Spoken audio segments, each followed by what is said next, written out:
the gravy, please. 7 minutes past the hour. It's the Good Time Gang here. It's the kickoff hour, live, and we thank you for being with us. Got a busy one. They all are busy. Different day, same location as far as where we go to work. But, hey, the world's a-changing, so we got lots of stories that you haven't heard, some just updates. We'll do that together today here on the Rick and Bubba Show. Rick, Bubba, Adler all join us right after top of the hour for the main show. This week, it is 3 on a Strings, Jerry Ryan for RBU. Jerry has a long history with the show. We'll jump into it. The Burgess family and Jerry Ryan go way back, and so we'll discuss that in RBU. 3 on a String being recognized and honored.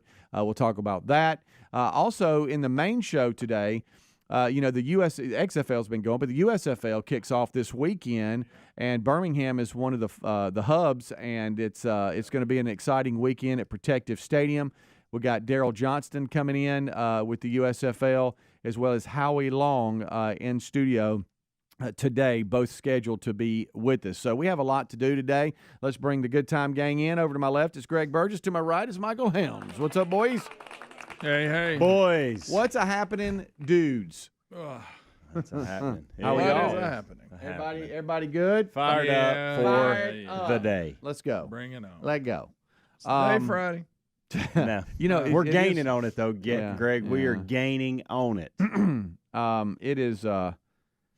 It's flying. It's Little Friday. It's flying. Terry mentioned that yesterday. It is Little Friday. You're right. I didn't give you enough on that. Thank you. Greg stopped listening after he realized it wasn't Friday. Yeah, I know. And the reason why we call it Little Friday is because in college, a lot of people would go home for the weekend, and so if they were going out or they were doing anything or throwing parties or whatever, it would normally be on Thursday nights. Oh, yeah. And so everybody called that Little Friday. AKA. Because it Little was Friday. Even though it was Thursday, they treated it like Friday. So If yeah. I would have took the rest of college as serious as I did Little Friday, Yeah. it would have lasted You'd have longer. had you something. Yeah. Terry had mentioned, and I know we've talked about this, so I won't go down this road again, but as you get older, time flies by. I mean, guys, we're going to blink, and it'll be, 4th of July. We'll be shooting off fireworks. That's riding down the road. But anyway, we're going to enjoy our time together today, and as I said, a busy show today, and we've got a lot of stories out today. Some you just kind of scratch your head and go, really? Other just completely bizarre. I'll just say this. It's not hard news where it's like, oh, here we go. The Biden clips we have today from his trip over to Ireland and everything, and Hunter Biden like being assistant coach and telling him what to say and what to do, and I got this, Dad, and all. The two of them together. That's his guide, Hunter? Yeah. Okay. Had to correct him one time. President Biden couldn't understand a question being asked. Hunter Biden actually stepped into the ring and said, hey, this is, Dad, this is what they're asking you to do. And we talked about it yesterday. Why, of all people, he needs to separate from I know. It's his son I know. with all his baggage. Yep, I know. But you know what he does? Loads him up and takes him with him. Right. But those are actually entertaining clips. Sad, but very entertaining. Yeah. It's getting where you don't have enough time to show them all. We don't. We could just play one after another. And as I said, we have the show in studio today. It's first time we've met Daryl Johnston, Moose, with the Cowboys. He has been with the USFL as they kick off their second season this weekend, and he is the newly appointed president of USFL operations. And so we'll talk to him about that, and then coming in about 30 minutes after him will be Howie Long, Hall of Famer, and cannot wait for that. Both of them really, and that'll be the third live hour of the show, counting this one scheduled to be. So what was it? Day before yesterday. I went out, your Costco's or your Sam's Clubs and all this kind of stuff. Yeah, your big box stores. Sometimes, membership box stores. And those memberships have benefit. We're Costco people. I know some of it. Well, they've come and gone over the years. We'll get a membership, and then we won't use it the way we need to, and so we'll cancel it. Is it worth it? And then we started at Sam's one time, and then we went over to Costco's and all this kind of stuff. But and then when the boys got teenage years and everything, where it felt like we were feeding a team every night because they ate so much, Terry said, no, we need to go back to Costco's because I can go and I can buy in bulk and all that. And Rick's had the buy in bulk fun, but at times you can buy a lot for a better price, and overall it helps. Yeah. And so I found myself Tuesday being asked by Terry, hey, can we go? We need to run some errands, and I need your help. We got some things to do, and I'm like, okay, that's fine, whatever. Well, I found myself there, and I started noticing something. At first, I thought maybe we just looked weird. Like I started looking at myself and like, hey, did I have some of that headphone? Yeah. Did I have some of that? Because I've had that mid-afternoon, and I've had it all day, and nobody's told me. Well, and it looks like I got a black mole on my head. It does. And so then I started noticing something, and I whispered to Terry, and I said, hey, honey, I said, why is everybody staring at our buggy? Like they're looking in our buggy to see the contents of our buggy. Is there something here that's weird? That like abnormal? She goes, what are you talking about? You're just thinking about things. I said, okay, the rest of the time in here, I want you to notice. I said, do you ever look at anybody else's buggy? She said, no, I really don't. I never have. Now I mean, like if people pass us, I don't like examine their buggy to see what's in there. Do you? I don't know. No, never once look at anybody's buggy. Now that you mentioned it, I'm gonna be tempted. Yeah, I think I'll look now. Yeah, and so and I said, honey, I want you to just pay attention. And so we spent about another 10, 15 minutes in there, and we're a couple of aisles away, and she looks over, and she goes, oh my gosh, she said, you're right. What'd you have? Did you have a bunch of Bud Light in there? No. Yeah. You get a stare today. Yeah, one of I did. Hey there. No, we were just veiny. a lot of it was gluten free because she's gluten free, and but then other things. Look at that. It was that, and JC needed a few groceries that he needed in bulk. Reese, you're buying for him too. He's at the house. You had some jock itch medicine. Had that. And I'm maybe like, that was it. And so I was Case like, of it. They're really looking at our buggy. Like they're not looking at us, they're looking at our buggy. Written on your buggy? What'd you do? And so then I told Terry, here's the next observation. Let's see if it's just us or if everybody's looking at everybody's buggy. Which I doubt is going on. And that's what was going on. Why? When people would when people would pass, they were looking at their buggy, and I noticed they would look at us, and then they would look at somebody else, and it was the strangest thing. In one place. And so I started thinking, do people look at other people's buggy and we just never noticed it because we're just moving along and we're just busy? But if you stop and look, people were all checking out everybody's buggy, and that's something I've never done. Oh, and nice now look, I got to tell you, now I will say the bill that we had. Okay, I made two car Lord. payments almost. So maybe that's why everybody was looking, because they were like, hey. But I wasn't. That was pretty normal. I mean, you have your people that run in there and they're getting like tons of diapers or something, and it's just a quick boom, boom, boom. But then you have others that are like, man, we got to buy a bunch, and so we're at the top of the buggy. Yeah. You get a lot of. Obviously, it's what it's for, buying bulk. But the other thing too, they'll have a deal. They will. And so I wonder if that's it, that people are looking to see what maybe you found that they hadn't. Well, maybe because they'll run some different things through their window shopping. Greg, I'm stretching. I don't really know because I've never heard this. A great question. Yeah, I just want to know, do other people look in people's buggy? Because I never did. But once I made it clear to Terry, hey, you need to be checking this out, she turned back. She said, I got to tell you, you're onto something. I think I may go to Costco with Amanda now. Because I never go. I can't stand that place. I know. I'm going to start going so I can look at everybody's buggy. Also, I don't know what's wrong with me. When we stepped into the cool place for the milk, I challenged Terry, how long can you stand in here before you get really, really cold? Oh, yeah. Rick and Bubba. My friend and I are taking a trip to Mexico this year, but neither of us speak Spanish. So we downloaded Babbel and started learning Spanish fast. Want to start getting conversational in another language in as little as 3 weeks? Babbel's quick 10-minute lessons were designed by language experts to be the most efficient and effective way to learn a new language. ¿Cómo te llamas? ¿Cómo te llamas? ¿De dónde eres? ¿De dónde eres? Babbel's interactive lessons are created by real language teachers and voiced by real native speakers using a modern conversation-based method. So in no time, you can start speaking confidently about real-life topics in another language.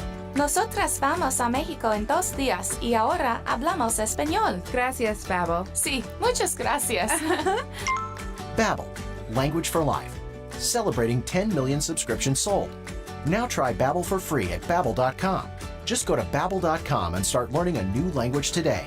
That's babbel.com. BABBEL.com. The double steak grilled cheese burrito is back at Taco Bell. And in case you didn't know, it's stacked. Yeah, packed inside it is a double serving of premium grilled marinated steak and a melty 3-cheese layer. Then on top of that, it has a layer of grilled bubbly cheese on the outside. Yeah, the outside. Why? Probably because it refuses to be caged in by the confines of its tortilla walls. Or maybe just to add more cheesy flavor. Double steak grilled cheese burrito. Get one today, only at Taco Bell. At participating U.S. Taco Bell locations for a limited time only while supplies last. Double steak claim is compared to steak quesadilla. Contact store for hours and participation which vary. Got you a free silver bar? Well, okay, we've asked our friends at Lear Capital to do something special for our listeners. Look, highly respected financial analysts predict gold prices could soar as much as $4,000 an ounce. Now, there's no magic 8 ball that guarantees that's going to happen, but gold has outperformed the S&P 500 for the past 20 years. Right now, new Lear customers receive a free 1-ounce silver bar with every ounce of gold you purchase. Free silver bar offer expires soon, so hurry. Visit LearBubba.com. That's LearBubba.com. You don't have to break the bank to make a big deal purchase like with Raycon earbuds, whether you're looking for a pair of everyday earbuds, low latency gaming headphones, or a speaker with a battery that will last all night at your next party. Raycons, they got you covered with premium audio at the perfect price point. Plus, they offer buy now, pay later options. Right now, you can get 15% off at buyraycon.com/Bubba. Buyraycon.com/Bubba. Or find a link at rickandbubba.com under the sponsors. Our friends at TheraBreath have some good news if you have bad breath. Try TheraBreath Fresh Breath Oral Rinse. TheraBreath is dentist formulated by Dr. Katz himself. TheraBreath doesn't mask bad breath like those burning alcohol mouthwashes that can actually irritate sensitive mouths. It's alcohol-free and free of gluten with no added dyes or colors. Find TheraBreath in all your favorite retail and drug stores. Look for the bright orange cap or online at TheraBreath.com. You can find a direct link at rickandbubba.com under the sponsors. TheraBreath, confidence in every capful. All right, folks, you've heard us talking about what Relief Factor can do for your pain for several years now. If you struggle with occasional aches and pains due to aging, exercise, everyday living, consider this. Relief Factor is 100% drug-free.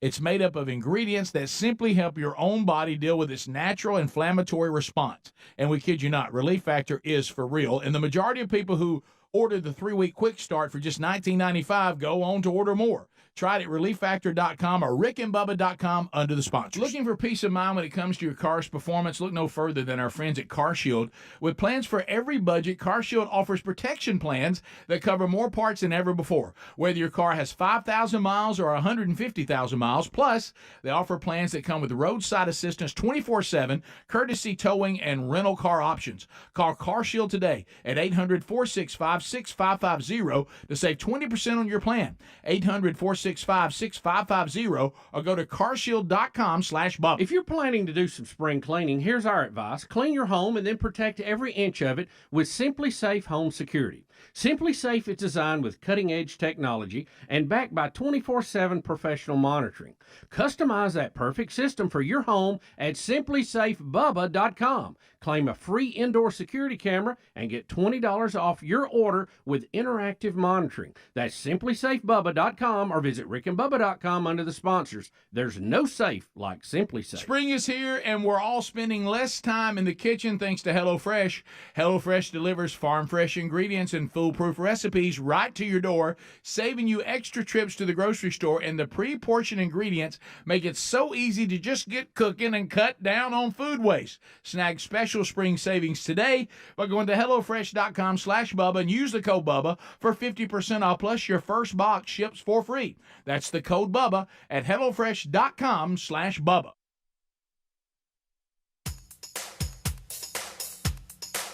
Rick and Bubba's in Ohio! Rick and Bubba. Pass the gravy, please. Rick and Bubba. Ooh, it brings me to my knees. Rick and Bubba. I can't 22 minutes past the hour. It's the Rick and Bubba Show. Thank you so much for being a part of the show today. 866-WE-BE-BIG. I tried to be sharp. Helmsy, you missed it in the break. I was told that we can actually screen calls through a talkback button on the board if we're ever stuck in here by ourselves and we can't run into the production room. And so during the break, the phones lit up a little bit because of our discussion. And, we don't have a phone screener this hour. So I tried to be sharp and answer it, and I couldn't hear them. So I don't know. Those of you that called, I don't know if you could hear my voice screaming, Rick and Bubba Show, how y'all doing? But I kind of half listened when the engineers were telling me what to do, and I guess I didn't catch it all. But 866-WE-BE-BIG is our number. If you called and could hear me or felt like maybe we just answered but you couldn't hear anything, that was me thinking I was sharp, trying to screen you from in here.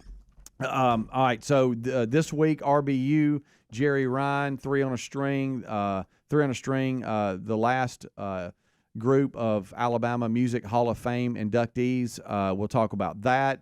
Three on a string has been, I'm talking about bringing joy and fun to so many people, not just in Alabama, but around the country. We'll talk to Jerry Ryan about three on a string, his history with the Burgess brothers and the Burgess family. And a whole lot more. It's going to be a really interesting conversation with RBU this week. It's going to be fun, I think. And then also don't forget today, the USFL kicks off this weekend. And in Birmingham, we've got two games, one Saturday, one Sunday. We'll have Daryl Johnston in studio and Howie Long in studio. They're in town, so we'll have them in studio in a couple of hours from now. So there you go. Did you find out what date? What was it? That was March the 23rd, 2000. Okay. Ooh. Right. That was the we were looking for the exact date of the Alabama Music Hall of Fame ceremony, and it was March 23rd. And then I think on April the 2nd at Lyric Theater, Three on a String had like a celebration concert as well. Yeah. They'll be in studio next week because if some of you haven't done your taxes yet, it's with April 15th landing on a Saturday, the actual official date is Tuesday, April 18th. That's the deadline. And so next Tuesday we'll have Three on a String as a group in studio to sing their tax day song and all this kind of stuff. We love seeing Three on a String, but they come in once a year and it's on tax day, so I got to tell you, it's a little heavy in here. It is. But they bring joy on a heavy day. So how about that? Joy. Today where we live in the southeast, you got rain coming through. It's going to be extremely windy. Up to 20-mile-per-hour wind, and JC and them have a doubleheader up in North Alabama, and so we're headed up for that, and that's always fun sitting out in that when you're in the stands, just sitting there, and it's real windy. Hopefully no rain, but for those of you in the Decatur area, we're headed up a little bit later this afternoon as we fly up for that. I guess Helmsy, you said you had a sunscreen question, which I hate to wear, but I have to because of my fair skin. I should wear it more than I do. Yeah. I've been applying it a lot lately. Ooh. And I got a question. Okay. And listen, before I start, because people would only listen to half of the things that you say, okay? Just like yesterday when we talked about our friend with a heart condition and us being, I knew I would get emails saying, hey, listen, you need to take every moment with him serious. Knew I'd get those emails. Right. But here's what you're not listening, and I said this on the air. Okay. He doesn't want that. And so people deal with things differently. Exactly. Right. And so I even said, we've had our serious moments. We've cried. We've had emotional moments. But we're also going to laugh and laugh a lot. And so that's just the way we're going to handle things. And I'm sorry that you don't handle it like that. And I don't think – I'm a pretty serious guy, so I can see where you're coming from and agree with you for the most part on that. But we're still going to have fun. So when I preface all this to say the person I'm talking to in regards to sunscreen, don't get offended. I'm just asking a question. Okay. Oh, it's offensive. Oh, wow. Well, it could be. You know how people are so sensitive these days, Greg. You can't say anything without offending anybody. Good night. Even the way you apply sunscreen. Come on, Coach. So I have always been a guy that either used the spray, and I will spray arms, spray face, spray neck, spray ears, get the back of my neck. Yeah, spray. And I'll rub it in, and then I'll do it again, and then I won't touch it. Okay. Lately, I have gone away from the spray, and I'm using the lotion. Yeah. and I arms, same areas, Right. and I rub it in really, really good. Okay. So much so that I don't want you seeing it.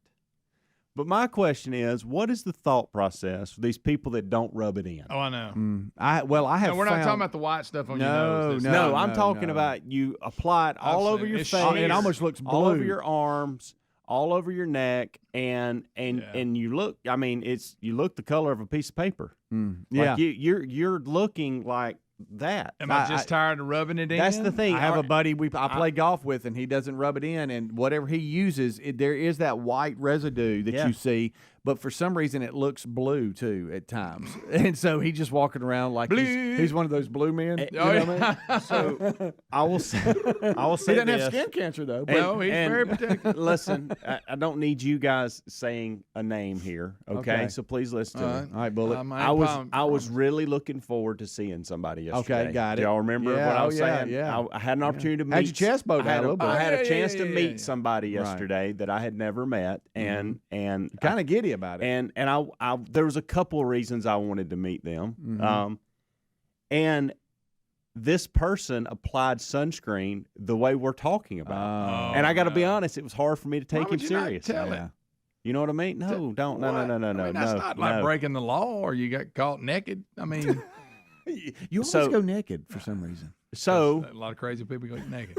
I thought when he walked up and we had this conversation, I'm like, so you do this with sunscreen? Like you are, I mean, and so my question is this. What is the plan? Are you? Did you just get tired of rubbing it in? Where do you does think it works better? I think they apply. Have you given up? But don't have a mirror, and so they just apply it, and they probably don't realize it's still looking like that. And in the end, do you finally go home and go, oh crap? Right. You know? I don't know. I gotta know. How do you got do it again? to know?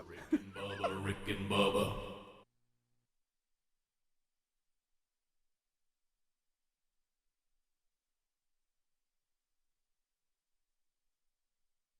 When inflation is high, we're all pros at finding creative ways to save, whether it's driving that extra mile for lower gas prices or grocery shopping on sale days. Saving money has never been so important.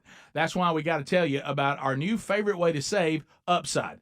Upside is an incredible app for anyone who buys gas, groceries, dines out. With Upside, you're not getting slammed by inflated prices because you're getting cash back on every purchase. To get started, download the free Upside app, use our promo code BUBBA25 and get 25 cents or more back on every gallon on that first tank of gas. Next, you just claim an offer for whatever you're buying on Upside, check in at the business, pay as usual with your credit or debit card, and get paid. Upside users are earning more than $1 million each week. That's probably why they have a 4.8 star rating on the App Store. Download the free Upside app, use the promo code BUBBA25, get 25 cents or more back on every gallon on your first tank of gas. That's promo code BUBBA25. Spring is here, and we're all spending more time in the sunshine and less time in the kitchen thanks to HelloFresh.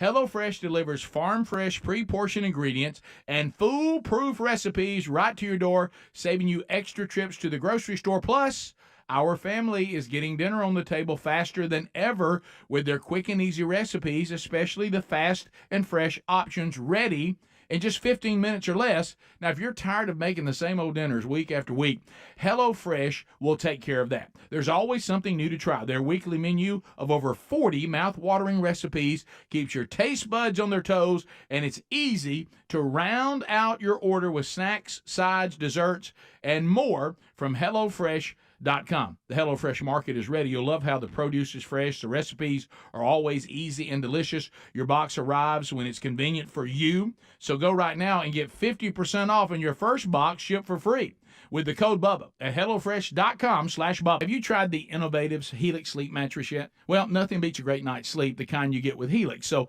we love them, and Helix has over 12,000 five-star reviews with customized mattresses that fit your sleep needs because they know everyone is unique. They even have big and tall mattresses and mattresses for the kids.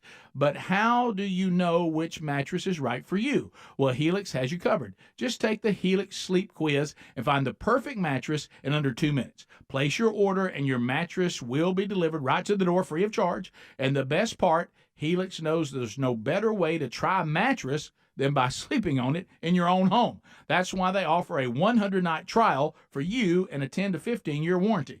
Right now, Helix is offering 20% off all mattress orders at helixsleep.com/Bubba. Best offer yet, by the way, and it won't last long.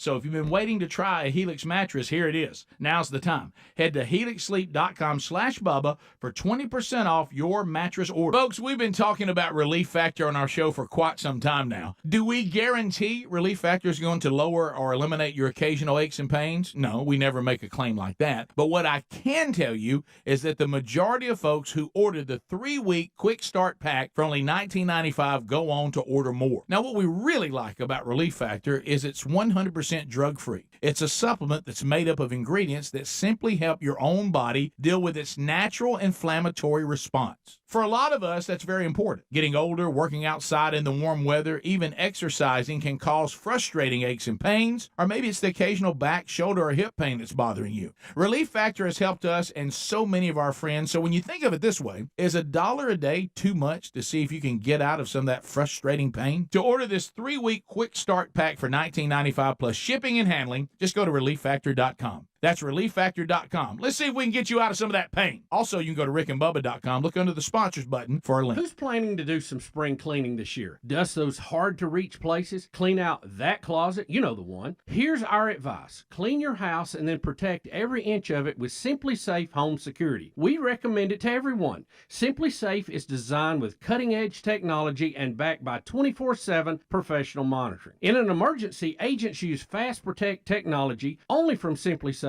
to capture critical evidence, so you can get priority police dispatch. 24/7 professional monitoring service costs under $1 a day, less than half the price of traditional home security systems. You can lock and unlock your doors, access your cameras, and arm and disarm your system from anywhere. Customize the perfect system for your home in just a few minutes at simplysafebubba.com. Go today and claim a free indoor security camera, plus get 20% off your order with interactive monitoring. That's simplysafebubba.com, or visit rickandbubba.com under the sponsors. There's no safe like Simply Safe.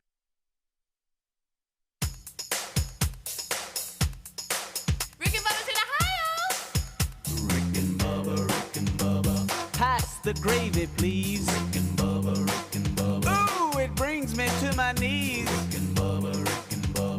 I can't start another Rick and Bubba day without him, brother. Rick and Bubba.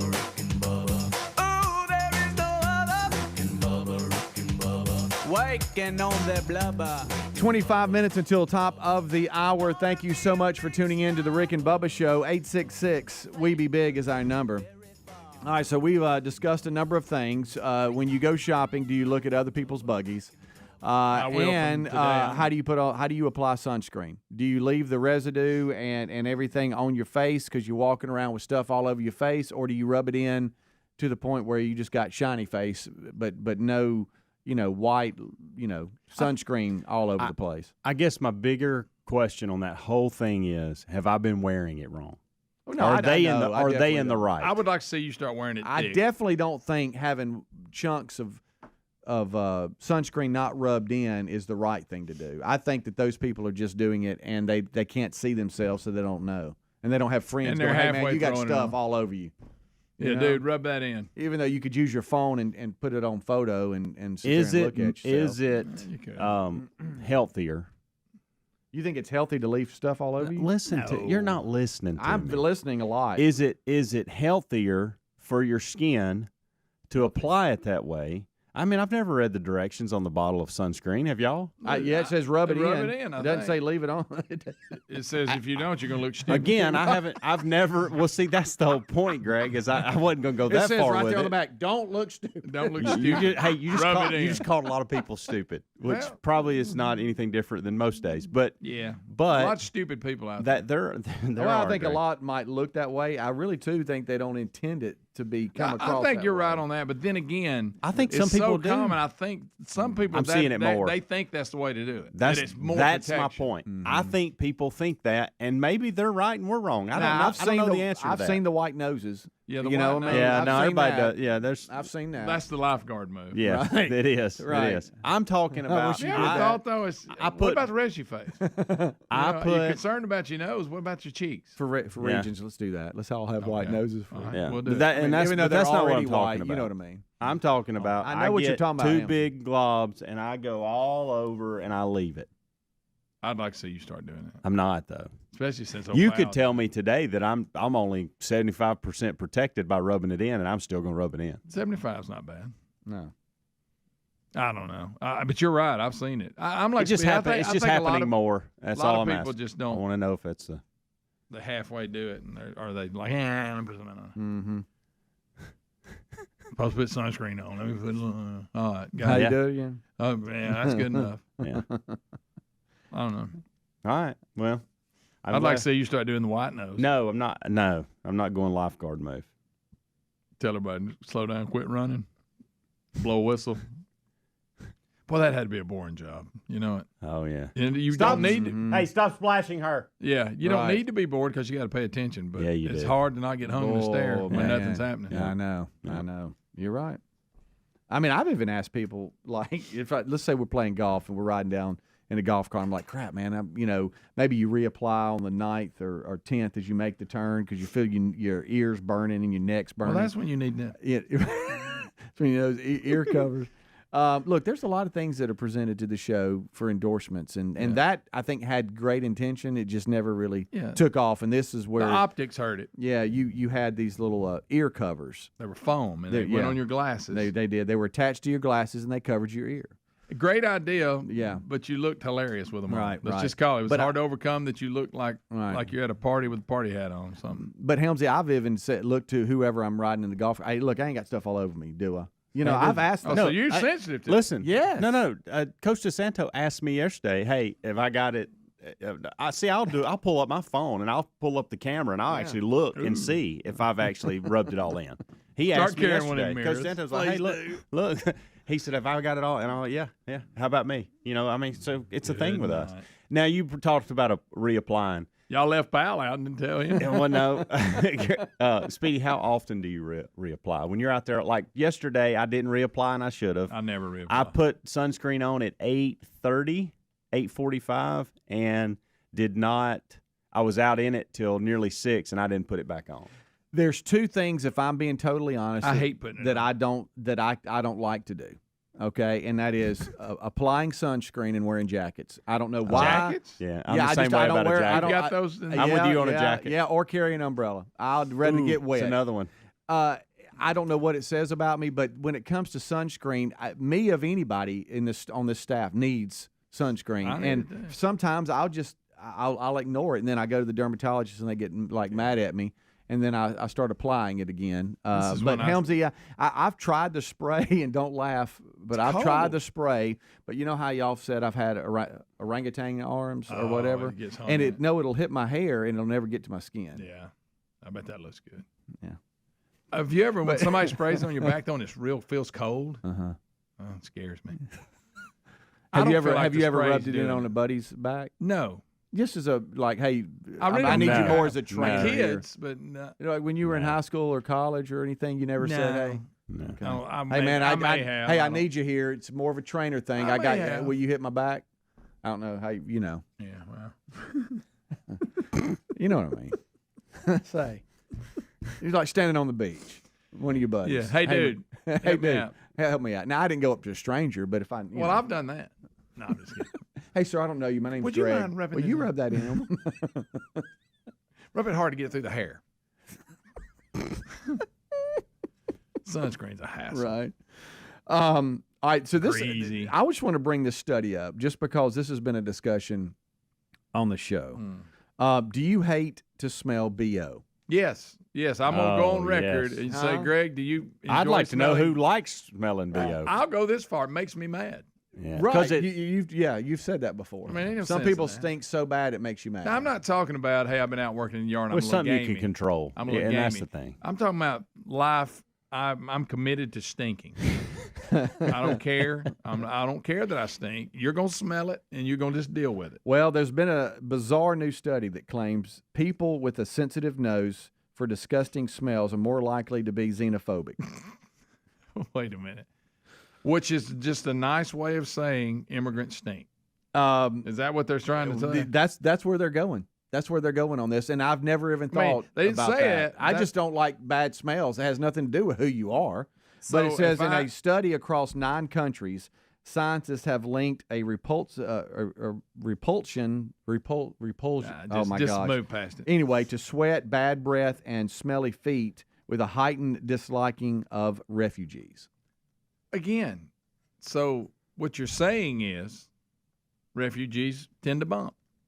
Is that what you're saying? I guess I feel like they're being xenophobic with writing this Are article. they acting like you have an extra sensory that you can smell better, and that makes you smell? I don't know what, but that's a weird stat. It's a bizarre. Well, they have even this story says in a bizarre story. It says 7,000 participants took part in this study, which examined opinions across the UK, New Zealand, Canada, Kenya, Hong Kong, Chile, Italy, and Sweden. To name some there. It says, when assessing body odor sensitivity, participants were asked to rank scents in 1 to 5 scale of perceived disgustingness. What is wrong? You okay? Disgustingness. Okay. My point is, so these y'all people, pray for me.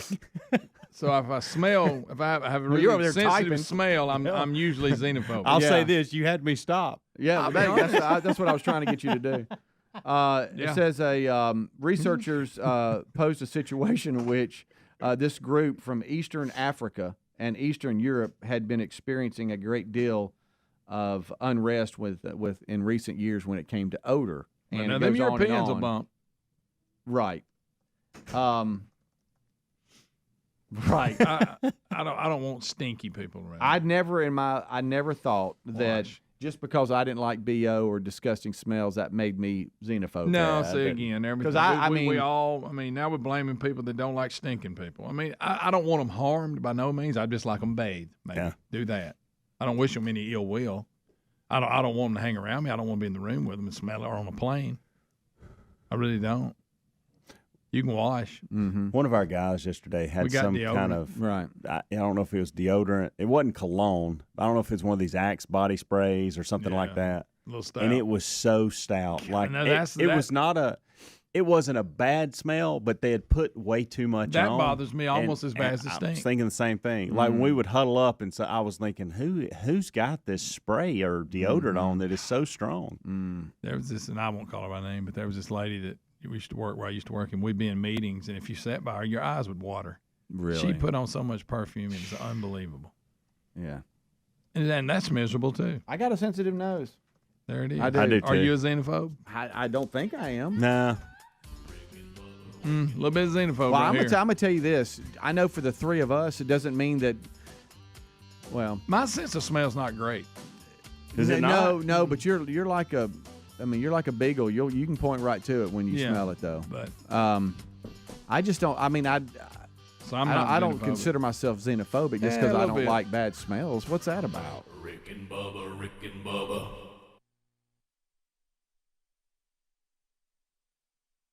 Imagine it's the last ride, but your symptoms of irritable bowel syndrome with constipation, or IBS-C, are taking you for a ride. What should you do? Keep managing your constipation with belly pain the same old way? Or try getting ahead of your symptoms by talking to your doctor about treating it with Linzess, linaclotide.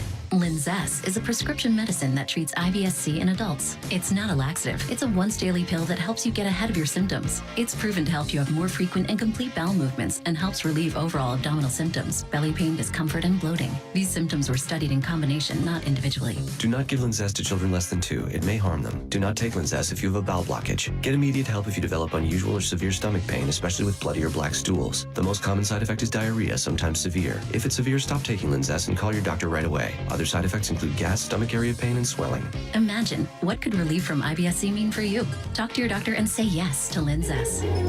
Learn more at linzess.com or call 1-800-LINZESS. Sponsored by Abbey and Ironwood Pharmaceuticals. When you're an innovative business, every blinking cursor, every blank page is an opportunity. What will you do with it? Will you make something better or create something new? Our Dell Technologies advisors provide you with tools and expertise to do incredible things. Because we believe there's an innovator in all of us. For advice on smart PCs powered by Intel V Pro that's built for business, call a Dell Technologies advisor at 877-ASK-DELL. With your choice of select sandwich, nugs, fries, and a drink, Wendy's $5 Biggie Bag is your go-to. Your nugget wingman. Your hot and crispy fry co-pilot. Just like us. We're like the Bag Boys. What? Bag Boys, Bag Boys. What you gonna do? What you gonna do when we bring your food? For a deal you can count on, bet on Biggie and choose wisely. Choose Wendy's. Bag Boys, Bag Boys. U.S. price and participation may vary. Includes choice of double-stacked JBC or crispy chicken sandwich with 4-piece nugs, junior fry, and small soft drink. Third-party delivery pricing may be higher. My milkshake brings all the boys to the yard, and they're like, it's better than yours. Spilled your milkshake? Quick, the quicker picker upper. Bounty picks up spills quicker. And each sheet is 2 times more absorbent, so you can use less than the leading Ordinary brand. So you can get back to your milkshake. My milkshake brings all the boys to the yard, and they're like, it's better than yours. Bounty, the quicker picker upper. Sorry, but we actually have a wait list for our Monstera. Shaw's greenhouse is really bringing in the green. We can't keep snake plants in stock. She needs a construction manager to build on her roots and grow. We could add a whole section for ferns, and here we'd have dahlias, dahlias, and more dahlias. Indeed can help her hire great people fast. I need Indeed. Indeed you do. You can schedule and conduct virtual interviews all from your employer dashboard. Visit Indeed.com/credit and get $75 towards your first sponsored job. Terms and conditions apply. Folks, we got you a free silver bar. Well, technically, we asked the folks at Lear Capital to do something special for our listeners, and they came through with a free silver bar. Look, highly respected financial analysts predict gold prices could soar as high as $4,000 an ounce. $4,000. Granted, no magic 8-ball or anyone else can guarantee that, but if you bought gold today at Lear Capital's favorable prices, the cost of gold jumps anywhere near these predictions. That could be some life-changing profits. Listen, gold has outperformed the S&P 500 for the past 20 years, and gold is a brilliant strategy for protecting your savings and retirement with a risk-free purchase guarantee, 25 years of experience, and thousands of 5-star reviews. Check out Lear Capital right now. New Lear customers receive a free 1-ounce silver bar for every ounce of gold that you purchase. Your free silver bar offer expires soon, so you need to hurry. Go to LearBubba.com. That's LearBubba.com. When inflation is high, we're all pros at finding creative ways to save, whether it's driving that extra mile for lower gas prices or grocery shopping on sale days. Saving money has never been so important. That's why we got to tell you about our new favorite way to save, Upside. Upside is an incredible app for anyone who buys gas, groceries, dines out. With Upside, you're not getting slammed by inflated prices because you're getting cash back on every purchase. To get started, download the free Upside app, use our promo code BUBBA25 and get 25 cents or more back on every gallon on that first tank of gas. Next, you just claim an offer for whatever you're buying on Upside, check in at the business, pay as usual with your credit or debit card, and get paid. Upside users are earning more than $1 million each week. That's probably why they have a 4.8 star rating on the App Store. Download the free Upside app, use the promo code BUBBA25, get 25 cents or more back on every gallon on your first tank of gas. That's promo code BUBBA25. Rick and Bubba's in Ohio! Rick and Bubba. Pass the gravy, please. Rick and Bubba. Ooh, it brings me to my knees. Rick and Bubba. I can't start another day without him, brother. All right, we're rolling back 9 minutes until top of the hour. Thank you so much for tuning in to the Rick and Bubba Show. During this hour of today's show, SSI wanted me to remind all the business owners in our audience, or those of you that are in charge of marketing and getting the word out for your business, that you need to check out our national sponsorship team at SSI. Not only do they work with this program, but another popular syndicated program, and they want to let you know that, hey, look, we can help reach your potential customers. We have very loyal listeners, and those of you viewing on YouTube that can impact your business in a positive way.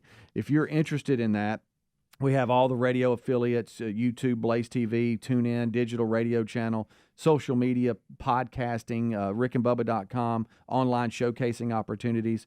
Give them an email, rickandbubba@syndicatedsolutions.com, or you can call them 203-431-0790. And don't forget, if you just need a local sales team just to one market, then contact us, because the local sales teams for our affiliates do a really good job. We work with them a lot on different endorsements and stuff, and so we can do that for you. This story here just scares me because I'm picturing myself being this person. A missing Texas woman was found alive in submerged car pulled to safety from lake. A missing Texas woman was found alive and pulled to safety from a Jeep that was submerged in a lake. A fisherman on a lake in southwest Marion County in Texas spotted the top of a Jeep poking out of the water on Friday and called police. The fisherman told dispatchers that the Jeep was about 40 feet from the boat ramp. As the Jeep was being prepared for removal from the water, it was discovered a person was still in the vehicle and moving. Good night. The salvage job quickly became now a rescue. A wrecker service, fishermen, and deputies worked together to free the woman from the Jeep, and EMS treated her while they were rushing her to the hospital. She wasn't named, but the Marion County Sheriff's Office did confirm she was listed as a missing person from the Longview Police Department, which is about 30 miles south of the lake that she was found in. Good night, alive. It's my worst nightmare, by the way. Missing person, but it wasn't. You know what I'm saying? It ain't like, because you got to be gone a long time to be listed. She ain't been in the water that whole time.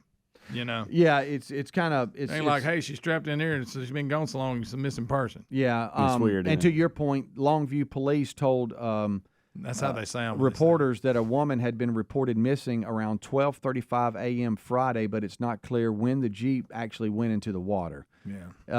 It says we don't know a whole lot about this. We don't know how the Jeep got in the water or anything, but I guess if this fisherman isn't out there and doesn't see the top of the Jeep, I mean, what's the outcome there? You know? Yeah, you don't make it. Yeah. Was it driven off? Did she do it on purpose? Yeah. I'm just saying. That's crazy, though. That is. Y'all are going to make fun of me, I'm sure. Every time I go across a bridge, I think of this. You think of like going off and into the water and nobody. I got a bridge I cross every day, and I always in my mind I'm trying to prepare myself if I had to. That's me. I think about what do I do? Yeah. And it's not just that. Sometimes it's these windy roads up on a big mountain or whatever, and it's got like just a little bit of a shoulder and this railing that of course a car would go through. What if you go off down that ravine or something and nobody even knows you're there? Happens. That happens. That and the bridge. The bridge and water, I don't know why, but it gets me. He's a little scared. He's a little scared. And when I see it in a movie or TV show, it's intense for me. Oh, yeah. You know what I mean? Mm-hmm. Guys, speaking of that, there's a movie called Fall. Have y'all seen that? No. Who's in it? These two girls climb this tower. Oh, I know what you're talking about. Okay, I've seen the trailer for this. And they this. can't get down? Man, I'm going to tell you something, and I'm not afraid of heights. Now, I don't want to climb a 2,000-foot tower like they did, but the way it's filmed, the whole time you're watching it, you're like, see, I can't do that. Like, I'd be tense the whole. I'd be a nervous wreck the whole time. Yeah, it's pretty good. Oh, you liked it? It wasn't bad. I mean, it was kind of stupid the way it ended, but I was going to say I hadn't seen it, but I feel like you would think if you're sitting around with nothing to do, it's worth a watch. Isn't a tower like in the middle of nowhere? Yeah, it's like an abandoned. It's an abandoned tower that it's not used, and it's known for these extreme climbers, which there are people that do this, by the way. You've seen the videos of them hanging off buildings and stuff. Don't get it. They're this same type of people. And it ain't like just two people said, oh, there's a tower, let's climb it. This is, in that world, it's a big deal. Yeah. It's like the tallest structure in the U.S. or something. At one time it was. Okay. Anyway, but it's pretty intense. Okay. Have y'all, speaking of shows or whatever, I know we've brought it up, but have y'all finished the new Waco documentary completely on Netflix? I've got 30 minutes left. But I didn't of the last episode? Yeah. Okay. Is there 3 episodes? I don't know. We went to start it, and something happened. We had to stop it.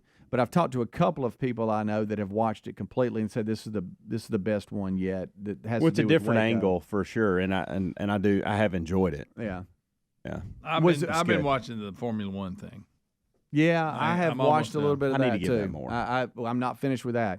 Backed out of that for some reason. I mean, I was Really? enjoying it. Well, I think it was a time thing and just my Yeah, time, yeah. and I hadn't jumped back in because I did love that show. It was good. Pretty I good. think I got an extra season actually to catch up on. Okay, well now that you Which kinda excites have me. watched as much of Waco as you have, Kavanaugh is in it. Yeah. What was his role? Who? Jim Kavanaugh, the Supreme Court Justice, right? He was in it in some capacity. Oh, I don't know about that. He was in it in some because. First of all, I don't think his name's Jim. Is it? What What is is it? No, it's not. What is his first name? Who are you talking about? The guy that everybody Supreme Court Justice. The one Yeah, that the Kavanaugh. woman accused him of. Yeah, it's the Supreme Court Brent Justice. Kavanaugh. Is it Brent? Oh, what? I get okay. Jim. It's not Jim. It's Brent. He's That's got something to do with ATF or something. Well, I don't know. I didn't pick up because on the that, Steve. person that I was talking to said, "Hey, do you know that Kavanaugh's in this?" And I'm like, "What are you talking about?" They said, "Well, Well, they he was some didn't. kind of judge, They didn't wasn't he? interview him and say, but it looked like he was part of the whole thing." And I'm like, "What? This was Is it in- the same? Is it is Brent? Not yeah, it's not Jim. It's Brent. Is it Brent? I don't know. Brent Kavanaugh, right?" I I don't don't know. know. We're I so haven't seen stupid. it. Why I do we haven't even seen try to it. talk about I was bringing that up to see if you What's had, that you guy? What caught do you mean that. he's in Helmsy. Bo- I don't know. That was the discussion You because didn't the have a lot of guy. information. One of the things that I'm gonna help you here. One of the things that caught me off guard, and I didn't know this. Okay, this may be one of those things that everybody already knew. Kavanaugh was a Branch Davidian. No, the Oklahoma City bomber, McVeigh. Do you realize he was there at Waco, handing out like anti-American literature? Oh, Like he was Seems like I've- during like all the media. People were protesting and yes, all he was actually there, and hadn't done that yet. But he was. But he was probably planning in one of the radicals. I thought that was very interesting that was a part of it. I had never heard that piece to it. That is a thing, and you may be right. It's Brett Kavanaugh, not Brent. You may be right, Speedy, that he had a tie to it. I don't know. But to your point, I was asked that, and since you've seen it, I was asked. well, to your point, that is one of the things that I have picked out of this is you get behind the scenes that I haven't seen before, like this, the Timothy McVeigh thing. Yeah. If that's his first name, I may have got that wrong. I But think the Oklahoma City bomber. Yeah, no, you're right. Yeah, we'll be right back. Rick and Bubba, Rick and Bubba.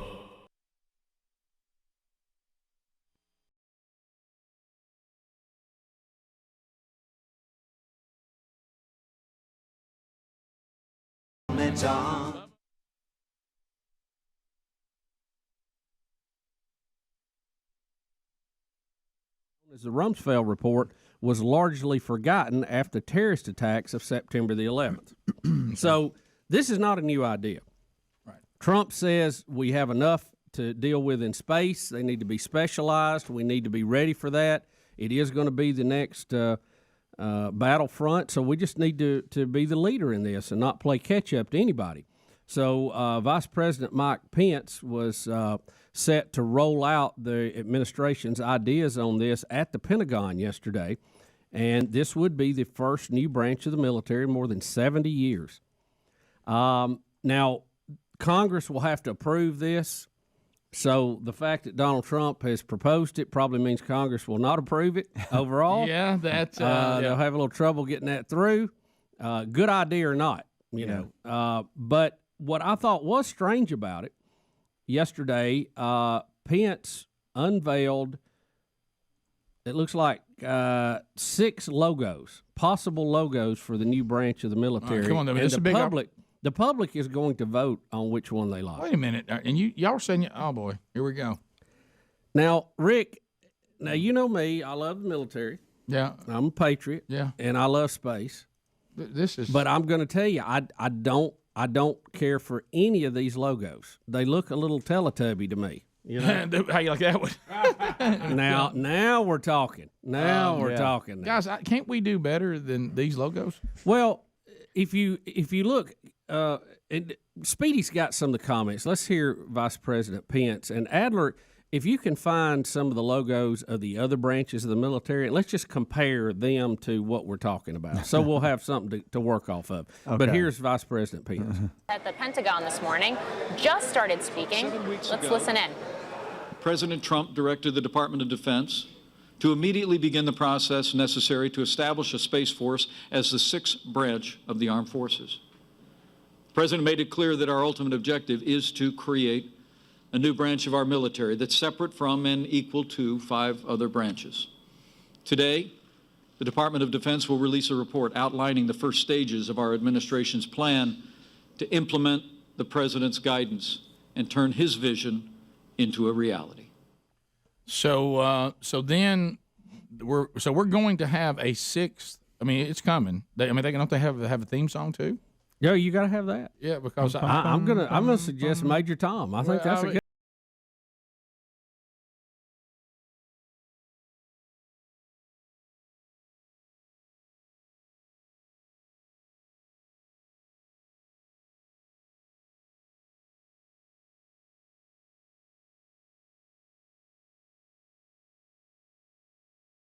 Already active in space. As you look at your list, list, here, if you've got Rick and Bubba TV, you can see the other current logos. And I vote the Air Force has the best one. That's right awesome. Mm-hmm. That's a great one. Yeah, that's a good one. Yeah, Greg and Rick and Bubba. Yeah. What is the one in the middle on the bottom? Is that just the Defense Department? It must be because that makes 6, and we don't have 6. So, right. Yeah, I think that because I noticed that. I mean, I remember that one off the flag. That's where Space Force is going to go. Yeah, it's but they all serve their purpose. I mean, the Army is very notable. Marines looks fantastic. Marines, the colors, Navy and looks all good. of it. Navy's good. They really Army, all look good. There's not a dud up there. But now Adler had Space Navy before we even brought it up. Let's go back. Think about these, Rick. Look at those, and then let's go back to the Space Force options. Can we see it again? Adler, did you ever create a look? See, it doesn't. What a drop off. It doesn't. It those look a little cartoonish. They're cartoonish. For me. You're right. No, they need to hip it up. See, what I want, Rick, I want like the eagle with a laser gun, in its claws, and it's like shooting a planet. You know what I mean? Did you like top right at all, Adler? Can you put that back up there? Top right caught me for some reason. It feels like I'm about to watch a movie. Let me tell you the way I see these. The top left is a takeoff of the NASA what they call the meatball logo. Yeah. The second one, the middle one up top, and the one on the bottom left to me is just super cartoon. I agree with that. Yeah. The one on the bottom in the middle, just I can't really figure out what that is. Doing, yeah. The one on the bottom right says Mars awaits, but what happens after we get to Mars? We got to change the logo again. I mean, we're going to eventually get there if the Lord tarries. Okay, so. Right. I'm with you, Hams. I guess if I had to put one of those on my shoulder and wear it proudly, I would probably go with that top right one. If I had to. But I'd rather. I want something. I need something. See, that looks like something I could get at Space Camp and wear home. And I think if I'm part of Space Force, you need to have a logo that I feel like I shouldn't even have on me. Yeah, unless I'm serving. If I'm, it shouldn't be at a novelty shop. This is what the liberals are putting out as far as the logo we should use here. That's funny. Let's just shoot him into the sun. That's funny. That's funny. But it's Trump strapped down to the rocket. I appreciate it, Joe. That's a good one. But I want a logo that looks like that. We will go crazy out in space. Yeah. I want the eagle like with a particle beam weapon, and it's like blowing up a moon or something. Right. You know? Would you be good with the eagle with a space helmet on? No, I think that take. Yeah, here we go. Here we go. Another hour of the Rick and Bubba Show on another day, and we are thankful that you are here. This hour starts with the national anthem.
is 7.5 minutes past the hour. Rick and Bubba Show.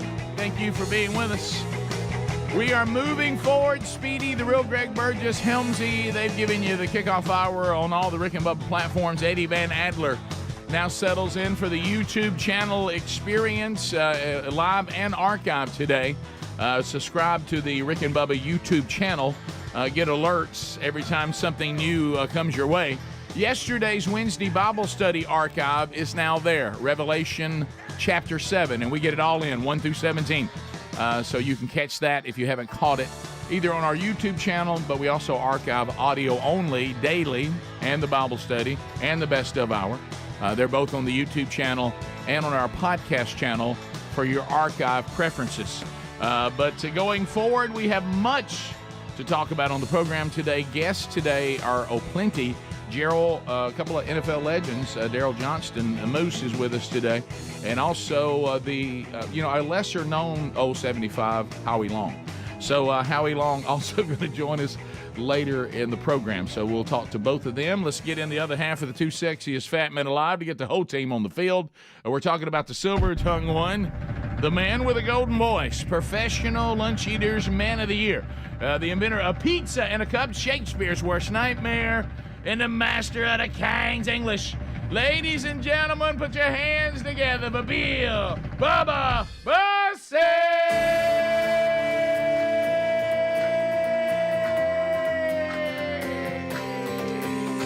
Howdy, Bubba. How about it, Rick Burgess? Friends, neighbors, associates everywhere, welcome into the little party we call Rick and Bubba. Come on.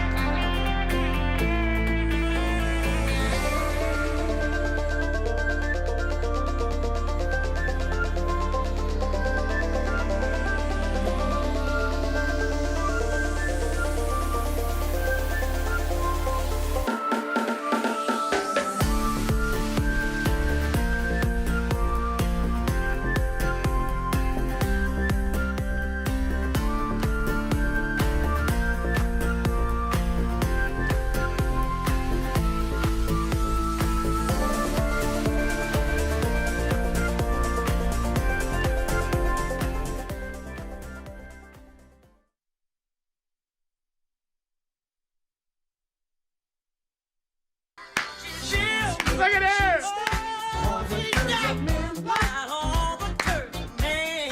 Somebody say it. Look at her. She's a bad man pajama. Yeah, come on.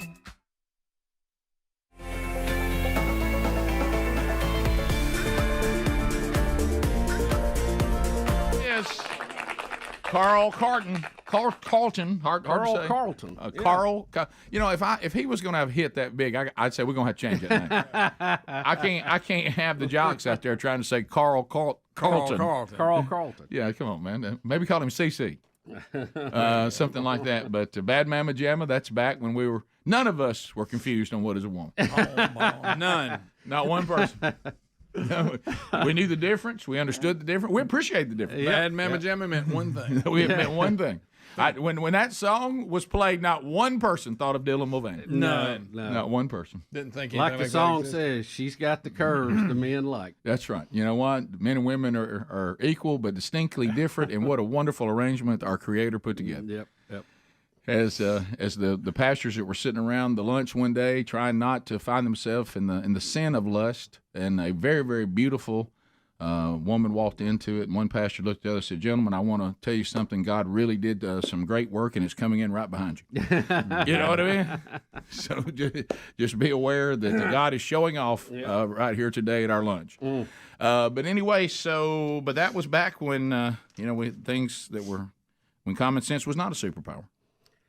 Yeah, it's a strange world, getting stranger by the day, and we're here to hopefully man the wall for you best we can. We got some updates today, and on some of this that is going on, and it's all going to stay pretty lighthearted today. It's sad, but it'll be lighthearted. But I will say this: Bubba has taught me very clearly the difference between being on the cutting edge of technology and the bleeding edge. Yeah, big difference. I believe there is also a new thing. You can be on the cutting edge of wokeness and you can be on the bleeding edge. Yeah. You can get out there a little quick, and you can listen to the fake world and think that there's a market that isn't there, and you can think that people have moved on certain topics, and it's become more normal than it really is because of social dilemma. Helms, back to you.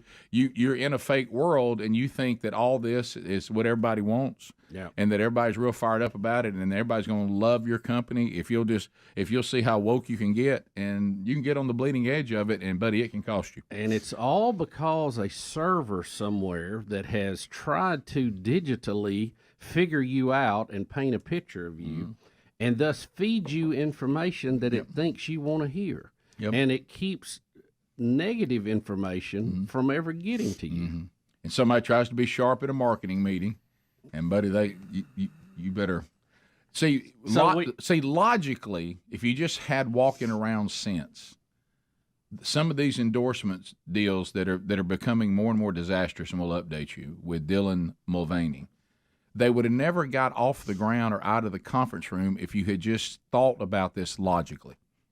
And I mean, it's not even complicated. There was really no way you could have talked me into it, even if I didn't even have a biblical worldview. Right. Even if I just knew, if I just was a businessman that knew how the world worked, and there was no supernatural part to it. I thought this is all we get to do, and this is the end for all of us, and there really is no hope beyond death.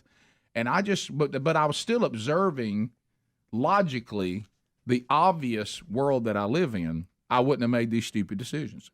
Well, I think, we talk a lot about the difference in ideologies, about politics, about beliefs, but there's also a very big geographical divide in our country, and you can see that in the elections between big cities and the country or the suburbs, the flyover land.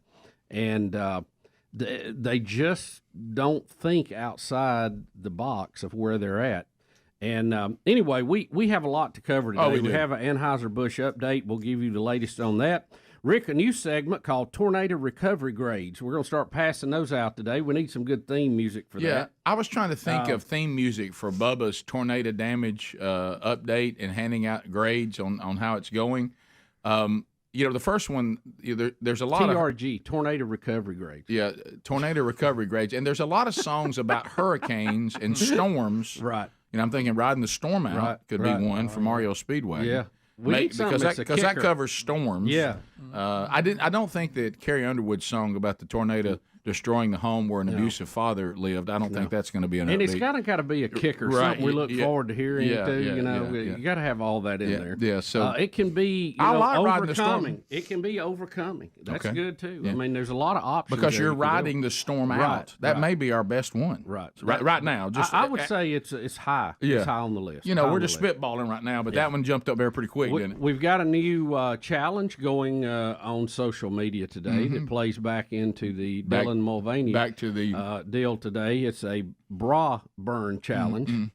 So are you going to be out in the yard filming that today? We'll have to ask you companies that have gone to him as your female spokesperson. How about this? Y'all are a bunch of chumps. Hey, how about he has played y'all so bad, you idiots?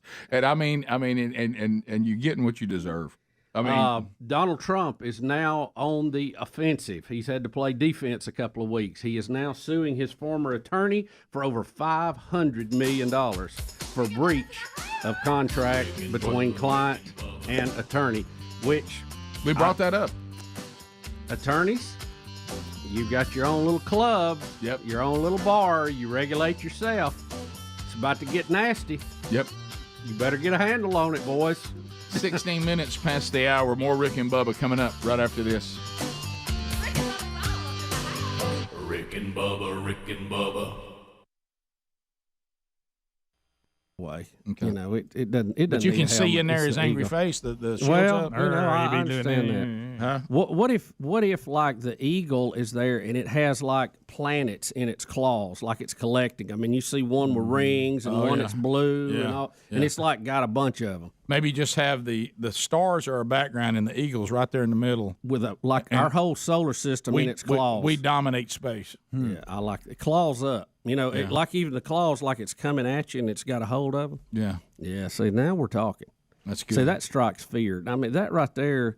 Now we got George Washington Yeah, with that's the a little weird. shoulder launcher there. Well, I don't Yeah. know that screams space, but it's that's just a painting about space. You know, maybe if we're going to let the public have input, let the public design some logos. Don't we need more than that?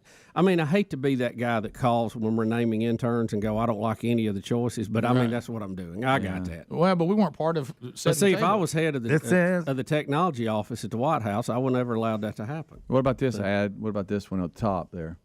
Like that one? No. I still got a kind of a space camp look. You like this one here to the right? This is.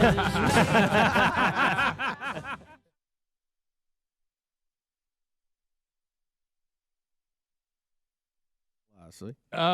They all do their own duty, and we've already got it. I mean, we've got things that fly in space now, but you know, Trump's saying they need to be broke apart and do their own. So do you maybe want they to? do. Do you Hey, want they said that. They said that in 2001 when Donald Trump before he even had a TV show. Do you so want, this is not new. Would you like to have a rocket in the emblem in some way, shape, or I form? want fire in it I see one you somewhere. like. Yeah, some fire.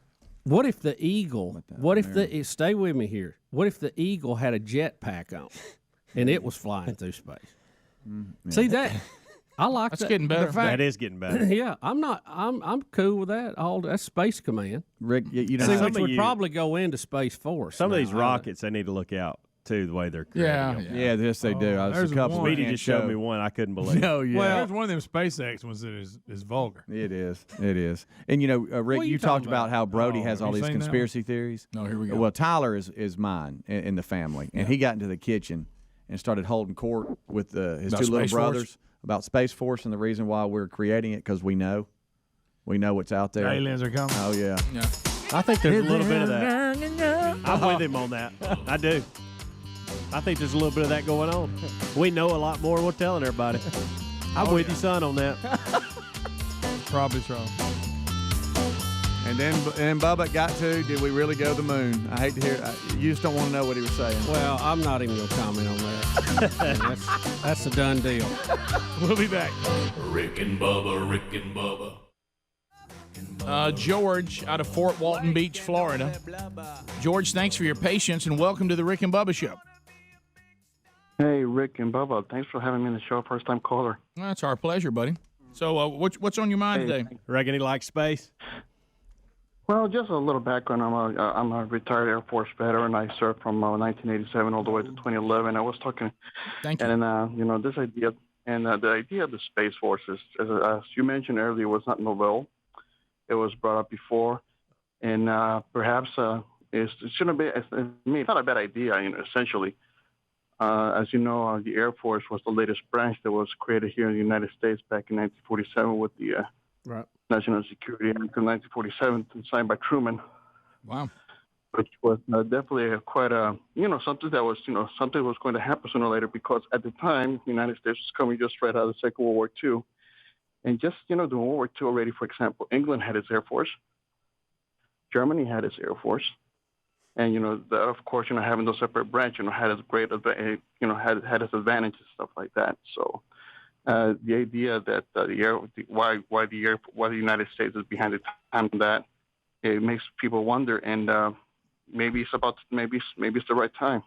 Yeah, the point is that we've evolved in other branches of the military as the world had different challenges, and so really this isn't that odd to say, well, now this is a place you have to deal with as well. Because the Air Force, was part of the Army at the time, and they said it needs to be broken off. Need to be and specialized. Needs to grow and specialize, and there's other countries who are dabbling with this too, and most notably the Russians and the Chinese. So I'm sure that plays into this too. Leanne in Mississippi, go ahead.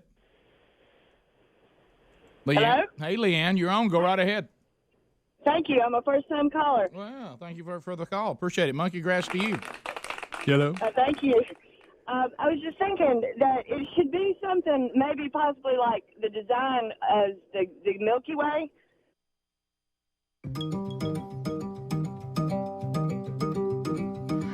$22 minutes now past the hour. The Rick and Bubba Show. 866-WE-BE-BIG is the number. Coming up later in the program, NFL legends Daryl Johnston and Howie Long join us later in the program. Man, I can't wait to talk to him about me making All County. So that'll be coming up a little bit later on in the program. Also, I do want to let you guys know so you can get out there and early. I was going to wear one today, but I looked at the forecast and we're going to be in the mid to high 50s today by the time the show's over. And so I thought, well, not really T-shirt weather today, but anyway, a new T-shirt for Father's Day, and there it is. Somebody help Daddy. Somebody help Daddy. You've heard us talk about this on the air. We've had multiple stories over the years about the trials of daddyhood, and when you just get to some moments and you're looking at everybody trying to tell your kids this. The first time it was said when I talked about a time of me being in duress and I couldn't get back in the boat because I was large and out of shape and thought I could still water ski. But we also talked about times we've talked to our kids to not cause drama with mama, where we just say, hey, somebody help Daddy. And so a great Father's Day shirt that is available now at rickandbubba.com in our new line that has just come out for the spring.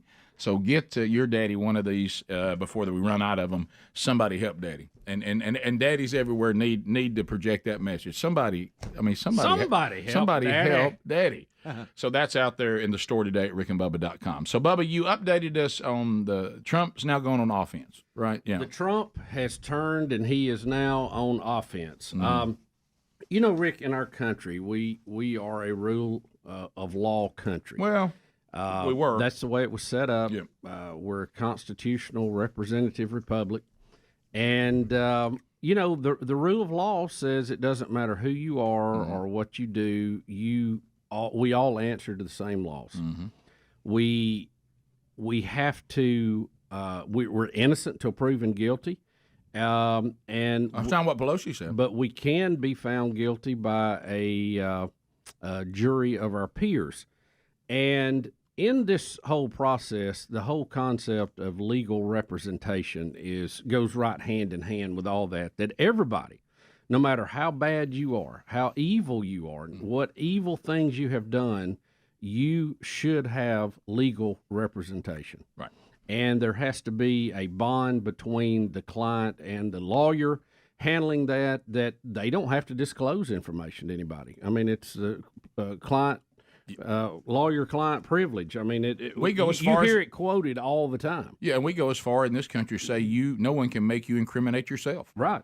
Yeah. You cannot be strong-arm into giving up the goods on yourself or against a spouse. Right. Yeah. So, of course, now the Democrats now say that they give you a chance to prove that you're right. That you're innocent. Right. If they which want means to, they have if they want to hang you, if you sure. go in, if a Democrat puts you in, you go in Rick, guilty, and you have to prove you're innocent. Think But about that's this. not what the Constitution says. Think about this: Nancy Pelosi, who's been in politics for most of her adult life, she's been Speaker of the House.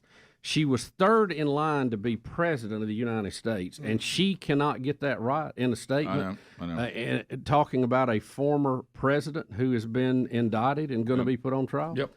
So I think again, it just shows the insight to her thinking that they would do anything to get to Trump. And look, I've always said if Trump did something wrong, indict him, charge him, prosecute him. And he's just like everybody else. I don't make excuses for Donald Trump. No. I don't think he gets to break the law just because he's Donald Trump and I liked his policy. I totally agree. But as this thing became unsealed and you saw what they were trying to do, 34 counts, which basically is still around the same event, and trying to upgrade those to felonies, Rick, it is a straw hut of legal precedent that they're trying to build here, and most everybody I've talked to, and they're all over the political spectrum, that has experience in this, says this is a total sham. Yeah. And the fact that Donald Trump, and there may be others, so I don't follow the latest in law, but they went after his attorney, Michael Cohen. They raided his office. I don't remember any other offices of lawyers being raided much. I mean, I'm sure it's happened, but do you remember any in the news, any high-profile cases? No, I don't. I mean, you never hear that going on. Trump and several of his friends have had those issues.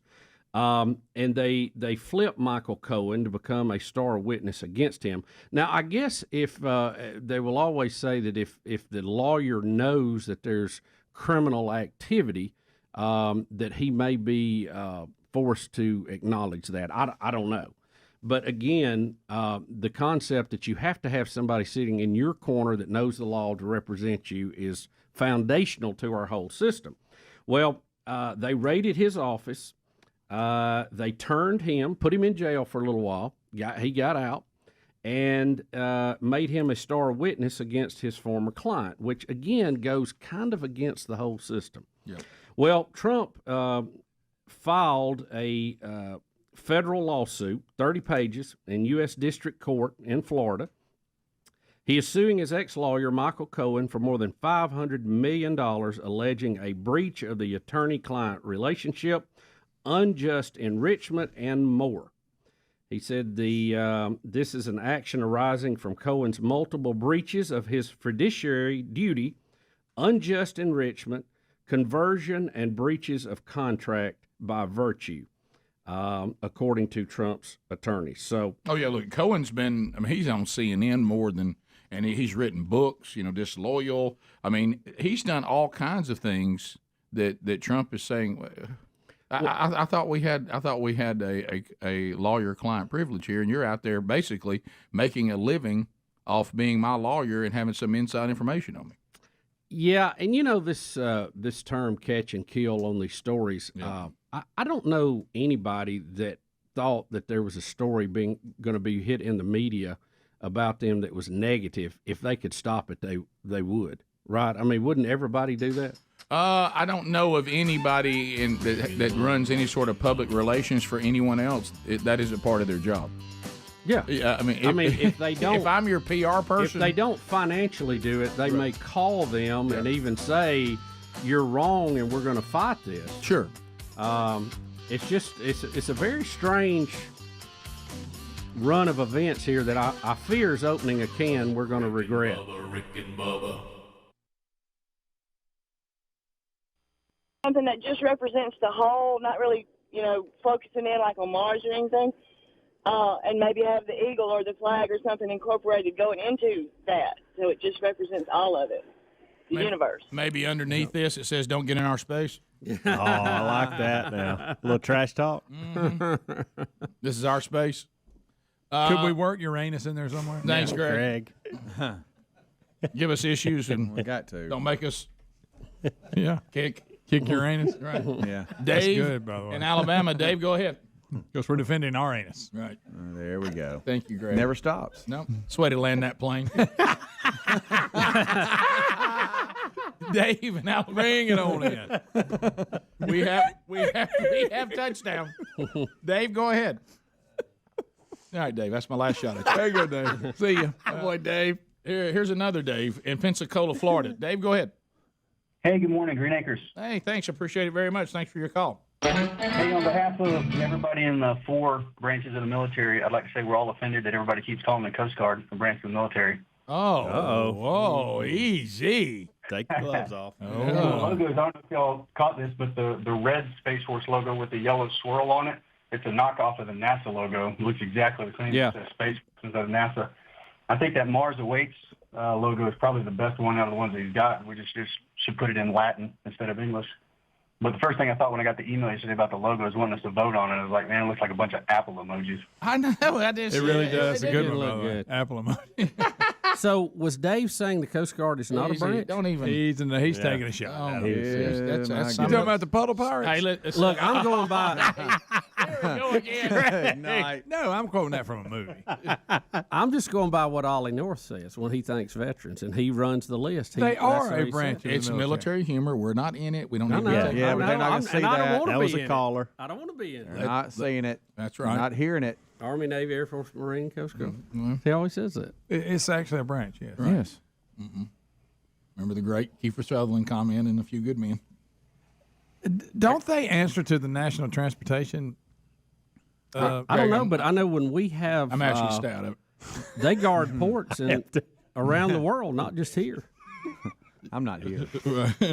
I will say this: the last two callers have upped our average on the ACT score Boy, as they far have. as callers Man, go. they have. Especially that guy with that, I got a voice like I'm smart. I don't know if he's smart or not, but he sounded But he smart. sounds smart. He did. Ryan in Alabama. Ryan, go ahead. Hey guys, Green Acres. Glad you called. What's on your mind? Yes, sir. Just talking about logos for Space Force. See, I'm thinking about the bald eagle with the earth in the background, and then the olive branch in one talon, and the arrows in the other talon, like on the national seal. Yeah, like we can go either way, baby. It's up to you. You're saying almost what the Department of Defense logo looks like, but throw a space background on it. Yeah. Yes, sir. Yeah, that wouldn't be bad. Let's go to Dutch. This guy going on over here. And Dothan. Dutch, go ahead. Getting ready. Hey guys, I'm an old fart career and 34 years in the Army and the National Guard, and I think that guy's a little bit wrong about the Air Force being the last branch. I'm out here at the home of the Army Aviation Training Center, and earlier on, the warrant officers and all that, and the officers that belonged to Fort Rooker was different branches. They belonged to engineers, they belonged to whatever, and they made a branch. Since the Air Force, I think it's not too many 100 years ago, they made an Army Aviation branch. What branch? And the Army Aviation. Right. Thank you for your service. Yeah. So what you're saying that thank you, Bob. You don't think the timeline the other caller had right was correct? I don't think the Air Force was the last branch. I think Army Aviation was the last branch. Because I can remember when working for the Alabama National Guard here in Dothan, Alabama, all those Army Aviation guys out there was on. But isn't that Army Aviation's not its own branch, though, is it? No, I thought Army Aviation would be under the branch of the Army, though. And he's talking about a whole new branch. We separated a whole new branch called the Air Force and started specializing in that, which did create the other branch. That it all used to be under the Army, and I think what you're talking about still is under the Army, correct? I got no idea what I'm talking about. I just know when we have that service at church, I know which flags and what people get to stand up. That's all I'm saying. That's right. We never have one where they go Army Aviation and different people stand up. No. Now, when we say Air Force, different people stand up. Now, the Coast Guard deal, newly created, it's now under the Department of Homeland Defense. However, it is considered military service because during times of war or conflict, the president can transfer any or all assets from the Coast Guard to the Department of the Navy. At 35 minutes past the hour, the Rick and Bubba Show, 866-WE-BE-BIG is our number. Thank you. HelloFresh.com/Bubba. We're so glad to have these guys with us. And, man, we had some more HelloFresh stuff sitting here to the office yesterday. I think Adler took some of it home. Are you going, hey, make some of those new recipes, man, and let me know about them. And we'll show you some of that. But HelloFresh.com/Bubba. I mean, think about every week. You know, there's some of you out there that does meal planning, is it just hanging over you like a black cloud? You're like, well, here we go now, another week. You know, I remember when speaking of Adler, when his dad and some of the others, Charles Billingsley, all these that have been worship leaders, and they've all said the same thing. They said that one of the most difficult things about being a worship leader is as soon as the service is in on Sunday, you think to yourself, and there's another Sunday now. Now we begin to plan a service, and it's another one and another one. Well, meal planning gets just like that, but with HelloFresh.com/Bubba, meal planning is easy. You're going to save yourself money on your overall food bill because you're not going to be wasting. You look and say, here's the meals I want this week. They're always putting new stuff out there. And every category you could think of, eating healthier, eating more protein, just some great recipes that you've never tried before, or maybe I mean, no offense, but maybe their chefs, even something you've been trying to make, they can make it better and help you with a recipe that might be better than what you're trying now, and also simpler. Every meal comes in its own bag. It has the recipe, but it also has the ingredients you need. So that really cuts down on trips to the grocery store. And it completely takes out of your life being at the grocery store and having no idea what you're going to do for meals that week. So, and saving money. Eating out, I enjoy eating out, but boy, it can be expensive. If you can cut back on that a little bit, that helps too.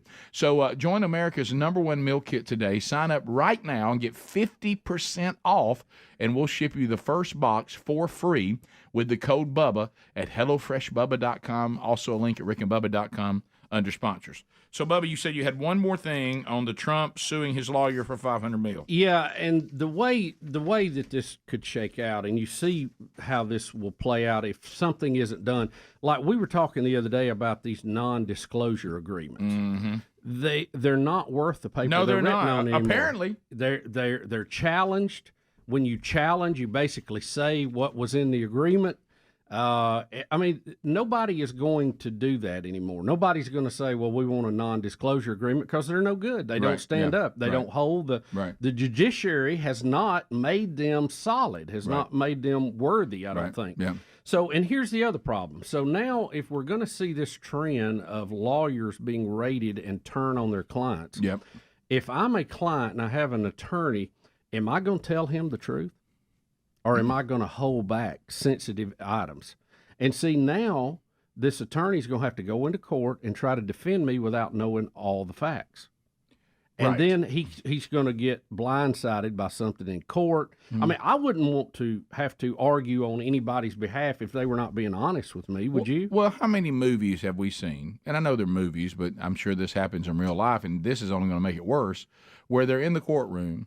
The prosecutor throws something out that the defense lawyer didn't know about their client, and they get back with them at the jail. And go, hey man, man, what'd you tell?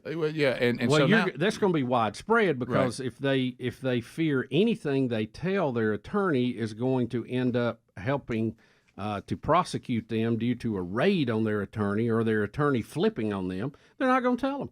They're just not going to tell them. And by the way, I'm not talking about the topic here. I'm just talking about that these things happen with companies. These things happen. Nothing is, seedy is Stormy Daniels and all this stuff.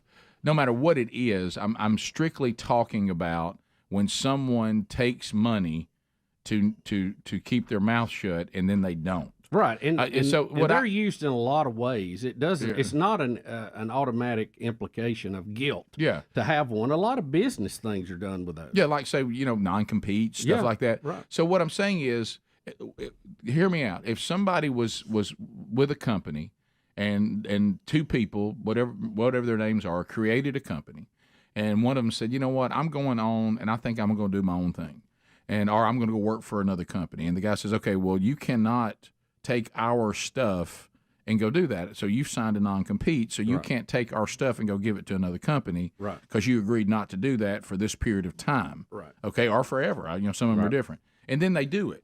Well, everybody would say, well, my goodness, that's a legal case right there. But when you take somebody and say, here's an amount of money for you to not, publicly go with this information, and you take the money, then you publicly go with the information, do they have any recourse against you? Well, that's the whole issue. And it has nothing to do with the topic. I'm talking about strictly breaking an agreement. Do you have a legal case and a grievance against a person who took money from you and then didn't do what they took the money for? And see, that's a legal contract agreement. Right, that's what I'm asking. But the lawyer-client privilege goes back to the Constitution. That's Constitution stuff, yeah. And if you can't have that, and look, I know we've all seen some very evil people, and we wanted to hang them on sight. I got that. Mm-hmm. But due process is just absolutely if we don't have that, we do not have a country. Well, we're no better than the kings that used to lop off people's head, or the mobs that used to go and burn people or hang them in the middle of the night. And that is what made America different. That's what we try to do to make America different. Well, it also goes to a lawyer can't help a client as well either if the client can't trust this constitutional thing. Right. Because, when you tell somebody, look, this is what happened, then that lawyer can look at you and go, well, no, look, I can tell you now, based on what you've told me, and we have this, you can tell me anything. We need to try to do this, not that. You can tell me anything. Right. Yeah, this is how we need to play this. Right. The other thing is, so what's next? I mean, are we going to have Think about how bad form it's going to be with counselors. So now, I mean, when this starts falling apart, we could have counselors go, look, I counseled a very, very well-known celebrity, and they told me some stuff, and I'm supposed to not tell anybody because I'm their therapist or whatever, but I wrote a book about it. It'll spread just like everything. Yeah, and then nobody can trust anybody, and then I don't think people can get the help they need. Well, our courts, our legal system is all based. It all has to have public confidence in it. There's always going to be a ruling people don't like, okay? And it's going to go for you sometimes, against you sometimes, and whatever. Many of you have been involved in those. Nobody likes them, and you know how that goes. But you have to have confidence in the system as a whole. And you see this now with, when the Supreme Court rules one way or another and somebody doesn't like it, well, we got to overturn that. We're gonna pack the court. We're going to do this, do that. Then you have all these federal judges that seem to be contradicting each other. I'm going to stop this pill. No, you can't. I can do this. No, you can't. We had federal judges stopping executive orders of the president, which I'd never heard or recall that happening before when Trump was in. So it just the whole legal system, I think, is teetering a little bit right now, and I would think that the folks that are invested in that system would want to shore it up a little bit. Yeah. But things like this are not helping. I mean, you take this, you knock a leg off of the stool of the whole legal system. Yep. And what do we have then? So anyway, whether you like Trump, this has nothing to do with Donald Trump per se. It has to do with this is a system that we can't allow to be eroded, or we're not going to have a system. Well, I think the best way to word it is we believe and totally agree if someone is being accused, and the accusation has merit, that no one, no matter where you are, is above the law. And if you have broken the law and there's a punishment for breaking that law, you should receive that punishment. It doesn't mean you can't be forgiven or anything like that. We're talking about the rule of law. Well, wouldn't we also say that no one is beneath a lawyer-client privilege? Right. There's two sides to that line, above and below. Yeah. And, okay, take this for instance. I know there's some people that probably don't like Donald Trump, maybe Democrat, maybe liberal, I don't know, and they're saying, no, it's all Trump. I'm glad they did it. You should do it. Are you going to be as happy when they raid the offices of the Biden's family attorney? Yeah, or whoever, or whoever's Lanny Davis. Are you going to be excited when they raid Lanny Davis's office and he flips on Hunter and on Cohen and on everybody else? Because if you do it to one side, you're going to have to do it to the other. Right. So think about that. Is that the kind of banana republic law system we want? I don't think so. No. Me personally. If you're truly a law and order society, this is part of it. Yeah, you can't compromise this either. So enough of that. Yeah. All right, we'll come back 15 minutes. We'll see how it goes, but you see that the Trump camp thinks they need to make a point to try to keep this from happening going forward. Not much they can do about the damage that Cohen's already tried to do, but and still doing it. And still doing it. Yeah. Oh, Bubba, I've seen him. I mean, he appears on every show He's still breaking that client privilege. Yeah. Every day. 15 minutes to the top of the hour. More Rick and Bubba coming up. Rick and Bubba, Rick and Bubba. Ben in Alabama, is that what you were about to clarify? Yes, that is correct. So it is a branch of the military? It is a branch of the military but it's actually not a branch until there's a declared war, and then they become a member of the armed forces. So when you're not in war, they're their own entity. And they're under Homeland Security. Pretty much they're under Homeland Security. But we go to war, then they become the fifth branch. When war is declared, then they become an actual branch of the military. Got it. Okay. All right. Thank you very much. Where's the National Guard figure into that then? I feel good. Bubba, are you familiar with the Twitter account Mugshot Bays? No, Rick, I'm not. As a matter of fact. We got it all nowadays with social media. Boy, we do. This Undoubtedly's account devoted to trying to find female mug shots where they think the female in the mug shot is a bae. Is that a term? what? B-A? A bae. Bae. She's my bae. Or short for babe. That my bae? Yeah, that's my bae. We're too lazy. We can't finish a word. Can't even say babes? Didn't it used to be babe? What is Is that the same thing? my boo. Yeah. Well, then there was boo. Then now there's bae. Now I there's, thought you said. there's so many of these. But anyway. Were you a boo or a bae? We have a Texas woman who was arrested earlier this year, and her glamorous mugshot has sparked requests for makeup tutorials. Don't you think if you're a boo, that should be negative, like you're ugly, you're scary, like, ooh, you scared me. Right. Like a ghost. That would be a boo, and a bae would be a babe, right? I thought, somebody was your babe. She must be somebody's babe. Remember Jackson Brown? Oh, yeah. You got What, to Rick? be Hundreds but of she's songs. and then so Babe went to Babe. Hey, Babe, I'm leaving. So we're done with all that, and then we went to Boo, and are we back to Bae now? What is Bae current? Is Bae current? I don't know. Young people? Faux Breeze on her last day is going to come in. Chick out. Get in here, Is that just for females, or is that for? Can you have is your male your bae? Like a guy you like? I'm definitely a bae. Yeah. Am I Sherry's bae? Can you still use ball and chain? Greg. Yeah. Greg. Give me a faux. Yeah, Faux Breeze is graduating today. She's scared coming in. I think. Faux Breeze, what's the correct? Is bae just anybody that is your like the person you Significant like other. that you're going with? Anybody. Anybody? What is that? Is it beyond friend? Male, female? Yeah, it's kind of like you're my bae. Like you're more we're like a couple. Yeah, I mean, it's usually it's usually like a term of endearment, but like. But like serious, like a is couple. But I call my friends bae. Oh, too. okay. So I'm it's trying to just get an not a boo. endearing term. That's how you Someone say that It you. can be a boo, but I haven't heard All right, someone. Now, what say is A bae boo? can be a boo. Yeah, but I haven't heard someone. What's say the boo in a difference long in bae time. and boo? What's a Boo's boo? out. Boo's out. Is boo out? I haven't heard someone say that in a long Yeah, time. Okay, so you that's my out. boo. And babe is out. Oh, I say babe all the time, but I think that's just me. Okay, so you say babe. hey, Can I get a reading? if here, it was though? if it was in the 70s, what it would be called? It would be called mugshot foxes. Yeah. Right. Foxy. You remember Fox? Foxy lady. That girl's a Yeah. fox. Hey, she's a fox, baby. Okay. Remember that? Yeah.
Top of the hour.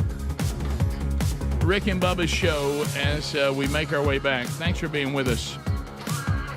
Should have come on the program today. The USFL kicks off their weekend, and we'll be chatting with a couple of NFL legends. Daryl Johnston, the newly appointed president of USFL operations, and also Howie Long, who is helping kick off season 2 for the USFL. They'll both be with us before this show is done today. All right, so Bubba, what's the official name we call this? The update? The Tornado Recovery Grades, TRG. Tornado Recovery Grades. Now let's explain to the audience what we mean by that. Well, we're gonna, a lot of people have been through this. Yeah. And I have heard many, many stories, some good, some not so good. So I'm going to share the process with everybody. Yep. To the best of my ability. What it's like to have a tornado destroy your home, and then all the things that come with trying to either put it back together, get your insurance to give you checks, all of those. Yeah. All of those wonderful things. And apparently it's going to be a running theme for the next year at least. So I thought it would be good if we had theme music. Okay. So we're working on that theme music, and I here's one that is just the song Tornado by Little Big Town. Now, I know that on YouTube y'all can't hear these, but if it sounds a little bit like Pontoon, which also is something that you're having a blast with. It seems like they've... But I'm gonna do one better. Hide the sun until you pray. I'm a tornado. Pretty good. How you like that? I'm a tornado looking for a soul to take. That's a good one. All right, so there's one. That even gives you a little bit of a walk, Rick, so you can announce it what we're really doing. does. I mean, that's pretty good. Yeah. I mean, those first few lyrics, and we get to the lyric about the tornado pretty quick. Yeah, we do. Yeah. So I think that's What's good. it called again? Tornado grade? What is it? Just called Tornado Tornado Recovery Grades, TRG. And that's TRGs. Time for a TRG. Okay. All right. So then, now I know that this is not completely accurate, but you are in a way still riding the storm out, Right. okay, Which is a great team, though. Yeah. So we have, I think we even have an edited thing on one of these CDs. The problem with this is the live version I think is better, but on the live version it takes a little time to get, because it has a huge buildup. The recorded version, I don't know if you've ever heard it, Greg. It's not that great. I mean, the live version of Riding the Storm Out is 1,000 times better. It's the same thing. But you see how this would take me some time. But we could have a Speedy edit it, to just get to the chorus of Riding the Storm Out. But I mean, it's like Freebird. The live version is way better than the recorded. I do like this being a part of it. Let's get an update. Yeah. On the tornado. That's a great song. Grade? What kind of grade? TRG. Tornado Recovery grade. Bubba, an update, and then you go. That's kind of hard to beat. Yeah, I just like the song. Yeah, I mean. Now, Bubba choked up. We had some other suggestions that were emailed in. Thunderstruck. I'm All Right, Kenny Loggins, which is, kind of a recovery mode. Okay. Yeah, stretch. No, I hear where they're going with it. Yeah, I hear where they're going. I just That's straight. I don't know if it fires me up. Did the movie The Money Pit? Did that have any good songs in it? I could do Money for Nothing. That was a troubling movie. We could do Dire Straits' Money for Nothing, but the throwing money at something. All right. But I like those two. I think they're out front. And I don't know the. But what's the one y'all did when I was building our house? Yeah, Our House. Yeah, what is the one that and I know I mentioned it and it didn't because we know what the song's about, but I wonder if there's not a lyric still. There's a Carrie Underwood song about Oklahoma and tornadoes and I saw that. tearing the house down where bad things happen. I know it's got a. Like I say, it's kind of got other meaning. We're not crazy about what the song's really about, but I don't want to send that message. Well, no, it's called "Blown Away," though. And see, when you think about "Blown Away," you do think about this situation a little bit. Yeah. But it's and you could get to the part. Let's see where. I don't want to hear the bad part. All right, here we go. Let's get to this part of the right here. All right.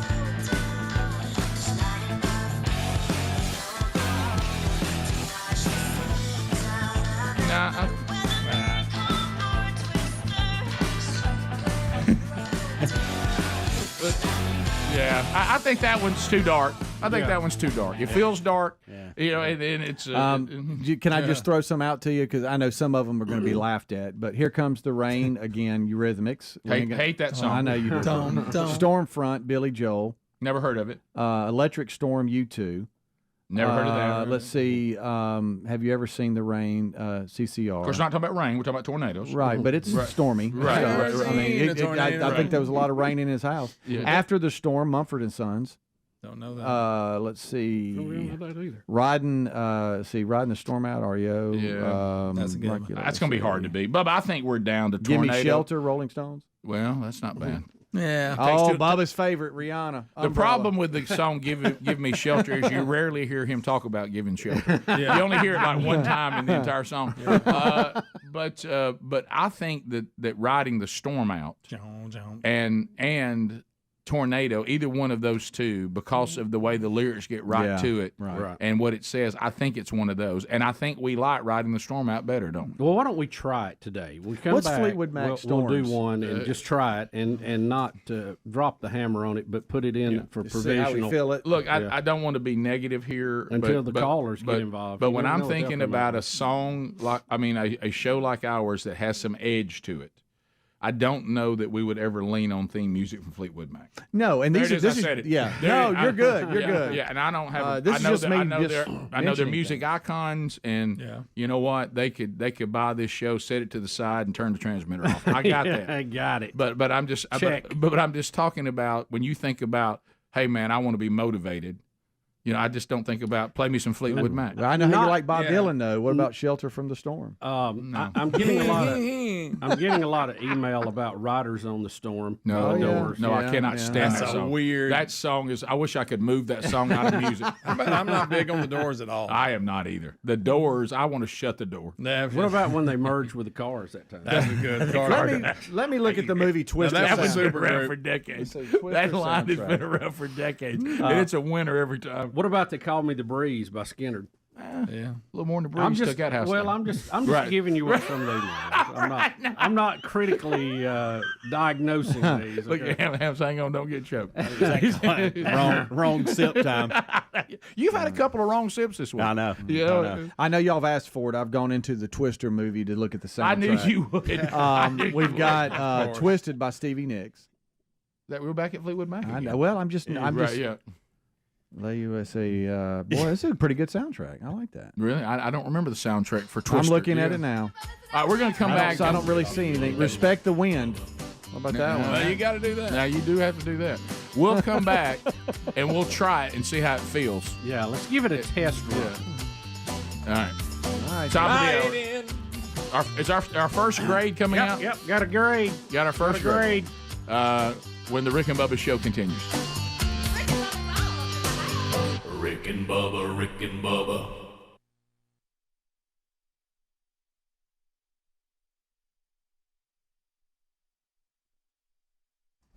Okay, so if you're looking for a movie to see this weekend, last I heard from Steve Dace, our friend here at Blaze TV, and glad to hear, by the way, Steve, that you're feeling better. He had a little bit of a health issue, had to go to the emergency room, but he's doing better.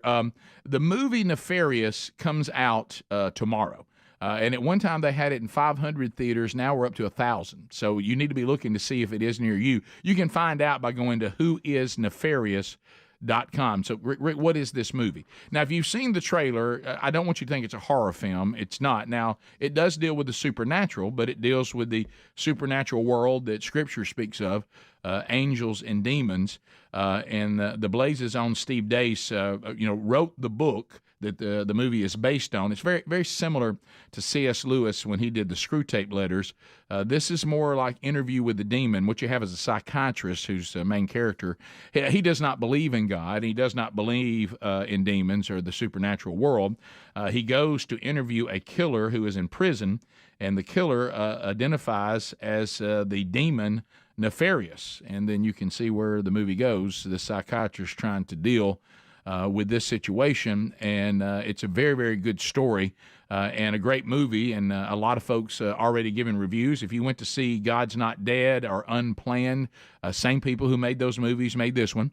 Whoisnefarious.com opens this weekend.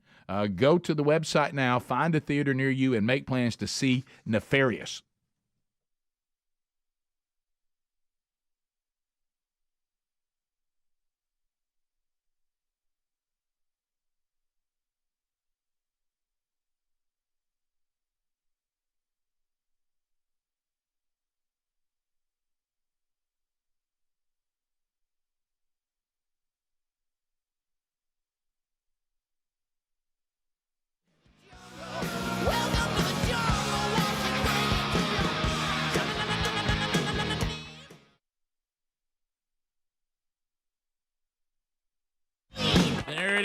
Guns N' Roses.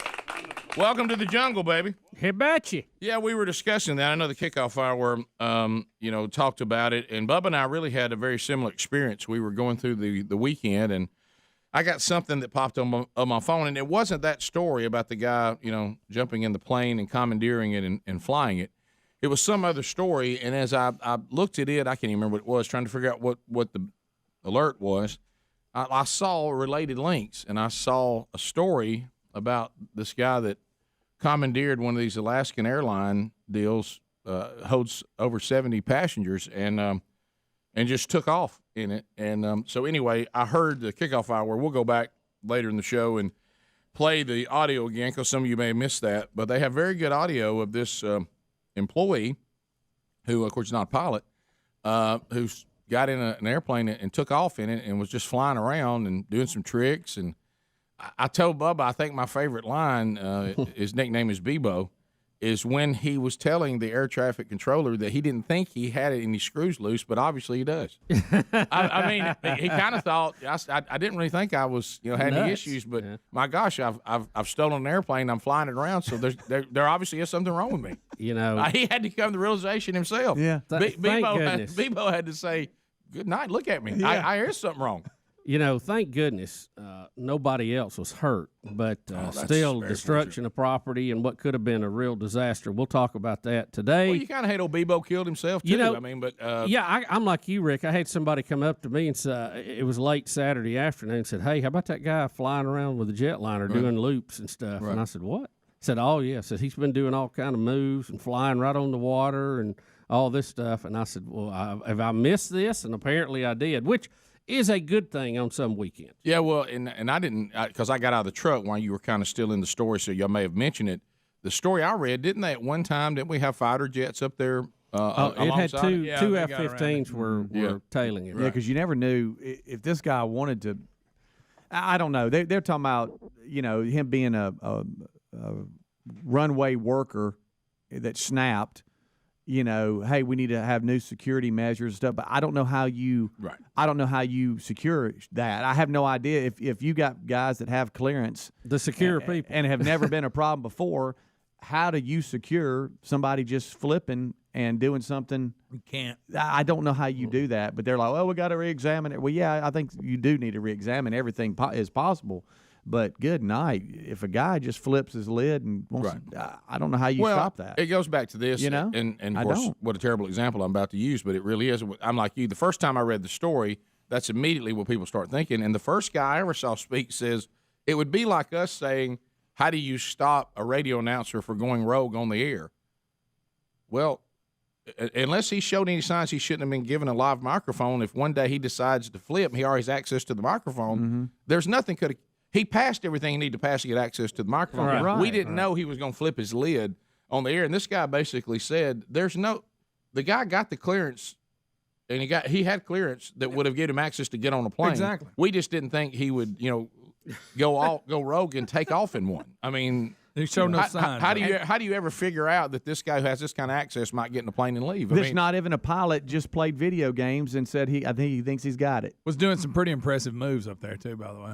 Yeah, he was diving loops. Well, again, that's a pretty big plane he was in. I hate that this man lost it, but when he.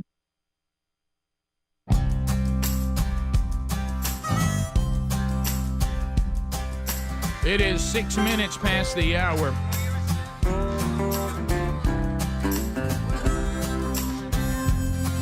So we're back.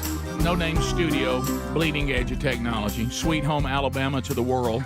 It's Rick and Bubba. Speedy, the real Greg Burgess, Helmsy, 80 Man Ad, they're all here. Bubba, those of you that are not watching on YouTube, Greg, are you familiar with the Turnpike Troubadours? I am not. You are not? Apparently they have a song called A Tornado Warning. I missed the Turnpike. Yeah. What are they? Troubadours. Yeah, here it is. Glad you got out of the city. But it doesn't seem to lend itself to a theme song update. No, I mean we got to be talking about a storm. Did we get to the chorus? Yeah. I looked through the lyrics. There's nothing in here that ever says tornado warning. That never in the lyric is it said. All it talks about is at the very beginning that there's a tornado.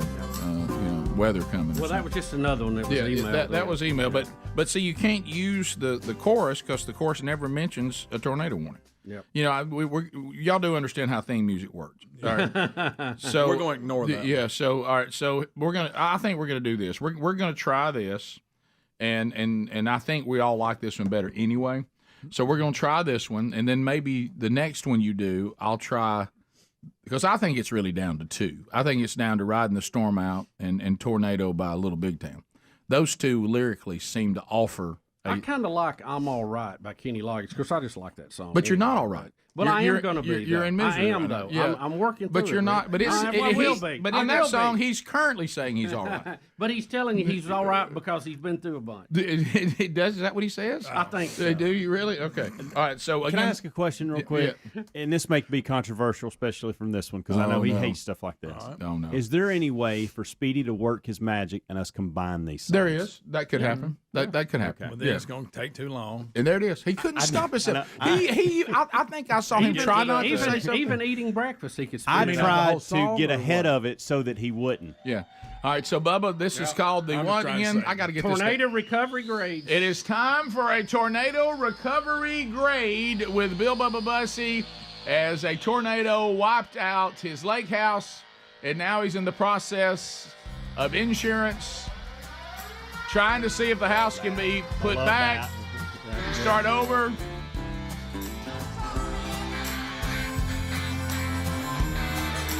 Bill Bubba Bussey and family riding the storm out, and the devastation left behind. Everybody say it. Riding the storm out, waiting for the fallout. So, Bubba, are you ready to hand out today's grade? You know, Rick, when this starts, the level of devastation, and you can't even get to where you need to get to even see what you need to see when you have so many trees down. And two groups today I want to give a grade. And by the way, we don't give grades until they're done. Right. You know, we have a lot of things in process. I like that. And a lot of people doing very well right now, but you got to finish strong. Yeah, absolutely. Final exam coming. So who's getting graded today? Well, Rick, first off, in a minor note, and this is nameless neighbors who came to our rescue immediately after this and started clearing our driveway. So I don't even know who it was. Category 1, nameless neighbors. Nameless neighbors who immediately after this, when the sun came up, came and started helping clear the driveway, brought their chainsaws, and helped to clear a path before anybody else was on the ground. Right. So I appreciate those folks very, very much. Rick, I also, with a big A today, John Upton from Hall's Tree Service. Okay. And this is the Auburn Opelika division. Okay. Hall's Tree Service, John Upton. I had not met John before this, but he is an awesome guy. And he gets an A? He gets an absolute Did A. nameless neighbors get an A? Yes, they got an A too. Okay. Both of these are A's. 2 A's. Okay. John got in there immediately and helped to get trees off of the house and clear the area. We had, I forget, when all was said and done, it was like 20-something trees along the house. And clear all of that so we could even get in there and be safe. As you see, when trees move on a destroyed piece of property, you can have, it's a very dangerous thing, Rick. I mean, you could be hurt in that. So there's the rest of the roof all around with that tree. How's that feel? But John got in there. Is that John right there in the hard hat? No, I don't know. That's one of his guys. But Okay. they got in there, and Rick, they had track holes. They had robots. They had bucket trucks. They had they had guys with saws climbing trees and trying to get them down. It was like a military operation, and they got on it quick, and we appreciate all they did. John Upton, we appreciate you, brother. Great job. Big A for you. Big I A. hope everybody else works to John's level. Okay. If they do, it's going to be a remarkable situation. Nameless neighbors, A. Right. John Upton, A. A. Absolutely. Okay. Anybody else today? No, that's all today. That's it. all Okay. today. That's the only grade that we have today. Thank you, John. Yeah, and so I'm trying this other one now on the way out. Maybe that's the I already plan. dislike that one now. But Don't maybe be that's like the that. plan to be on the way out.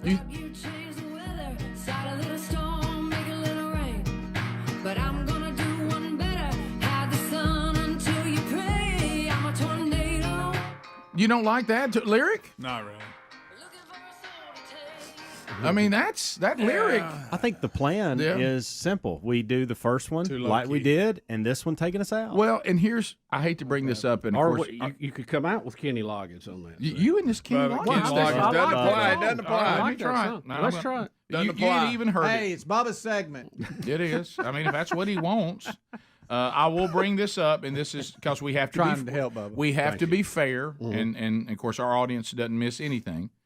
Is riding the storm out is about a winter storm, not a tornado. I know that. Yeah, but storm's a storm. Storm. No, if we'll leave it there, but I can't let the lyric Rocky go too Mountain much. weather, I everything I thaw can't go. out. I heard it. I can't let the lyric go That too hurts a long little bit. because it says I'm just going to use the chorus from it, riding the storm out. Because if I let the lyric go, it says riding it out in a Rocky Mountain winter, and that does take away. And then the I'll other give you that. and the other song says I'm a tornado looking for a soul to steal. What's getting me is I like the song so much better. I I'm know. giving it a What about pass, and I guess I should. Well, that's tornado. and that's movement I that like came that. with I'm it. a tornado. Yeah. Right in the storm out. The I'm a problem- tornado looking for a soul. The problem is this is what we're having with I'm All Right. It's what Greg has with Riding the Storm Out. This is a song that Bubba likes better. Yeah, it doesn't apply at all. Yeah, he But won't- No, he wants to do. work it in. I want people to know we're going to be all right. We can. How we about can Life overcome in the this. Fast Lane? Well, no. I just like that song. What about missing you? Well, you know what? He is missing his lake house, I'll tell you that. All right, so here we go.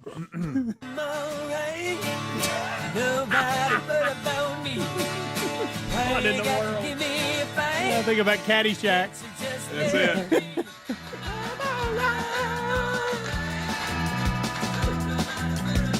Oh yeah. I picture the gopher. Right. Well, we don't Update on Bubba's house. What? Hey, Bubba, I got it. We can wrap it up that way. After you've given the grades, you can say, so with these people helping us, I'm gonna be all right. That's it. So that's my thought process. Thank you, Speedy. Again, that's what I'm. But when you have to work it all out to get to the meaning, you Yeah. know. Oh yeah. Well, again, I can't let the lyrics go because of the fact that we're broadcasting updates and details. He's basically saying, "Everybody, leave me alone. I don't want to talk about it." But I'm all right. But we're basically saying we want you to know what's going on. Right. We're updating you. What about in the storm? He's Well, that's that secondary meaning. It's kind of like a snowstorm on the first ring. We're looking at level 1, not level 2. Okay, if we do, we're going to lose the first song. How about Stairway to Heaven? Well, well, Greg, you know what? If Bubba decided to stay down there, that might be that. Might be playing that one today. That's a good point. You're right. We'll come back. Phone calls are next. So 2 A's today. 2 A's. Yep. Great job, folks. Appreciate it. Double A. Nameless Neighbors and John Upton and Hall's Tree Service. That's right. Two A's. Way to go. Thank you. Hall's Tree Service. Hall's. All right, phone calls are next Already standing up. at 866 We Be Big. Greg's quick to stand on the bed. On the bed. He needs that coffee. Greg, we don't like it. I don't like it. Rick and Bubba, Rick and Bubba. When you go do stuff like this, I'm glad he only, damaged property and himself. Do And we have good footage of this, of him doing the loops and all? That's what's playing right now. Yeah, look, there's I see it now. Look, he's upside down. I mean, there's all kinds of like iPhone footage of him with even the fighter jets chasing him at one point. You just don't see planes that big doing loops, do you? Yeah. Now I didn't see anything I saw when I saw the story, and there's probably more footage now because that was like on Saturday. At one time, it looked like it might have been his descent that he finally crashed on the island, but they never showed the crash. Right. Yeah. There's new. Yeah, he did. There's new footage out now. Okay, Video shows the crash site. But it's just I can't believe this guy wasn't even a pilot. He was doing some stuff here that. Well, again, I saw sounds like one story that said he was an amateur pilot. So I don't know if he. In the audio, he says he's played video games. He said he hadn't planned on landing because he really wasn't sure. We did find out too what pilots always joke about. It's one thing to take off, but what we get paid to do is land. Yes, because landing is that's where all the expertise comes in. Where you make your money. Yeah, that's But anyway, but again, just that realization of him saying, I didn't think I had a screw loose, but hey, apparently so. I mean, obviously I do. Look what I'm doing. Yeah.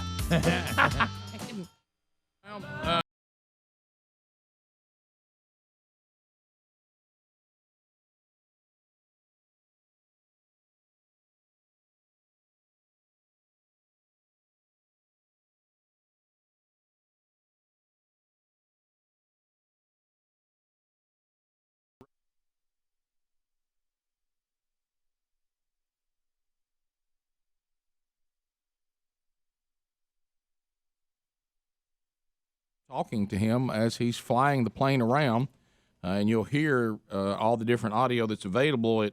He's thought he's figured out how to fly the plane good enough to get it off the runway through video games, which he obviously has because he got it up. And some of those simulators are real good. I used to have one that was recommended to me by a pilot who was in the military, and he said they actually get, hours of credit for flying in these simulators, and you could go to any airport in the country, pick any plane, and it even simulated the weather. If the weather was raining outside at an airport when you went to that airport online, so it was raining. So it's very realistic for the most part. Yeah. So he undoubtedly he did enough to get the plane airborne. You know why it was? Yeah, it was. So, you're right. And there's a lot of and flew it pretty good, Rick, while he was up. Yeah, there's a lot of silence in between him talking because he was up in the air for like an hour or so. Wow. So they've taken out a lot of the gaps and provided audio between air control and Richard Russell.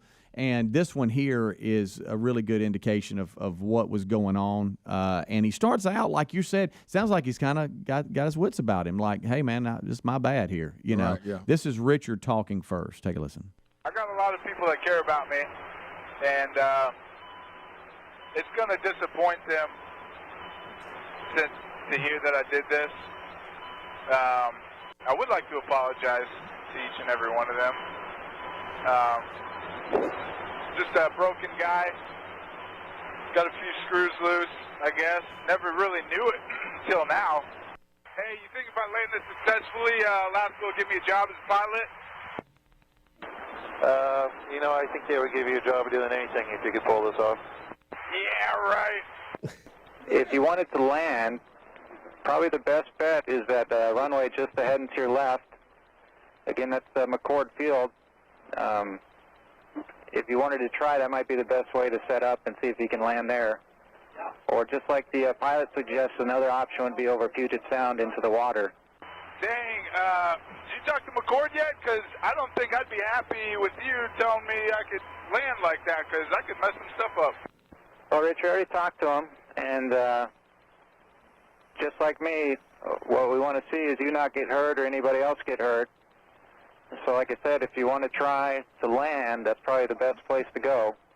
Hey, I want the coordinates of that orca with the mama orca with the baby. I want to go see that guy. I know it's. Pilot guy, can this thing do a backflip, you think? I think I'm going to try to do a barrel roll.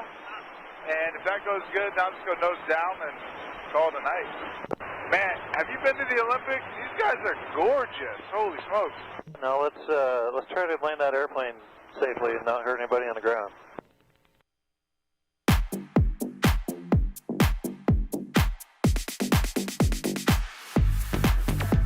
It is 21 minutes now past the hour. Here we go, phone troll. Any topic you want to talk about at 866-WE-BE-BIG, fire them up right now. Fire them up. Lines are available. The real Greg Burgess taking your phone calls. 30 seconds is king. The buzzer be running things, ma'am. And that'll be your time on the show coming to a close. Probably don't want to waste any of your time. You probably want to get right to it.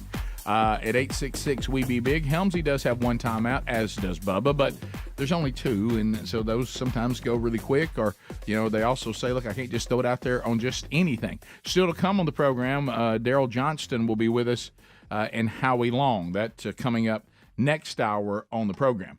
And the archive from yesterday's Wednesday Bible study, Revelation chapter 7, now available on our YouTube and podcast channels. To the phones we go. Let's get started with Patrick out of the great state of Texas.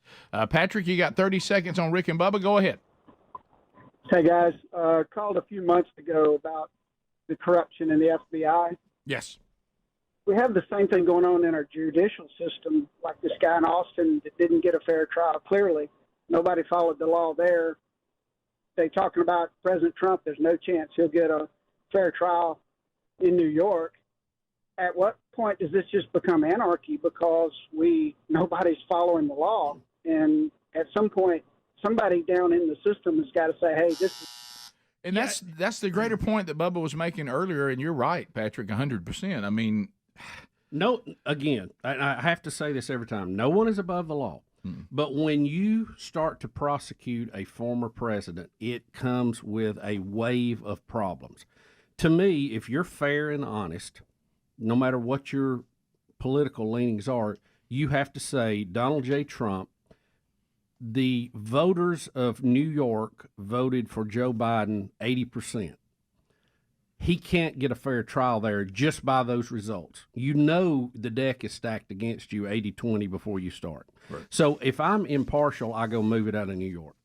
Where am I going to move it? South Florida? Probably not. Right. Because that would be so you got to find somewhere it was 50-50 to give him a fair trial. Honestly, I mean, if I'm responsible for that and I want him to get a fair trial, whoever it is, yep, I got to go somewhere where a former president got a 50-50 split in the vote. That's the only way I can make it fair. And how complicated and hard is that going to be? Well, we were never intended, to all your point, you, Patrick, you, others that have talked about it, it was never supposed to be that if somebody wants to get me, just wants to get me, I'm their enemy, they can use the judicial system to destroy my life. Right. And if they can get me in the right court, in front of the right judge, in front of the right jury, they can ruin my life, whether I'm guilty or innocent. Right. That's really not what it was designed for. And, you've got a single district attorney. I mean, you can impeach a president. Trump was twice, and that is a political process, not a legal process. But when you start these things, I just don't know how you ever make them fair. Brian, welcome to Rick and Bubba. 30 seconds. Go ahead. Thank you, gentlemen, for being out there for us. And I just had a quick question for Bubba. Yes, sir. Have you considered, when your pontoon boat gets repaired, have you considered renaming her to Dorothy? That's good. That's really good. From the movie Twister. Yeah. And by the way, those of you that are emailing, as far as Bubba's house and his boat, he's already tried a little topaz. Yeah, we tried all the topaz we can stand. By the way, I'll have to tell you about trying to put a new top on the boat. That is going to be a blast. Yeah, you tell me one of your plans. Yeah. Are you working that plan? Well, I'll tell you. I think I may wait till after the fact to tell you because I don't want to be open to public scrutiny before I do it. Let me tell you something. This audience can be helpful, and they can also tear you from limb. They can bury you. Yeah. Tracy, Birmingham, Alabama, 104.7 WZZK. Tracy, go ahead. Hey, fellas, glad y'all out there. Thank you, buddy. Name for y'all's tornado song could be Doors, Riders of the Storm. Can't stand that song. Tracy Lawrence, Texas. Or Tracy Lawrence, Texas Tornado, because 90% of the tornadoes we get in Alabama, them storms come out of South Texas. Yeah. We've already shot down Riders of the Storm because it's a creepy song, and I don't know that they're other than Adler. And I don't even think he likes the Doors all that much. There's just not a really big Doors fan here on the team, and that song is just got a creepy feel, and nobody wants to hear that. It's one of those songs that kind of make you go, ooh. When you hear it. Makes the skin on the back of your neck pile up a little bit. We continue. Let's go to Carol. Carol, welcome to Rick and Bubba. Go ahead. 30 seconds. Yes, I love you guys, and I appreciate everything you stand for. Thank you. But I just wanted y'all to realize that yesterday y'all were talking about putting puppies on the wheel of meat. To give away? Did that happen? Oh, no, that was Greg's puppies. Yeah, Greg's puppies. That was part of... Yeah, well, that explains all the email I got from Koreans. I didn't know what was going on.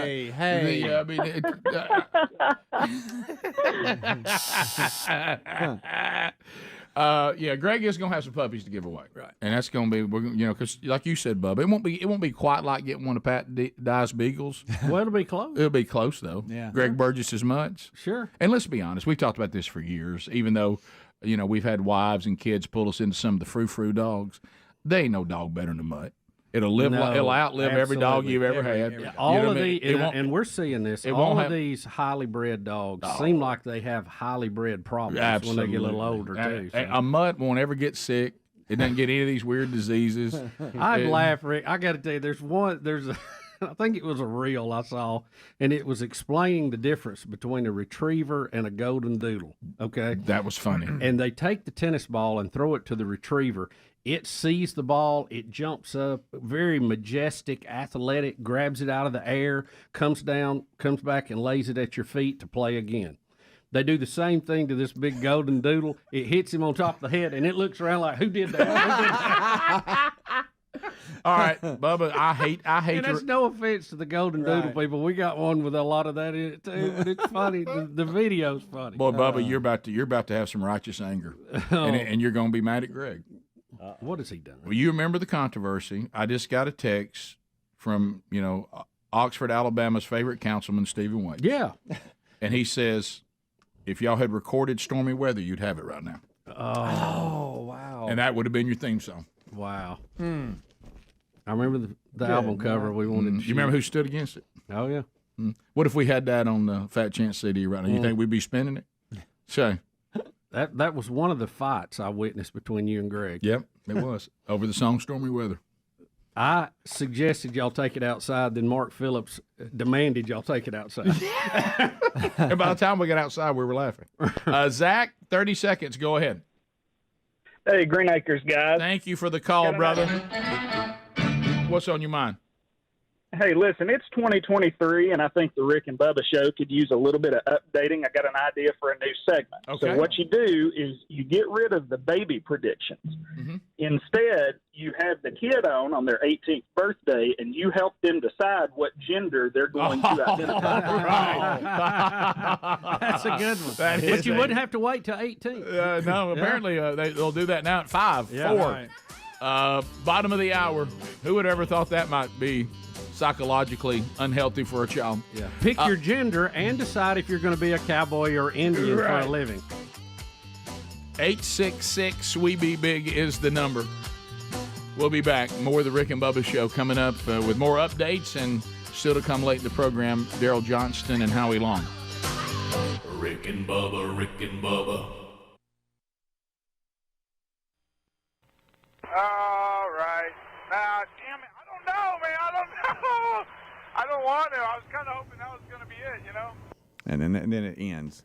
Guys, he was talking about the orca that had the baby. They've been talking about all week. carrying it on his back. He wanted to go check that out while he was Like he thought he could get to it and see it out in the open water somewhere? It came up on a beach somewhere. All right. What about when he claimed that do you think they might give him let him be a pilot if he can land it? Right. Mm-hmm. And then that guy's trying to humor him. Oh, I'm sure. Yeah, right. No, they'll give you any job you want. Yeah. What about when they gave him the water option? Well, I don't know. You might be talking to McCord. He might not want to tear his thing up. The guy's kind of like, I kind of think the playing toward was kind of a given. We're trying to come up with the least amount of problems we can get, Scully. See if you can put it down in the water. Oh, man. And then I did what he just knows. So he just crashed on an island. He crashed on an island. It did have houses on it, but he crashed on the uninhabited side. Yeah. We got this is some audio, and you'll hear some things you just heard, but different things too. This is more audio. Oh man, those guys will rough me up if I tried landing there. I think I might mess something up there too. I wouldn't want to do that. Hopefully. Oh, they probably got anti-aircraft. No, they don't have any of that stuff. We're just trying to find a place for you to land safely. Yeah, not quite ready to bring it down just yet, but holy smokes, I gotta stop looking at the fuel because it's going down quick. This is probably like jail time for life, huh? I mean, I would hope it is for a guy like me. I don't need that much help. I played some video games before. I would like to figure out how to get this cabin altitude. Like I know where the box is. I would like to get some, make it pressurized or something so I'm not so lightheaded. I wouldn't know how to land it. I wasn't really planning on landing it. Minimum wage. We'll chalk it up to that. Maybe that'll grease the gears a little bit with the higher up. Damn it, Andrew! People's lives are at stake here. Now, Rich, don't say stuff like that. No, I told you I don't want to hear no one. I just want you to whisper sweet nothings into my ear. That's when it got weird. Yeah. That's when Bebo's about to take He, her on. well, he according to what he said, the cabin wasn't pressurized. Yeah. He was doing those G's. He was getting a little goofy. wasn't he? Yeah. He did die in the crash. They found the wreckage, and he did nosedive in an island close by. You can see the water. He's been. How about buzzing the water like that? Yeah. I mean, good night. How about it's amazing a plane that big will do maneuvers like that, isn't it? Yeah. So we don't know the backstory, though, yet. We don't know what was going on with him personally, his family, any of that stuff that caused him to have a screw loose. No, I guess that'll probably unpack today and over the next day. They did say air traffic control did a great job. They said they noticed immediately they had a rogue plane that took off. Yeah, And got they jumped on it right out of it. F-15s launched. Yeah. You know, I'm glad to see that they jumped on that so quick. I mean, well, you got to. You know, when 9/11 came around, we Changed were a little like, hey, where's the airplanes at here? Where everything's changed. Yeah, and this wasn't a small plane. Did you say it was 70 passengers that carries, 76, Greg? something like 76? 76. Yeah. Yeah, so it was wow. a turboprop. Yeah. Yep. That's a big plane for Bebo to take off in. Yeah, Bebo was doing some maneuvers. So did the news networks go live on this? What time did it actually happen live? Was it Friday or Saturday? It was Friday. Yeah, I didn't hear about it till Saturday afternoon, like you said. And I even looked at it one time and thought, is this an old story about? I'm like, does this just happen? Because it was. It intrigued you. Yes, when you heard that a big commercial plane was doing loop-de-loops, I thought, man, I wish I could get to TV and see that. Runway worker, flying plane, that'll draw you in. So it is over, and unfortunately, the person who obviously had some issues died in the crash. But the good news is he did not kill anybody else. And loss of an airplane, not near as big a deal as it would have been to lose a lot of innocent lives on the ground. Or if it taken a plane had somebody in it. We'll be back. More Rick and Bubba coming up. Rick and Bubba, Rick and Bubba.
$35 minutes now, past the hour, from Sweet Home, Alabama to the world, via various platforms.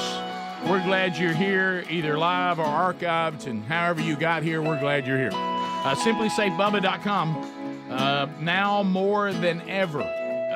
Boy, you got to protect your property, sadly, but you do. SimplySafeBubba.com. You need to make sure that every single place that is, maybe makes you a little susceptible to somebody breaking in. A lot of times in the old days of security systems, they were very limited to what they could do, but not anymore. SimplySafeBubba.com, Fast Protect technology, 24/7 professional monitoring in an emergency. They capture critical evidence too, so you can get priority police dispatch. The monitoring costs less than $1 a day. You can lock your doors at your home or your small business and access your cameras from anywhere. Customize the perfect system, as I mentioned, in just a few minutes at SimplySafeBubba.com. You will install it. You can claim a free indoor security camera right now, plus 20% off your order with interactive monitoring if you go to SimplySafeBubba.com. There's also a link at RickandBubba.com under the sponsors. You have responded over the years that they've been with us. If you haven't responded yet, go ahead and get your system now. You'll be glad that you did. So, Bubba, we have updates on the ongoing Dylan Mulvaney spokesperson So this is, I don't know, marketing agencies everywhere, for some reason, have made the decision that trans woman Dylan Mulvaney, biological man, should now be everybody's spokesperson for products that boggle the mind. I mean, that boggle the mind. But the question is this, because everybody can say, hey, man, I don't care what your view is. The shut-up juice that we all could be given is if it was actually working. So no matter how you may feel about this topic, if you're going to pick somebody to be your endorser, they are supposed to be selling product. That's what they're supposed to accomplish. You would think. Is Dylan accomplishing that? Rick, controversial at best. Yeah, right. Anheuser-Busch, we reported yesterday that their market value had dropped $3 billion. 6 days ago, their value was $132.38 billion. Today, $125.73 billion, a $6 billion loss as of today. $6 billion. Now they're still worth a lot at $125 billion. Of course. That's a lot of cabbage out there. A lot of barley in this case. No question. But definitely seeing some backlash in the stock market price for Anheuser-Busch. And then we get to the next controversy. Yeah, we have, I don't know if you've seen this trend online, the Burn the Bra Challenge, where people are burning their Nike bras. Now, the reason why they're doing that, I want you, and what I'm going to say to you, you'll think you've landed on a planet, and you won't even believe what I'm saying, that the Bud Light thing, you can laugh about, the beer drinking culture and embracing transgender, world, all that certainly I think has some merit.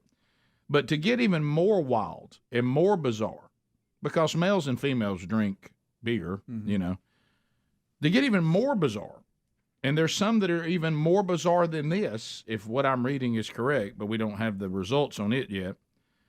We have Nike, who decides that they will promote their sports bras, which are for women, through Dylan Mulvaney. And who has really no reason to wear one. I don't think. Who has been a woman for 365 days. That's it. And have you seen the number of people online now who were biological females that were putting up how many days they had been females? Yes, and all the things they've been through and all they'd overcome. Oh, man. Look, the word absurd, it's like I'm having to use it all the time now. Who are these marketing people that say, you know what? That right there is a great idea. Yeah. So let's get a. And from the looks, really don't need any bra. No, thank you, Greg. Let's get a biological male. A Band-Aid would do it. Let's get a biological male who is living as a woman and is transitioning to a woman. Let's get them to promote our sports bras. How that got out of that conference room, I got an idea. You know what I would say? Appreciate your idea. Now, do we have any others? Yeah. Can somebody give me another idea? Is there anybody out there that can maybe give me another idea for that? Now, keep in mind, all right, now, I'm just talking about this. The only reason why this is in my mind right now is because she's in the headlines right now. Right. So Riley Gaines, not even a thought that maybe she should be the endorser of this, a female athlete. Don't you think a biological female athlete would have been a better choice? She's being demonized now because she's actually had the audacity to speak up and say, I was robbed by a guy in a girls' competition. Correct. And now she is being, she was held hostage for a bit of time in San Francisco when she was there to speak. There's a portion of our society that the statement that Bubba just made that is quoting Riley Gaines, that people thought her statement was so unacceptable they were willing to physically harm her. Yeah. Yes. That she said that I shouldn't have been beaten by a biological male. And San Francisco State, where she was when she was attacked, and she had to go hide off in some room for 3 hours. Mr. Flight. The president of that university said that her sex-protected sports speech was deeply traumatic to trans community.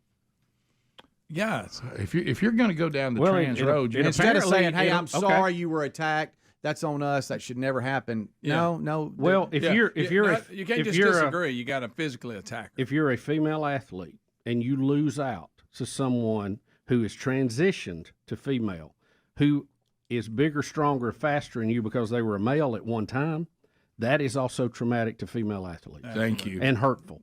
You know, and uncalled for. We're prioritizing the feelings of a few men over the feelings of any girl that wants to participate in sports. Yeah, true. Yeah, I mean, I don't even have a problem if I have the worldview of the San Francisco State guy.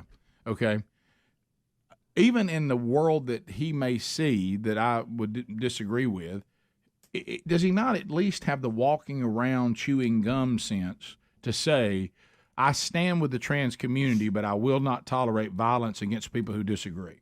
That's unacceptable. Yeah. What about that statement? He acts like it's okay that there was Yeah. violence. What about that I statement? mean, it was called for. Yeah, right. See, I mean, where's the balance? You can't even have balance. Tells in you this. what you're dealing with. Yeah, it does. Now, I'm being told, and they keep listing this, that he also has done endorsements for female hygiene products. Now, has that been confirmed? Because I Well, heard that too. Is that somebody kidding around? Dylan is on video promoting them. So, and it's got the boxes there in front of. You're talking him. about female hygiene products? Yeah. Are you being serious? Yeah. I mean, I've watched them. Okay. Yeah, And then the oil of Olay, I've seen that, where Yeah. the skin products for women. Right. Well, now he's wearing the product in the sports bra. What about the other one? Yeah, I don't mean, know. I'm The just Hodge curious. twins had something interesting to say. I bet about they that did. one. That goes under don't ask, don't tell. Yeah, I bet they did. So he's not going to be doing a little silly dance showing that one off? Mm-hmm. Yeah. Oh boy. Wow. Yep. Yeah.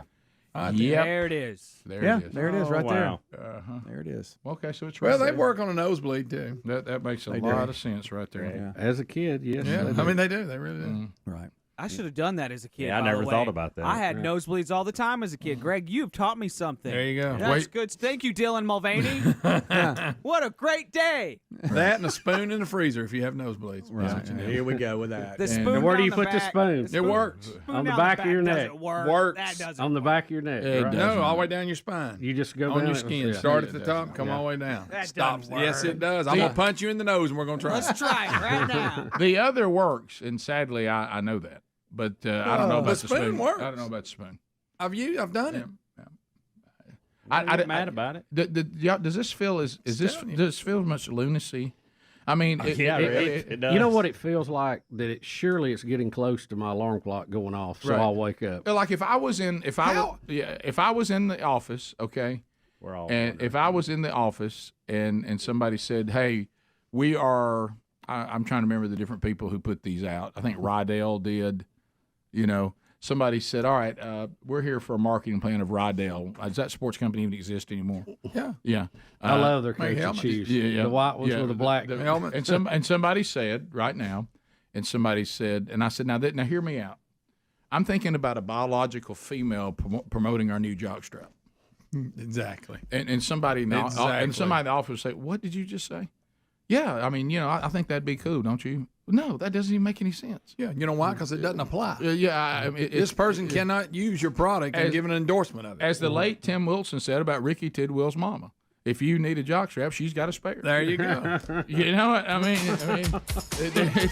It's not needed. That was always a great line. You know what I mean?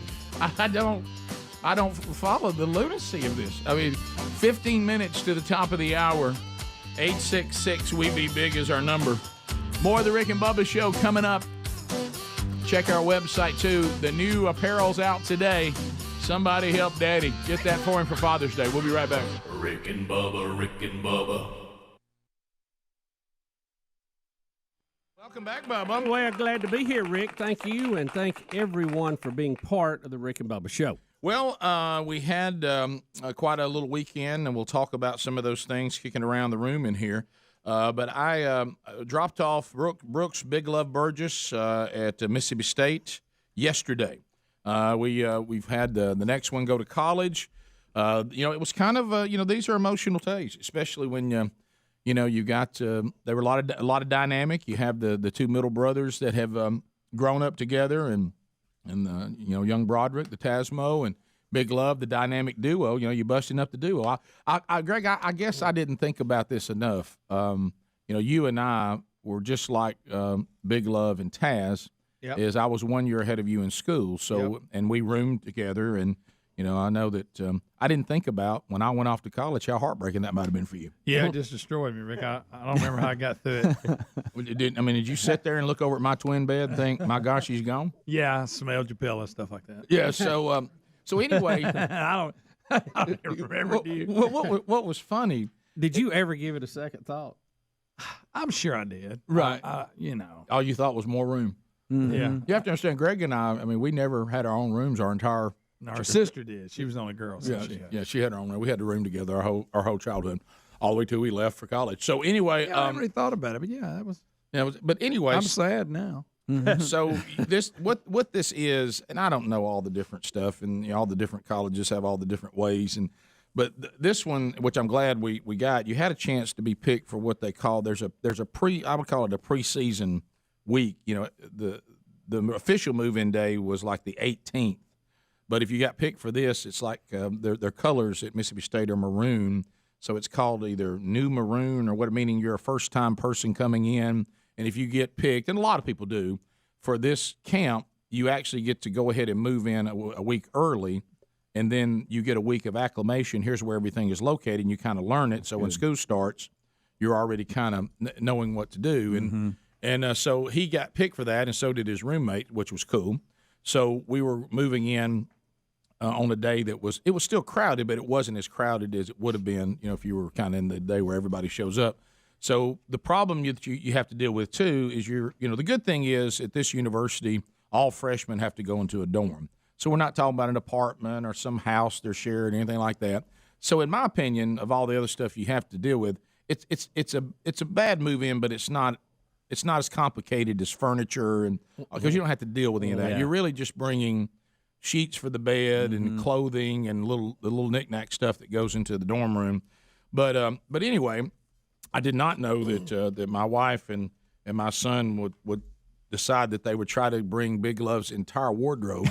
The problem with Big Love is he was a lot like me as a kid.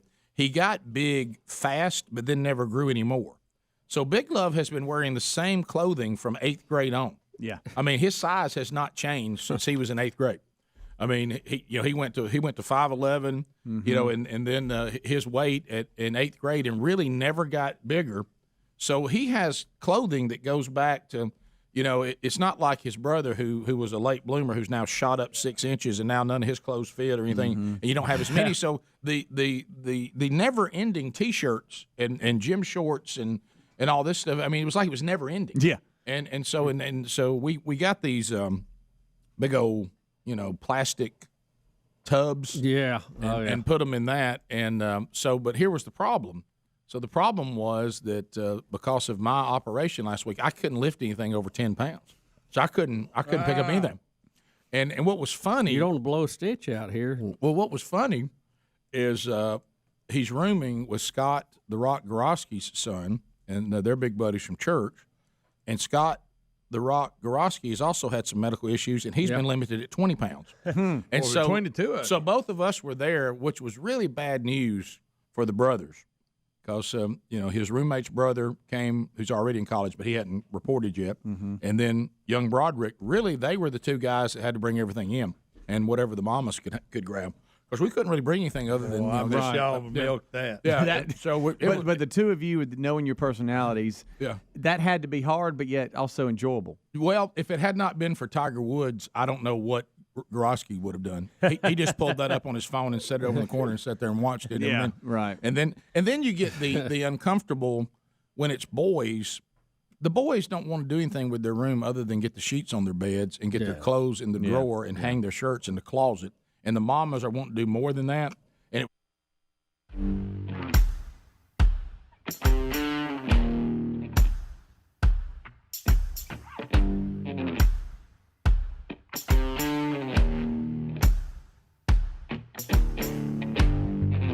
we're back, 9 minutes to the top of the hour. Well, we're excited. Last year we had a blast with the debut season of the USFL, and we do the show from Sweet Home, Alabama to the rest of the world.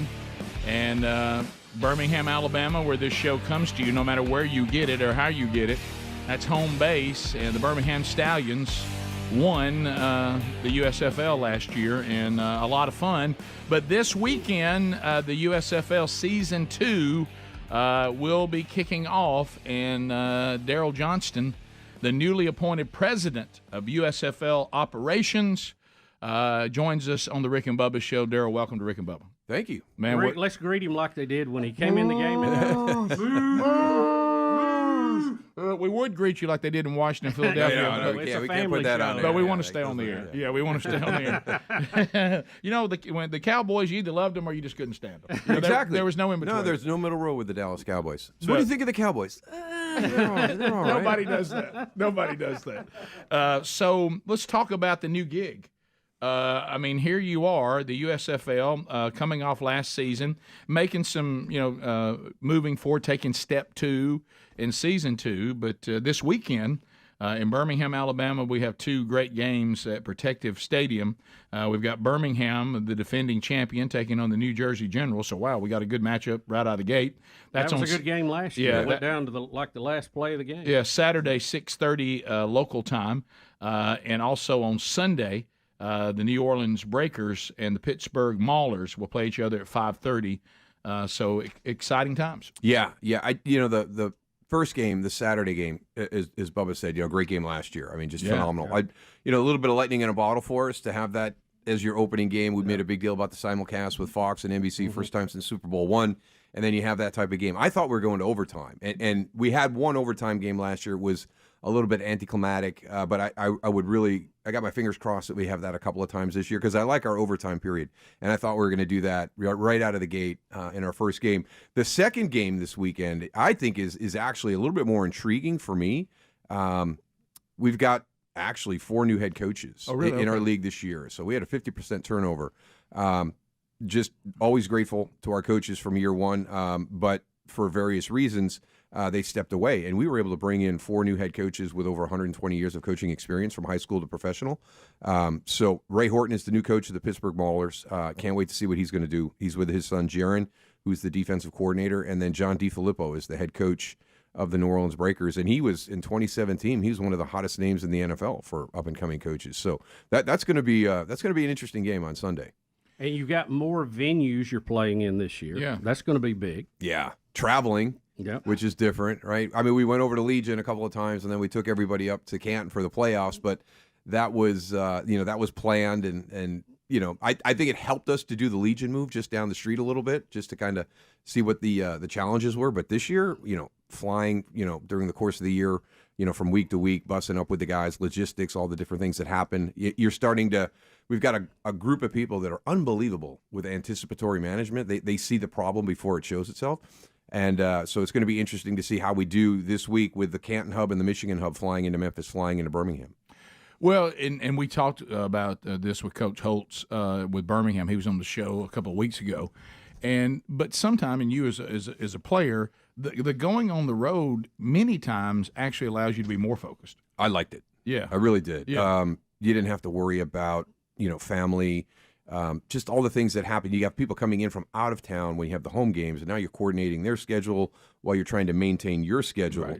Right. So I loved going on the road. And to me, there was nothing better than walking out of the vet after kicking the Eagles' butts, right. Beating the Niners at Candlestick. Right. I mean, those are some of the greatest moments walking out. Sure. It just to look at a Philly fan, and they've got nothing to say.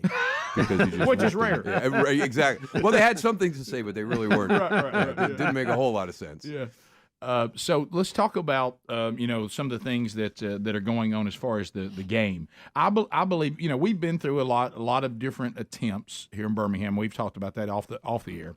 So Birmingham, people are very, very football savvy as far as their football knowledge. And one of the things that I think was great about the USFL last year is in the past there was a problem. Skill players always looked pretty good. The interior offensive linemen usually were really, really bad. And then all your great skill players were killed because they had no one that could protect them. I mean, it really was. Yeah, we watched it firsthand. Yep. I was pleasantly surprised, and maybe some of the rule changes have made it easier to contain defenses a little bit. But I looked in the interior line, and it looked like across the whole league that you guys were able to find some good offensive linemen, and you could tell by how effective the offenses could be, which is normally not the case in an inaugural season of a startup league. It's one of the reasons I tell people these leagues are so necessary. Right. The development of the offensive lineman is something that's not there at the collegiate level anymore. There's a handful that you see them now. That the first round is mainly offensive line. I mean, it's the coveted position right behind quarterbacks. So that's the reason for this league, because the time restrictions that they have in the NCAA, these guys don't have that time to work on their craft, and it's a big jump.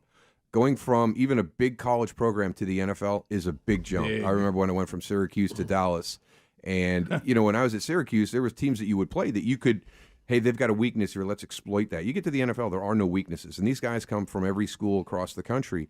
One of my favorite teammates was Eric Williams from Central State, Ohio. Oh yeah, and probably the meanest guy I've ever seen on a football field, and he's from some little school up in Ohio. And it was just unbelievable. So you've got those types of guys that are coming in. But the offensive line position, I thought the biggest thing last year, and we really wanted to place an emphasis on it, and that's why I think we're in a really good position this year with the 120 years of coaching experience with our new guys, is we wanted coaches and teachers. Those are the guys that are going to have to really help these guys work on their craft. And you're exactly right. The defense is always a little bit ahead. Yep. There seems to be a little bit more of an acclimation that happens quicker. Rushing the passer than protecting the passer, Correct, opening the running lane, then stuffing the running lane. Yeah. So, our skill players can't shine if our offensive line is not good. Well, and we saw a level of football. I mean, I'm talking about right out of the gate last year that I don't think any of us expected. Especially with the short time they had. Yeah, right. I mean, they were drafted and they played. Right. Yeah, February. We draft them in February, put the teams together, go to camp in the middle of March, and then we're kicking off in the middle of April. It's like, what's this going to look like? A lot of those guys didn't even know each other's name.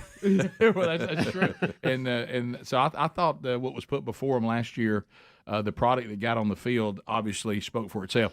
All right, well, top of the hour break, we'll come back. Daryl Johnston's our guest. And we want to talk more about that. Season 2, how's it looking? Yeah. Behind the scenes. Can you share that with us? Absolutely. Yeah, we'll ask you. You may not tell us, but we'll ask. We're going to ask.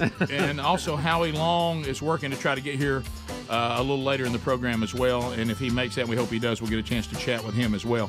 More of the Rick and Bubba Show coming up with Daryl Johnston right after the top of the hour break. Rick and Bubba, Rick and Bubba. So funny to watch Brooks and his roommate say, "Well, we'll get that later." Yeah, meaning I wish y'all would just leave, and then we can set the room up the way we want to set it up. So the thing that I was, and I don't know what's wrong with us. I mean, how many times have we said that our wives have looked at us and said, "What's wrong with y'all?" Yeah, I mean, so many I times. get it daily, Rick. Well, I guess it's a defense memechanism of me, but I like, I tend to like to kind of mess with people. Yeah. I've noticed that. Including, my wife. And so Sherry was trying to deal with the emotion of, dropping off baby at college and all that. And so she was trying to get into defense mode. She said, I just don't know how I'm going to act. And of course, immediately I start trying to bring up stuff that would make her sad. And now, why would I do that? I don't know. I don't know the end game for you, Rick. Right. That's what I don't just get. it was because I think it kind of got her like cutting up with me to the point that I think it helped a little. That was right. That was the that vision. Is a defense. She knew you. That's a defense. That was that was the vision I had. You know what I mean? And your vision. You're right. And so I would do things. So we were getting ready, and I said, on the way down there, I said, boy, it just seemed. I went upstairs and looked at his room and that empty closet. And she looked at me and she goes, why would you say that? She goes, I said, well, I mean, that room, I just don't know. I don't know if I can go up there. And she was like, why would you bring something like that up? And I said, boy, it just seemed like yesterday. I said, boy, look at this picture. And I mean, and she was like going, hey, are you going, is this going to continue? And I said, well, look, I'm just trying to get through the moment. So when it got time for us to actually wrap up and leave, of course, I start pretending that I can see Brooks like looking out the window of the dorm. Yeah. And I said, "Oh gosh, he's looking out the window." And she turned around and she's like, "What?" And I said, "I'm just messing with you." And she just looked at me like, "Why why would you do that? And then I said, and then we get down the road a little piece, and I said, boy, just think, tomorrow he's not gonna come through that door and start hollering, hey, where's everybody? You know how I said, just brings so much joy to the house. It's just gonna be quiet. And then, of course, I turn around to his brother, and it was emotional for his brother too. And I said, and the dog's name is Buddy. I said, who's gonna break it to Buddy? Poor Buddy. poor Buddy. and Taz was like, what? I said, so anyway, we get home. Of course, it's just such a long day, and you're so done, you're so tired. And I go downstairs, and Buddy's in there sitting on the bed with Taz, and I said, has anybody told him? And you see the dog kind of looking around like, what are y'all talking about? And he's just kind of kicking around. And I said, anybody told him Brooks is going to call him? And, you don't know yet. You don't know. And he goes, Dad, will you please How just will go? he take Dad, it? will you please go? I said, Buddy likes Brooks. That's like his favorite. And of course, it'd be like Skip on my dog Skip in there on the bed when that was buddy exactly went to it. college. Yeah. And then I went in there and I said, and then this was the one. This was awful. So I go in there and Sherry's in there, and she's a little emotional about it all. And I said, you ain't gonna believe where I found Buddy. And she goes, no. And I said, he's up here in Brooks' room. And of course he wasn't. But I mean, it was Good night, Rick. Good gracious, man. Brutal. Well, I mean, Get your gallbladder out, you go back. Well, my gallbladder just came out. What about? By the way, the funniest line, I talked to the doctor Saturday, and I said, just think about it. I said, we had that surgery scheduled another week from now, and he goes, oh no, that wasn't ever gonna happen. I said, what do you mean? He goes, no, you've been rushed to the hospital, and now you're in the hospital with major problems. That's what was going to happen. Yeah. And I said, okay, so we weren't going to make it next Friday. He goes, no, we weren't going to make it next Friday. We'll be back. Rick and Bubba. But already there. Yep. So, so it was interesting. Yeah. It was a lot of. It's so funny to think about how things are so much different. And I'm not saying that, some of the things we do, everybody, but some of it I think it's good. But Greg, I'm trying to, how you try to remember things. Yeah. Of course, there was a football dynamic, which I guess made it a little bit different because I'm trying to think that my other son that played football, his dynamic was definitely different too. But I can remember me heading off to college consisted of me dragging a laundry basket and my stuff out to a 1977 Chrysler Cordoba that my dad had bought for $900. And Bruce Harmon, who played football with me, packing his stuff in it, and my parents waved bye to me out of the gravel driveway and went nowhere near the college. Yep. And then I called them from a payphone to tell them we were there. I mean, there was no going to the dorm and hey, want to say bye, hugging out in the parking lot. I mean, the goodbye was from the house, right? And you just took off to college on your own. Told Tyler that yesterday. I said, most, just back in the day, we just. I remember see you later. The goodbye was from your yard. Yeah. I remember you coming back home with a shaved head. I remember that. Yeah, that one. I also remember that great picture they sent. Why do you always bring that up? My mom's still mad about that today. Yeah, you think I'm going to buy these? Yeah. Rick had a wife-beater T-shirt on. There's no hair all over his head. And that was in the annual or whatever. I didn't know that was the picture they sent your parents for you being in college and you were in the annual. So I've got a white tank top undershirt on and my hair all over my head. Mother goes, you think I'm going to buy these? She holds it up. And by the way, if you can find that. I loved it. Listen, if you can find the Troy University annual from 1983.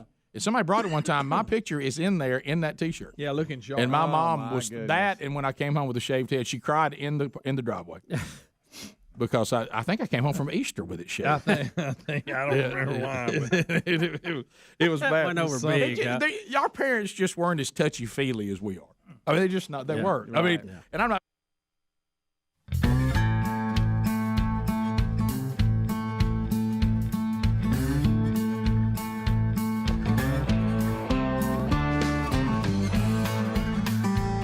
Here we go, 6 minutes past the hour.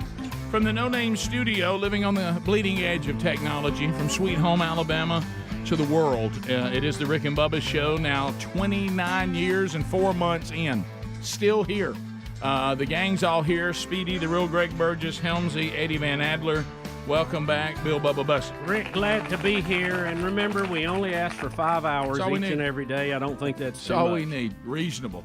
Daryl Johnston is here, president of the USFL operations. Season 2 kicks off this weekend. And going to the break, Bubba, you were asking some of the things about Season 2. Yeah, I've got USFL questions and I've got Cowboy questions, and I'm trying to balance those out a little bit. It's rare that you have a Dallas Cowboy in the studio. You can't let that go. Legendary. Yeah. So USFL, second season, a lot of doubters saying it couldn't happen. You're back. Talk to us about are they seeing the ratings and the revenue they wanted to see? Talk to us about the business side off the field a little bit. Yeah, the reason for the 4 hubs this year is the biggest thing we got from our fan interactions after the season were the empty seats. And let's be honest, right? Birmingham had 10 home games last year. Right. They might have been slated as the visitor, but Yeah. it was hard for our teams to play in Birmingham. And we wanted to provide that opportunity for more of our franchises to have that home field advantage, which we were talking about during the break. And also, television knows how to shoot an empty stadium, right? They did a great job in 2020 during the pandemic when the stadiums were empty, but you could not really tell. We're pushing the envelope with so much technology, with drone cameras and double sky cam, helmet cams, that we knew we were going to catch some empty seats, but we thought the production value outweighed that. But after listening to our fans, that was one of the things that they really wanted us to try and fix this year. So getting into 3 additional markets, giving that home field opportunity for 3 more teams, hopefully mitigates a lot of the empty seats that we saw. So that was the big thing. So that's one of the biggest reasons that we feel comfortable going into it. The ratings were good. We have to get our attendance in some of the other home markets. And what happens? I think we're going to get a big indication on Sunday.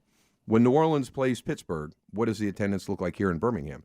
Because that's one of those off games where you don't have a connection to the local hub. So we'll get a good feel for that. But the ratings were good. They really were. I mean, the way we peaked in week 1, and then obviously you're always going to slide. There's always a little bit of a curiosity factor that opening week. But we were able to maintain and grow during the course of the year. We know who we're competing against. We're competing against Major League Baseball, the NHL, the MLS, a little bit of Formula One. And we, on a consistent basis, beat all of those people, even into the playoffs. When we got into playoff basketball in the NBA and playoff hockey in the NHL, we were still drawing a bigger rating. So I think year 1 surpassed a lot of people's expectations, and we are excited to try and improve on that here in year 2. Well, a lot of people bet you wouldn't even be back.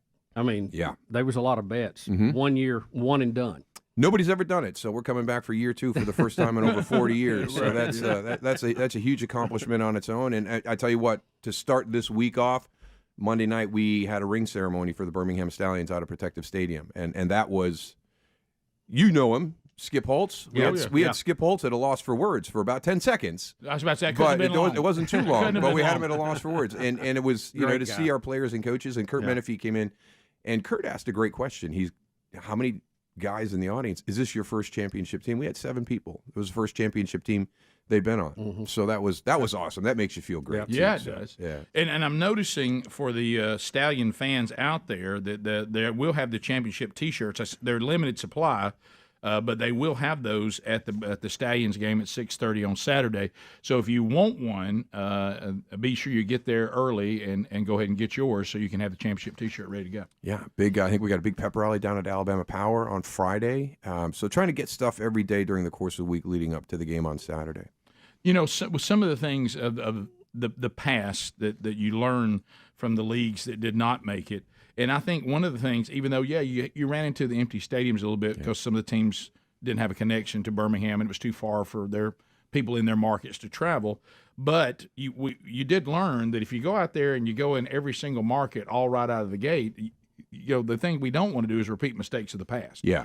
And so you learn that this is a better way for the business side of it. The hub to begin with. Even though that is one little setback on the TV thing with empty stadiums, but to have the hub format gave the league probably its best chance to get its legs under it. Without a doubt. Yeah. Financially, yeah. And we talked last year in year 1 that it was crawl, walk, run. And so that's part of the crawl process is let's get under a really good foundation here in year 1. And a lot of that has to do with finances. So the funny thing is we didn't realize how chaotic it was, that environment during the course of the season, because you've got all 8 teams. So you're managing, the pairings of our afternoon and morning practices and, coordinating the logistics of the schedule. And like a morning like today, we've got some rain. So, but on the phone with Skip, driving out here, What are our alternatives? Okay, we're going to hold the buses. We may have an opportunity to get to UAB, but that wouldn't be to the afternoon. What does that do to your meeting schedule? We're late in the week. I don't want to do anything that compromises your week 1 prep. So you've got all these things going on. That's with Skip. Now do that times 4, because now we've got 4 teams going out this morning, and everybody's dealing with the same weather, and they got all these phone calls coming in. So the first few days we were here, and it was just New Orleans and Birmingham, and we're like, shouldn't we be doing something? I mean, we should be doing something right now. Like, something should be going wrong somewhere that we have to fix, and it wasn't. And that's a credit to our guys, coming back in year 2 and just having that experience, and John DiFilippo being able to lean on Skip Holtz a little bit with, like, hey, I wasn't here last year. Help me understand how this works. So it just picked up right up where we left off last year, which is really good teammates. Yeah, and you said it earlier. You said also having people that are able to look ahead and say, I see a problem out here, and getting on it and resolving it before you ever get to it. Yeah. If you don't have those people, I mean, you're in a bind. Yeah, Doug West he's up in Michigan right now, because I knew that Michigan was going to be our challenging hub. It's a little bit nomadic up there, so they stay in Ann Arbor, they practice in Ypsilanti at Eastern Michigan, and they play their games in Detroit at Ford Field. So there's a lot of movement there. There's a lot of logistics there. Really tight schedule is trying to get a lift in at the EMU weight room with all the spring sports that are going on there. They get priority. We're the guest on campus, so we'll work around your schedule. It's been really, really challenging. And Doug can coordinate all that, but then see where the issues are going to happen. He gets up Monday and he kind of looks at the week, looks at the weather, and he'll be like, hey, Thursday could be tough for us. So just be ready, to adjust on Thursday. That guy. Oh, he's unbelievable. Unbelievable. I have no idea why he was available to us last year. I mean, he's that good. Did you at any point think about calling Jimmy Johnston and see if you could get him to take a team? He actually spoke to our players up at Canton prior to our playoffs, and it was unbelievable. The message he gave at the end was exactly what I wanted our guys to hear. So one of our guys, hey, one more question. He raises his hand. And he's like, hey, Coach, my film gets to your desk. He goes, what are you looking for in a player? What would you be looking for us, as players, to take that next step? And Jimmy's like, well, listen, if it got to my desk, you're already a good football player, right? The talent's there. It's on the film. So my scouting department, my personnel department has gotten your tape in front of me. So I know you're a good football player, but as soon as your name gets to my desk, I'm going to reach back into my network. I'm going to call all the coaches I know that have coached you. I'm going to call all the players that I've coached that played with you, and I want to find out what kind of guy you are. Are you a competitor? Are you a team guy? Are you a hard worker? He goes through this whole list. It was something these guys hadn't even really thought of. Right. That Jimmy Johnson is really going to find out who you are as a man. He's going to be able to discover who you are as a football player. And your past follows you. Exactly. Yep. And we all know the stories about Jimmy and some of the decisions he made when guys don't fit the mold of the player that he wants. And he said it, if I ever draft another dumb guy, hit me in the head with a hammer. You better be a smart football player when you play for Jimmy Johnson. You better be a hard worker. You better have thick skin. And so it's an environment that he knows the type of person that's going to thrive in his system, and that's what he's looking for. So he's going to do all his homework on it. And that was good for our guys to hear, because I still think, even in this day and age with everything that's going on, all I got to be is a good football player. No, that's the There's first a lot thing. of good There's a lot of good football players out there. A lot of on the moving street. parts. Yeah. Yep. All right, we'll come back. Howie Long will now join us. Daryl Johnston's still with us as we talk about the opening weekend for Season 2 of the USFL right here in our home city of Birmingham, Alabama. So Saturday, Stallions, defending champions, take on the New Jersey Generals. 6:30 Sunday, the New Orleans Breakers and the Pittsburgh Maulers. 5:30 at beautiful Protective Stadium. Get your tickets now at theusfl.com. Rick and Bubba, Rick and Bubba. Saying that's good, bad, I'm just saying it's different. Just the way it was. Yeah, it's just different. So anyway, it was great, and I'm excited, and and we'll see what happens. But it's a new adventure and kind of a new beginning, but it was kind of emotional for mom or for anybody when they take these next steps in life. And like I say, the thing that with him and his brother, that was kind of probably and it was so funny because you know how now with social media and all that, to hear thankfully my wife was like, I'm going to put some, I want to put some pictures up for everybody, for the family to see about him. And it was funny to have the brother. He goes, no, let me see these pictures. And because there were certain things with them in there, so hugging each other and all that. He was like, Mom, everything don't need to be out there. Tell too much. And so home is different. So we culled some of that. But so we'll see. And then the big young Broderick goes into senior year, and I'll be getting sending them out, be empty nesting pretty soon. So I guess since young Broderick was with you, he knew that this was move-in weekend for Brooke because he knows nothing. He says he claimed he didn't know about your surgery. Yeah, he said he didn't know about that. This he knew about. He knew to go. Well, and or did you just spring it on him? And he got exempt. As a matter of fact, they do this for all the seniors doing a retreat at the high school, and this is how important it was to him. That's how close they are. And he actually talked to the school about him being exempt from the senior retreat, so he could go tell his brother about it. So, wow. He didn't even do that. So it was important for him to be there. He wanted to make sure he was there. So this he knew about. Because now he said we didn't tell him, he had to find out on his own because he thought Brooks was moving in next weekend, and he said so. I had to find out what weekend he was moving in on my own. I said no, we talked about that. He goes no, 18th is that's because I thought I was going to do the senior thing, didn't do the move-in. He goes and then it's at the 12th. I said yeah, because he got picked for that camp thing. He said, nobody tells me anything. Look, there it is. There is the Troy University picture. Unbelievable. That is actually in the annual at Troy 1983. Yeah, Mom loved that. And that's what my mother was sent. Wearing. That's what my mother was sent to document her son starting college. Is that picture right there? And was asked if she wanted to buy them to put them up in her house. Rick, I think you should just told her you were at PE and that was your basketball jersey or something. Hey, look, I thought I got in the line. I didn't know anything about college. We didn't know anything. And our parents didn't prep you for anything. And so you just went and learned it all on your own. And I got in the line. They said, this is where you get your picture made for your ID card. Do you remember? I didn't know it was going to be what was going to be in the annual. Well, remember when we were really young one time and it was school days picture. Don't bring that. Why you always bring up this picture? And you made his mean face in it, and she was so mad. I think I got spanked on that one. I remember she took him through them. What did you do? You made a. He was trying to. He did a scout. I did a mean face in my picture.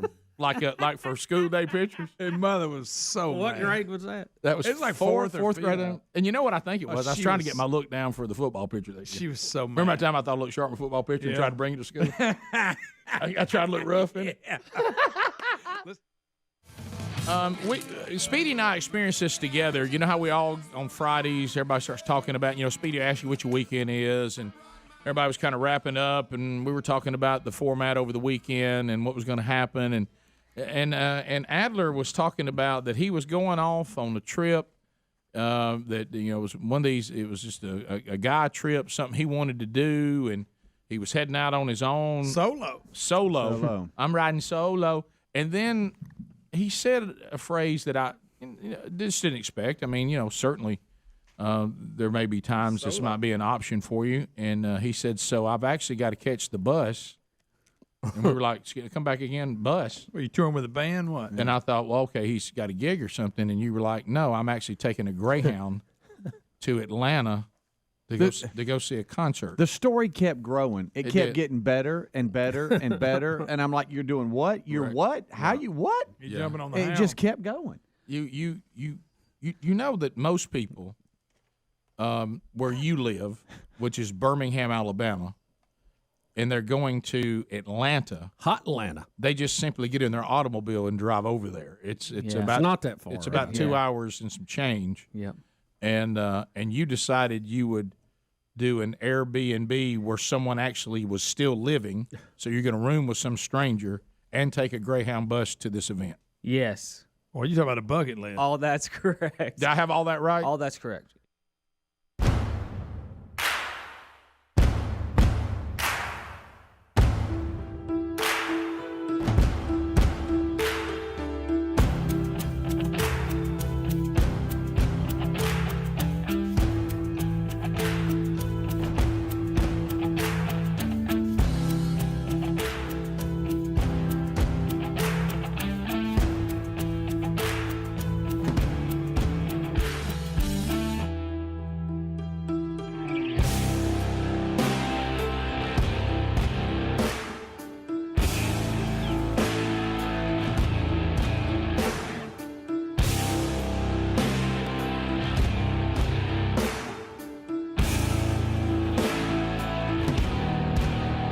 It is 21 minutes past the hour. Rick and Bubba's show from the No Name Studio. And Bubba, the NFL legends just continue. Joining Daryl Johnston on the program now is our friend Howie Long. And Howie, Howie. Daryl, Was that a Morgan Freeman impersonator? That was Frank Caliendo. doing Morgan Freeman. I got to tell you, that was good. Pretty good. Y'all worked with Frank before. Frank worked with us. Yeah. He's great. Yeah, he is. Funny guy. I mean, he's really right. Then we have people. Matter of fact, Helmsley, who works for us, sadly spent years thinking we actually had those celebrities on. Right. I want to clear that right up. Right. Yeah. And coming out of the next break, I'll play Jack Nicholson for you. There you go. But anyway, Howie Long, welcome to Birmingham, or Thank welcome you. back. We just heard the story in the break. You were here. Yeah. It was Christmas week, 1980. And the coach was a guy named Jimmy Johnson from Oklahoma State.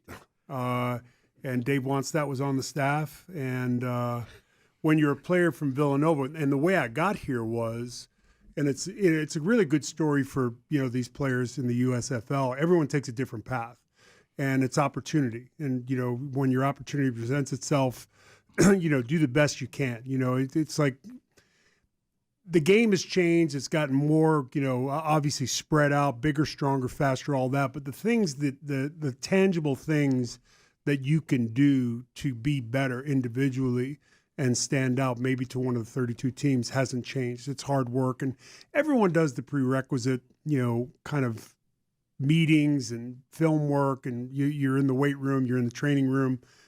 Do you take it home? Do you do the extra work? Are you getting reps after practice? And those are the things that I think separate the average from the good from the very good, and the very good from the great, and could be the determining factor in someone making a big push here to catch on with an NFL team. But that week nobody spoke to me in Alabama.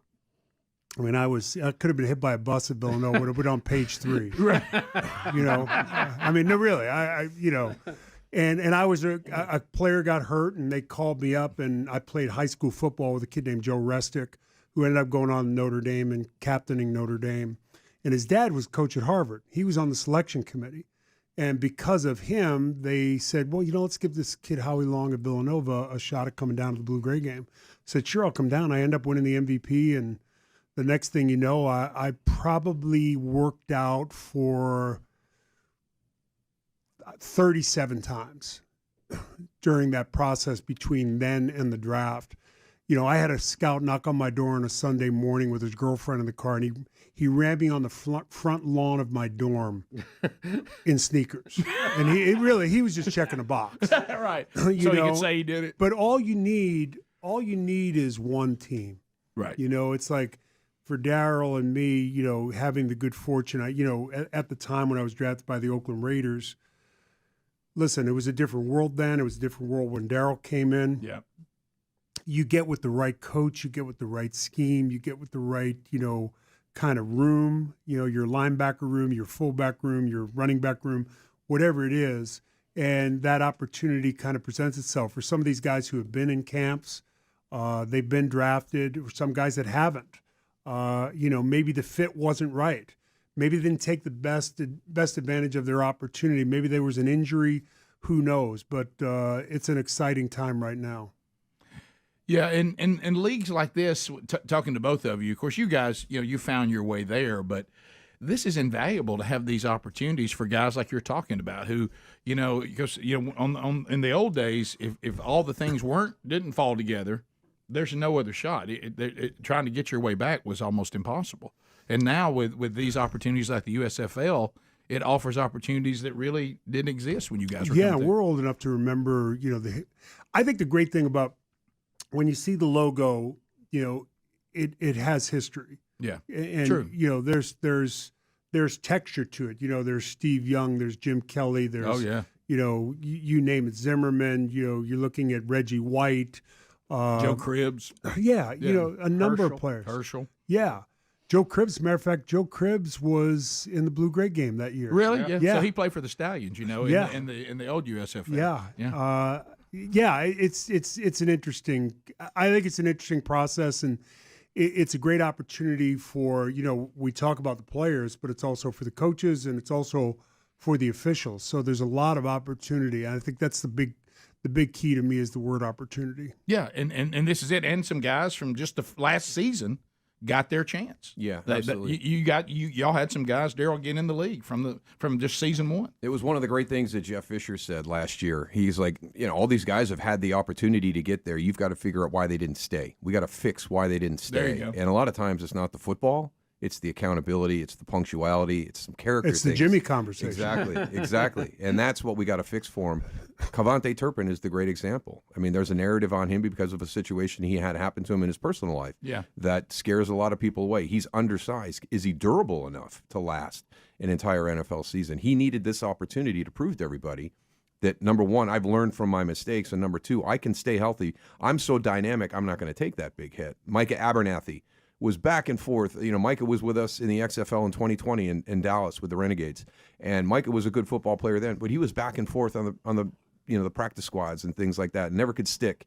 And this year he's on a 53, and Atlanta signed him the last week and kept him from coming back to us. So you changed the trajectory of a young man's life when he spends 2 years, 3 years on an NFL 53 from a financial standpoint, and we've been able to do that for several kids last year. And I think it's listen, this guy here has done an amazing job. He's obviously we're a big fan of Daryl's on our show, and you know how smart Daryl is and what he's done here. And you think about, it was back in 1994 we started Fox Sports. It was a blank sheet of paper. Yeah. To be a part of building that from nothing, where you literally are hiring camera people, audio, forget about the talent, let's build a studio show. Let's do an hour. Oh my God, what could you do in an hour? Every pregame show has been a half hour. Right. What could you possibly do in an hour? Now shows are on for 2 hours, 3 hours. Yeah. I think there's something to be said, and they can take great pride in the fact that they're a part of kind of the foundational aspect of building the new USFL with the history of the old USFL from our generation. Like, for example, I'll go home this weekend, and our 7-year-old grandson, Chris's boy, Waylon, who's named after Waylon, the musician, Jennings? obviously. Waylon Jennings? Yeah. What do they call that group? The Bad Boys or Something like that. Yeah, Outlaws something of the like country. that. Or Yeah, something. And he all of a sudden has kind of got the bug, and that's the next generation. And with all the access that the game's different. It's different from the NFL from this standpoint, the access for young people. And also being in the huddle. You're in the huddle, the opportunity to go for 1, 2, or 3 after a score, the opportunity to say, look, what are the odds of us, completing an onside kick?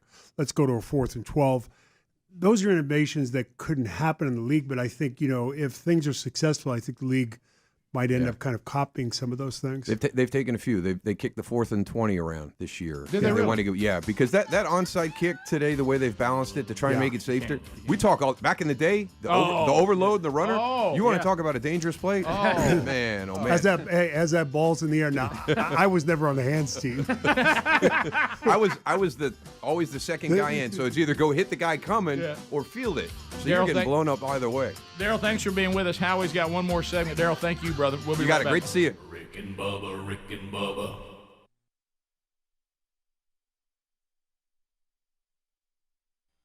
Okay. Adler, I how does that fear- sound when I say it back to you? Not as cool as it sounded in my head. That's true. Adler, I just fear with this Airbnb thing that we're going to have to put posters out and go looking for you, and I know. and it's going to end bad with a pile of leaves somewhere. I just with a pile of leaves. I mean, I just I cringe when I hear And you're a doing tennis this. shoe laying beside Yeah, there's a foot sticking out under some leaves. Shallow grave, that kind of thing. This you see is on like TV. you talking to my dad right here. Yeah, but what I'm saying is, but Helmsley, stay with me on this. I think you'll agree here. I'll see if you'll go with me. I have already accepted people rent out their properties while they're not there, right? And people rent them and stay there. Might be your preference, might not. That I can see that. This thing where I rent a room while the people are still there and go stay with them. Now, tell me That's a little sketchy. Yeah, okay, I'll give you that. Tell me you haven't I'll moved give you on that. and made that I'll give okay you that. yet. I mean, that's a Yeah. little. Yeah, when you hear them walking around. Okay, Yeah. so normally using the same restroom as them. Yeah, you're right. Refrigerator. I got to it. go to the bathroom, and I passed. That is strange. I passed a stranger going by in their Yeah. boxers. Is that what you're doing though? All right, so Yeah. normally when I do the Airbnb thing, normally when I do the Airbnb thing with my wife, she'll look at the houses, and you can check a box that says entire home, meaning you won't have any interaction with anybody. Preferred, which is Rick weird to me, being an only child. Having somebody in my house touching my stuff, I can't have that. You can never rent one of yours out. No way. Not ever. And normally that's what we do. But this time with me going solo, I was like, you know what? I'm just gonna go with the cheapest thing I can do, and I found a private room with a private bathroom for $37 before cost. Ended up being $42. But there's a person in the house though. I find out. The person who owns the house was actually in Miami that weekend. I had a 2-story house to myself. Okay, so he weekend. wasn't there because when you told us Friday, you thought he may be there. It was right, awesome. but you thought you might have had your own floor. Okay, that's what I mean. But what is a Motel 6 room? Isn't it about that price? It's about $100 for a 2-star hotel that is very gross, and you're probably going to hear some drug deals going on in the hallway or whatever. Right. Yeah. That's just being frank. I've been there too. It's why I drove to Gadsden and spent the night. Of course, Dad wanted to charge me. When I was telling people, hey, he thinks he's getting it free, I'm charging. That's funny. He'll get a good rate though. That's good. So never ends. Initially, this weekend was actually supposed to be a trip together with my wife. Oh, really? I didn't know that either. Initially, we were going to do that because my childhood friend growing up in Texas is actually a background dancer for Taylor Swift. She's on stage with Taylor every night in these stadiums. Her name's Elliot. She rocks the stage. I thought it was going to be a guy. Elliot Nicole. No, it's a female. She sings. She's a backup singer and dancer, and she's in Taylor's crew, Taylor Swift's crew. Taylor Swift was in Atlanta on Saturday night. So initially, I say to Aaron, hey, why don't we just go to Atlanta for the weekend? If Elliot can get us tickets, awesome. If not, we'll just have a fun weekend in Atlanta. We can go to the concert on Friday night, which... A little different than Taylor Swift. You were trying to parlay your concert into a double weekend, okay. Yes. And that would be one night we go to Slayer, and the next night we go to Taylor Swift. Oh, my So yours is Slayer. So, so good. Now, it is their farewell tour. It's the farewell tour, Greg. In all fairness. How you going to miss that? How you going to miss that? Your last chance.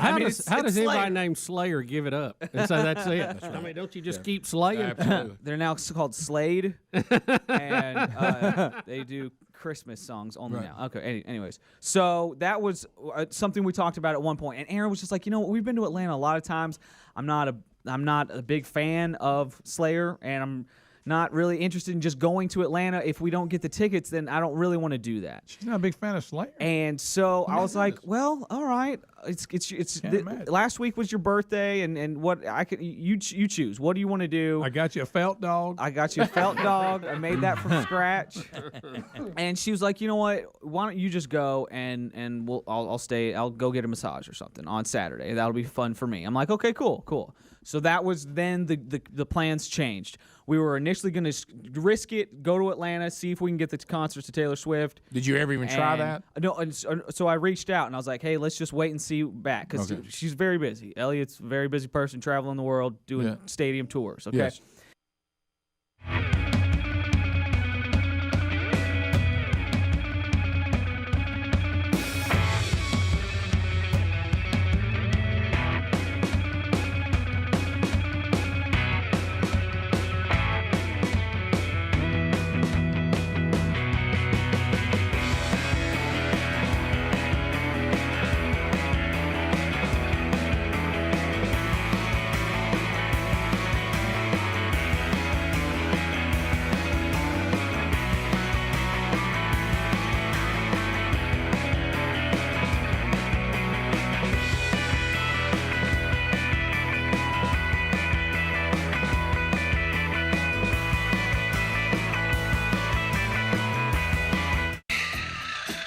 That's another story. We're back, 35 minutes past the hour. How you like that one, Howie? On that wall. How you like that one? So we're working our way back. Howie Long is kind enough to stay with us for another segment. Howie, thank you for that. Yeah. Watching you and Daryl talk, Bubba and I just stood over there. And look, you guys are humble. I love the stories. You guys are humble guys, but, you know, there's a lot of people that very few people get a chance to be in the league. Being in the league's a big deal. Being a starter in the league, big deal. Big deal. But then there's names like you and Daryl that will be remembered as names that are up with the best to ever play. And to spend some time and watch you two talk, it's just what an incredible you made the most of your opportunity.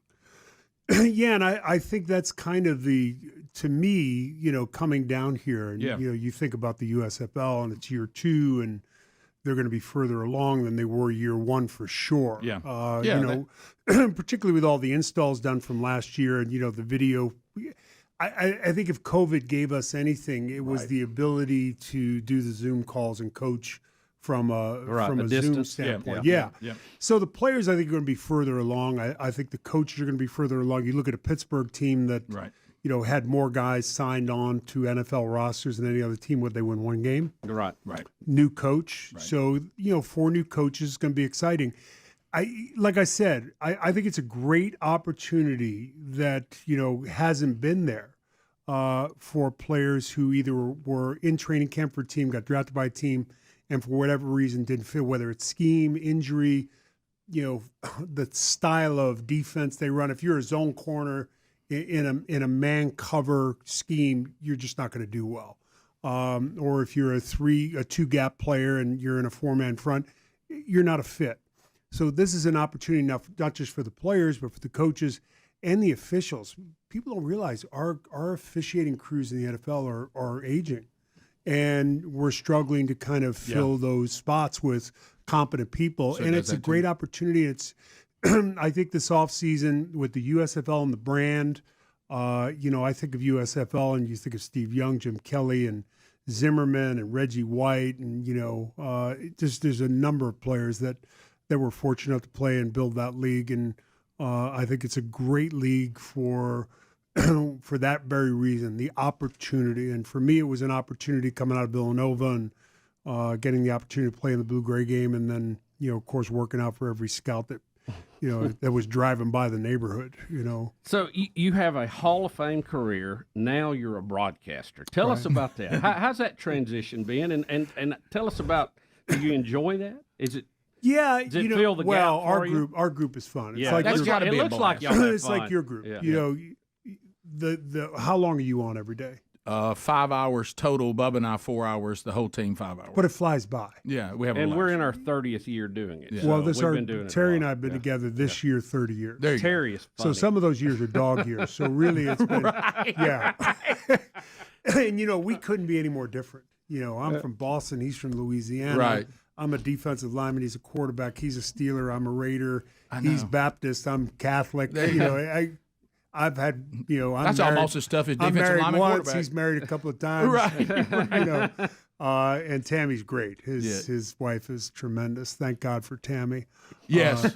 But it's an unlikely pairing. But that opportunity came up, and these players today. That's one of the things we were talking about on the way over here. These young players, you think about in 1981 when I got in the league, I'm making $38,000, $1,007 after taxes. I'm driving a used Coupe de Ville in Oakland. I'm rolling. I'm on the legendary Raiders. Happy as a clam. Well, the pay scale in those days was, they gave me the Matt Millen deal, 5 years, 38, 48, 58, 68, 78, 88. With an option year. And you couldn't believe it. So I thought that, I'm set for You're life. rich. Right, yeah. You're rich. But what I didn't realize was, not a penny of it was guaranteed. Right. So you could be cut at any time. These players today, when I walked out of the locker room to go to practice, there were 2-3 cameras out there. There was ABC, CBS, and NBC. That was it. ESPN was a fledgling kind of entity working out of garage in Bristol. Right. Now it's, 25 cameras, it's social media, it's cell phones. We didn't have to deal with all that. The players today are so much more comfortable coming out of even high school now to college, and coming out of college to professional football. And then, Daryl talked about Jimmy Johnson's going through his process. If your name is fortunate enough to get on his desk, that means you're a good football player. Now, what kind of guy are you? Are you a competitor? Are you willing to do the extra that it takes to be, from good to great to Hall of Fame? special players, and they do their homework.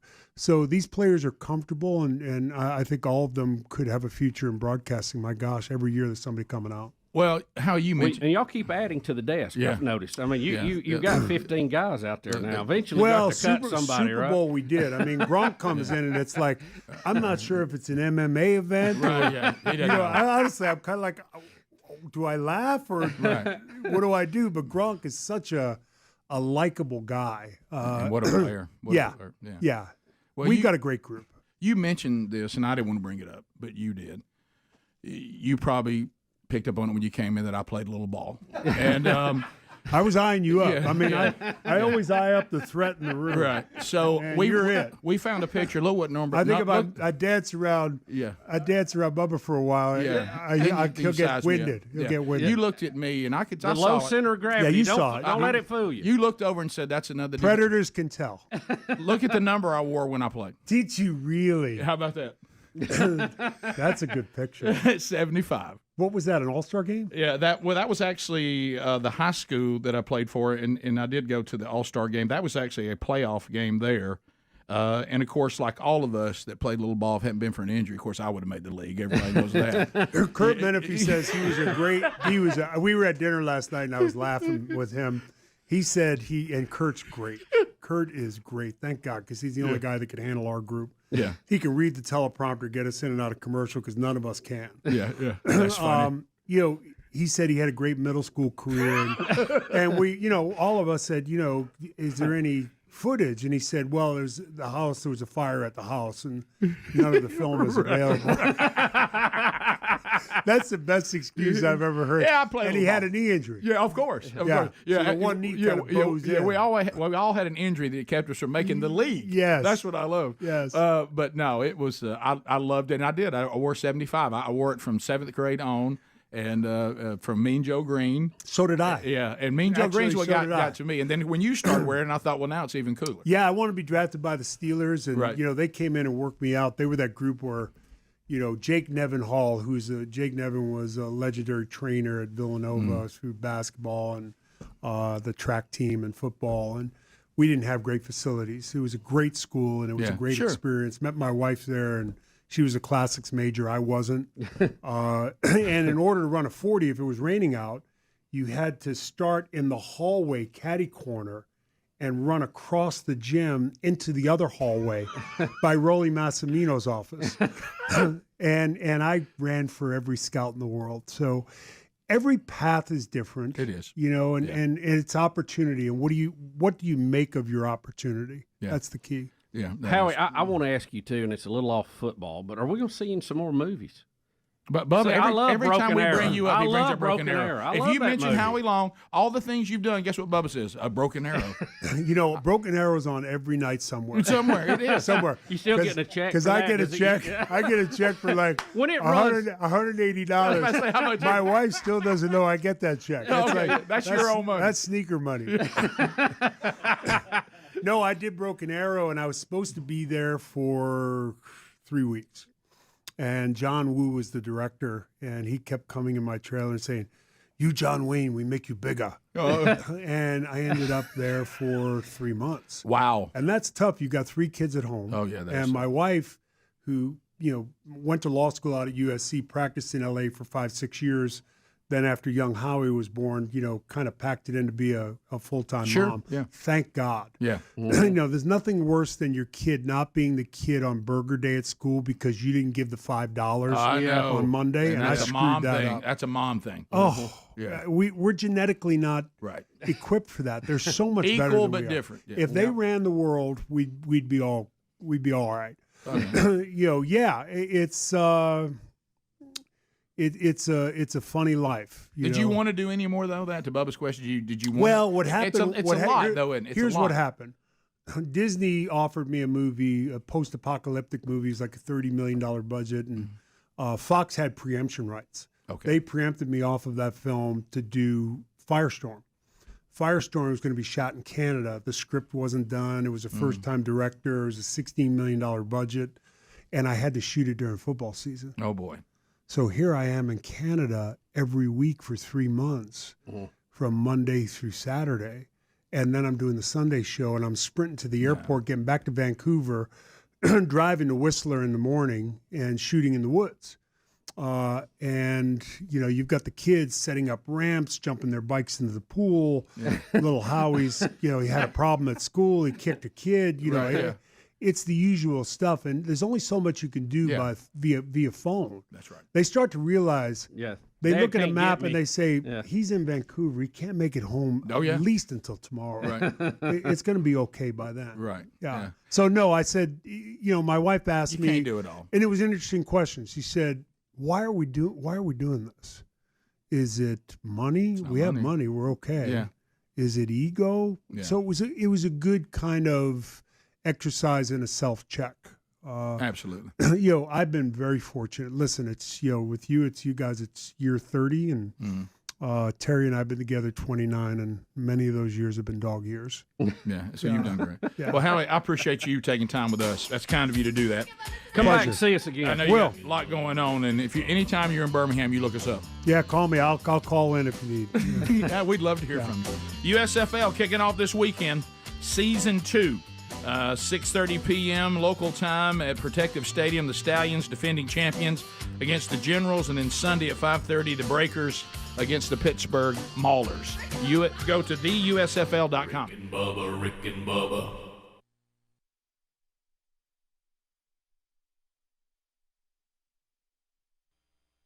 So we never hear back from Elliot, and so I was like, okay, well, it's a good thing. I guess we didn't come to. So y'all really aren't friends. So right. And she looked at that text and stared at it. And said, she doesn't check Facebook Messenger said, "Not as this much guy again." as much as she might need to. We were as in much as kindergarten I need together. her My to. goodness, it'll make us best friends. So it's just me. It's just me then. And Friday, I am taking an Uber from my house to the bus station.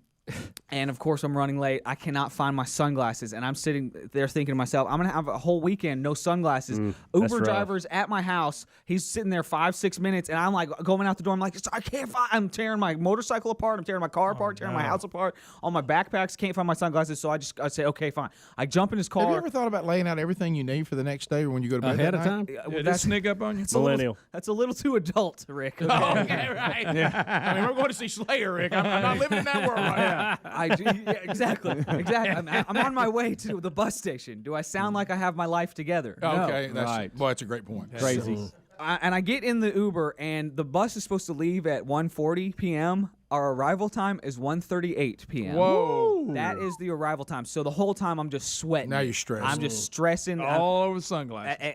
Just because of the sunglasses. You don't have them, do you? No, I don't have sunglasses for this trip. It was terrible. So you can't see. And the Uber driver's like, I'm going 45 in a 40, man. I just want you to know I'm doing this for you. I'm just like, thanks, man. Thank you so much. Let it eat. Please.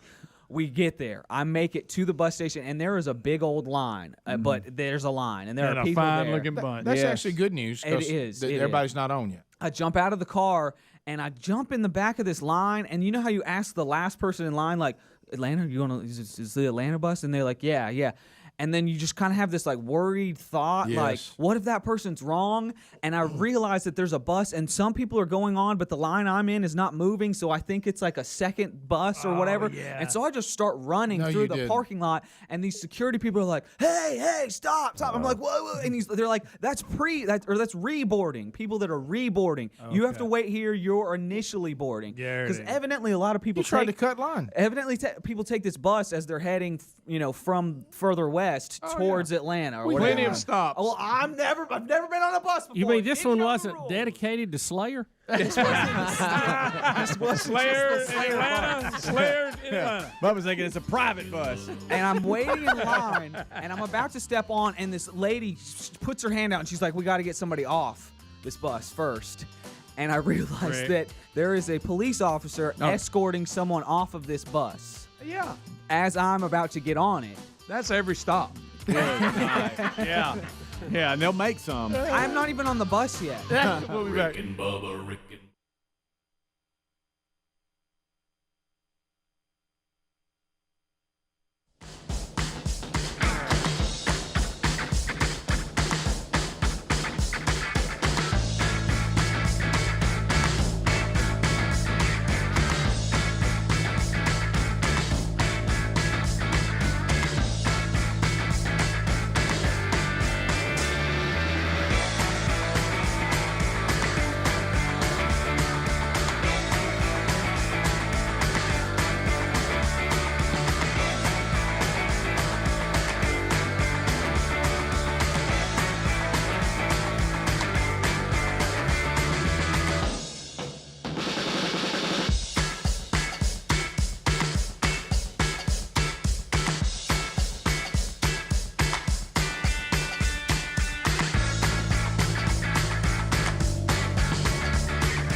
It's 8 minutes to the top of the hour. Rick and Bubba's show. That's the legendary Tom Landry. That's really him. See, I don't know what Tom sounded like. No, so that's really him. Yeah. Yeah. Oh, that's really him. Yeah, but listen to this. You can't correct a legend, okay? He can't remember what Bubba's name is, and he just kind of mumbles it, and we just let it go. Listen to it. This is Tom Landry, but you're listening to the Rick and Bubba show. Terry does that. That's really. We couldn't say, But I Coach, couldn't correct you him. messed it up. You know, when you ask a guy like that to do a liner for you, you don't go, could we have it one more time? That's like asking Bud Grant to put a sweater on. You know, you can't do that. We had a guy named George Greenberg, and like I said, when we started at Fox, it was a blank sheet of paper, and Terry and I shot maybe 70 promos together. Yeah. I mean, with a guy named George Greenberg, who's now, I think, with the MMA somewhere producing, and so we shot all this stuff with George, and Larry Jones, the guy that is going to be retiring this year, but he's been the kind of CFO for Fox for 30 plus years. This was like 5 years ago, 6 years ago. Larry walks by and he said, "Hey, is that George Greenberg?" I said, "No, that's Larry Jones. We shot 100 commercials with George Greenberg." He had no idea. Well, I can't really say anything to that because Speedy right there is our producer. And everybody's got a nickname here. I need to get a nickname. You do. And I'm sad to report that there's many times he's walking with us and he literally says, before you act like you've never met this person, you know him. Yeah. Okay. My wife does that a lot. Yeah. So we got to talk about the Raiders. The legendary Raiders. Here You played with comes some Howie characters. from Villanova, and he finds himself, for all the teams in the league, he finds himself with that group, the Oakland Raiders. Well, like I said, I worked out for everyone and some teams twice. Yeah. When you're a small, You couldn't have been a Viking, could you? When you're a small school guy, Viking. Yeah, I know. It's something from my childhood. Don't go I'm there. embarrassed by Don't it. go there. Is it the outfit, the Yeah, horn? I think it was. I think the it guy was going when I was a kid. Yeah. Well, it was Fran Tarkington. You know, I was a kid. Yeah, the purple people eaters. Yeah. Can't win the big one. So I'm working out for everybody, and the guy from the Red, guy named Earl Leggett, legendary defensive line coach who coached Michael Strahan and coached me. Oh yeah, he's got a pretty good legacy. Yeah, he played at LSU and Mississippi guy. He's passed on. God rest his soul. Great coach. If not for Earl Leggett, and Michael and I talk about this all the time, there's no Michael Strahan and there's no Howie Long. So we do all that, and he comes by, and Earl was one of those guys that never spoke to anybody. He was a gruff Chicago Bear, played for the Bears with Doug Atkins. They were tough and mean. Yeah. And just wasn't real friendly to anyone in the media, didn't want anyone watching our drills, picking up any scheme tendencies or techniques. Old school. Yeah, old school guy. So he comes up and works me out, and there's 3 or 4 other teams there that day. And he just had me get in the stands, take 2 steps upfield, plant, come inside. And he left, never said a word. So, the Oakland Raiders were not on my radar at all. And my agent was a used car salesman from like Tucson, Arizona. That's fantastic. Who was an agent for a guy at the Blue-Gray game. And nobody spoke to me. No agent spoke to me. No scout spoke to me. Nobody spoke to me down there. They were probably scared of you, Howie. No, I don't think so. It was like, who is he? Right. And who's he going to be? That's a better question. Yeah. So I get drafted by the Oakland Raiders, and my wife and I, who we went to college together. My wife Diane and I, we get a phone call, and we're trying to figure out where we were. We can't even remember. That's how much it was a whole different deal. The draft has become, the Super Bowl has become, the combine. Everything is so much bigger. So it's the Oakland Raiders. I look it up on the map. I've never been west of West Virginia. We played West Virginia my freshman year, and that's pretty far I've been east. on like two or three plane rides in 4 years. Right.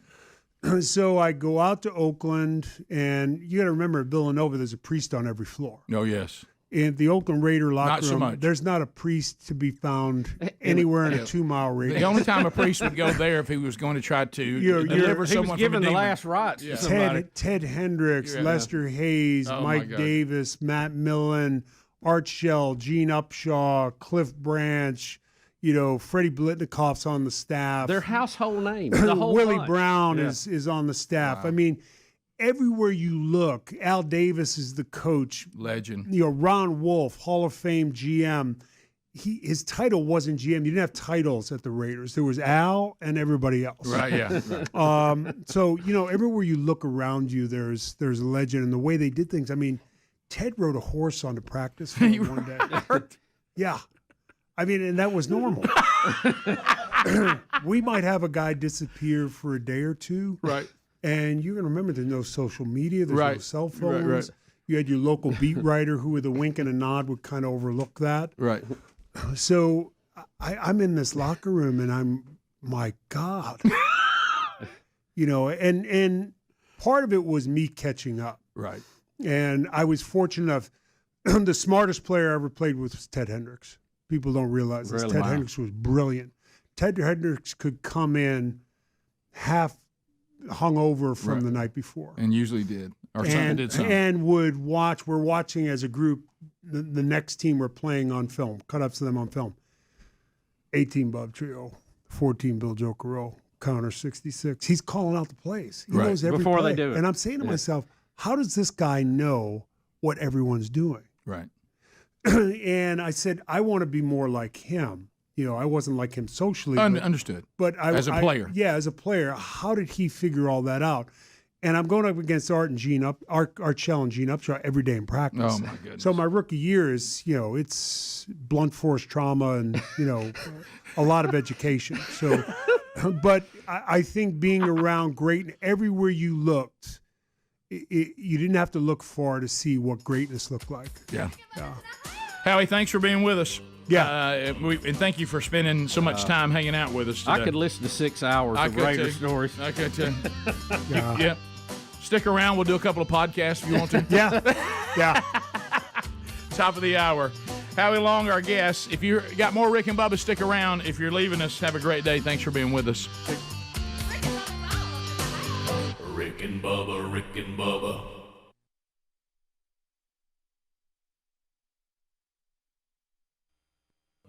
And we've gotten down to Adler's weekend, which involved him taking a Greyhound bus to Atlanta, staying at an Airbnb, using Uber drivers, going to a Slayer concert. That's right.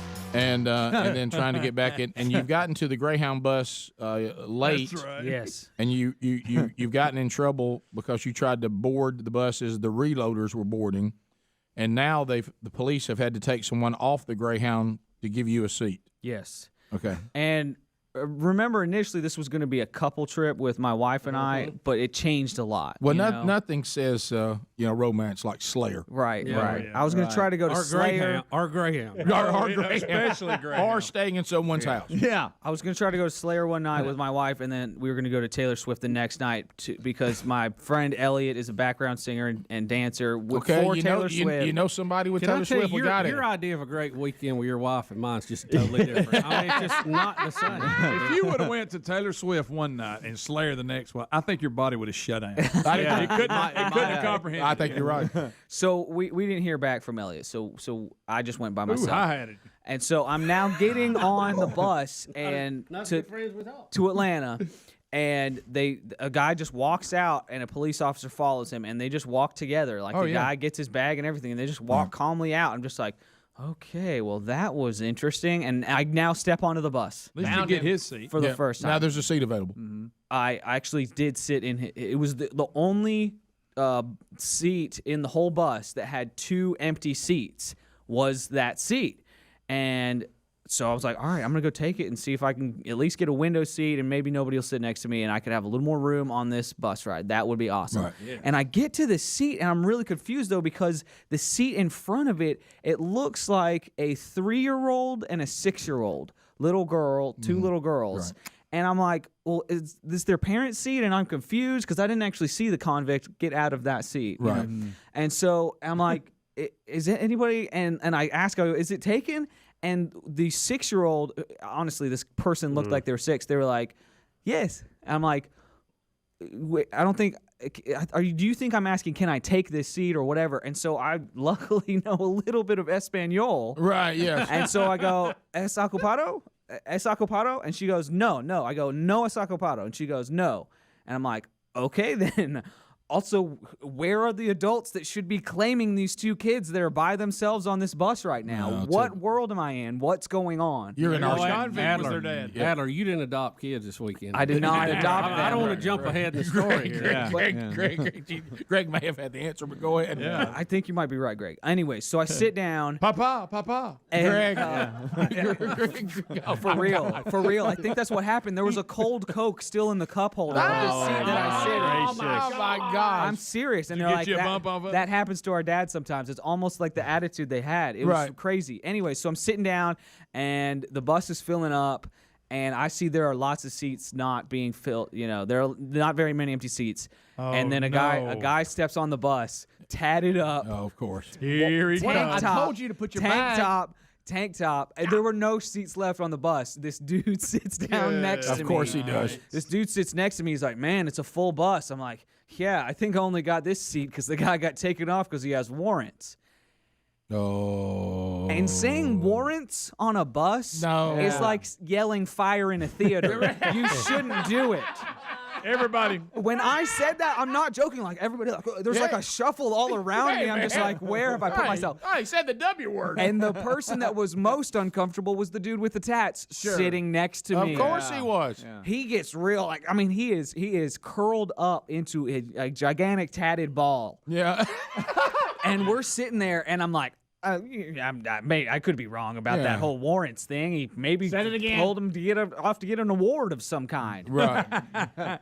We pull out, and I'm like, see, we made it, man. You're good. You went that far with it. Yes. Hey, of course, next stop. Yeah. How about Greg? For at least 2.5 hours, you're fine. You're good. It's exactly what he said. He goes, well, it would be in Atlanta if anything happened. I'm not sure, but it would be in Atlanta. wow. I'm like, oh well, you know. You'll be good. I'm sure it'll be fun. How about Slayer's farewell tour? Yeah, man. And so we're sitting there, and I just kind of put my headphones in and try to just check out for watching Scarface on my laptop. Right. And on my iPad, I mean. And I'm like, wow, I have a lot of expensive things right here. I should probably not have busted out the iPad. That was really stupid. Yeah. Right. And then especially he busts out his phone, and it is cracked to a million pieces. Like, I don't even see how he's like watching whatever he's watching. It looked weird. And right now they're calculating how many drug hits they can get from your iPad. Yeah. Okay. Adler, did you decide later on to like put a stake around your neck and go jump in the middle of a bunch of pit bulls? Guys, and so gracious. The guy is now, as we're getting close to the thing, he's like, hey man, you got an extra shirt? Oh my God. He asked you. He asked me for an extra Did he shirt. see what size you were? Unbelievable. And I'm like, well, I mean, if you're cold, I can give you a shirt, man. If you need a shirt. And so I gave him a shirt. Wait a minute. Who asked for an extra shirt? I give this guy a shirt, and he's like, I'll give it to you right after we get off the bus. I'm just like, no, thank oh you. my God. Okay. So that's gonna hide his identity? No, he was trying to hide tattoos, definitely. How about this? No, just keep it, man. So I give him a shirt, and he jumps off the bus and just disappears. And I'm With like, your shirt. all right. Rick, So he probably looked like this. yeah. So I'm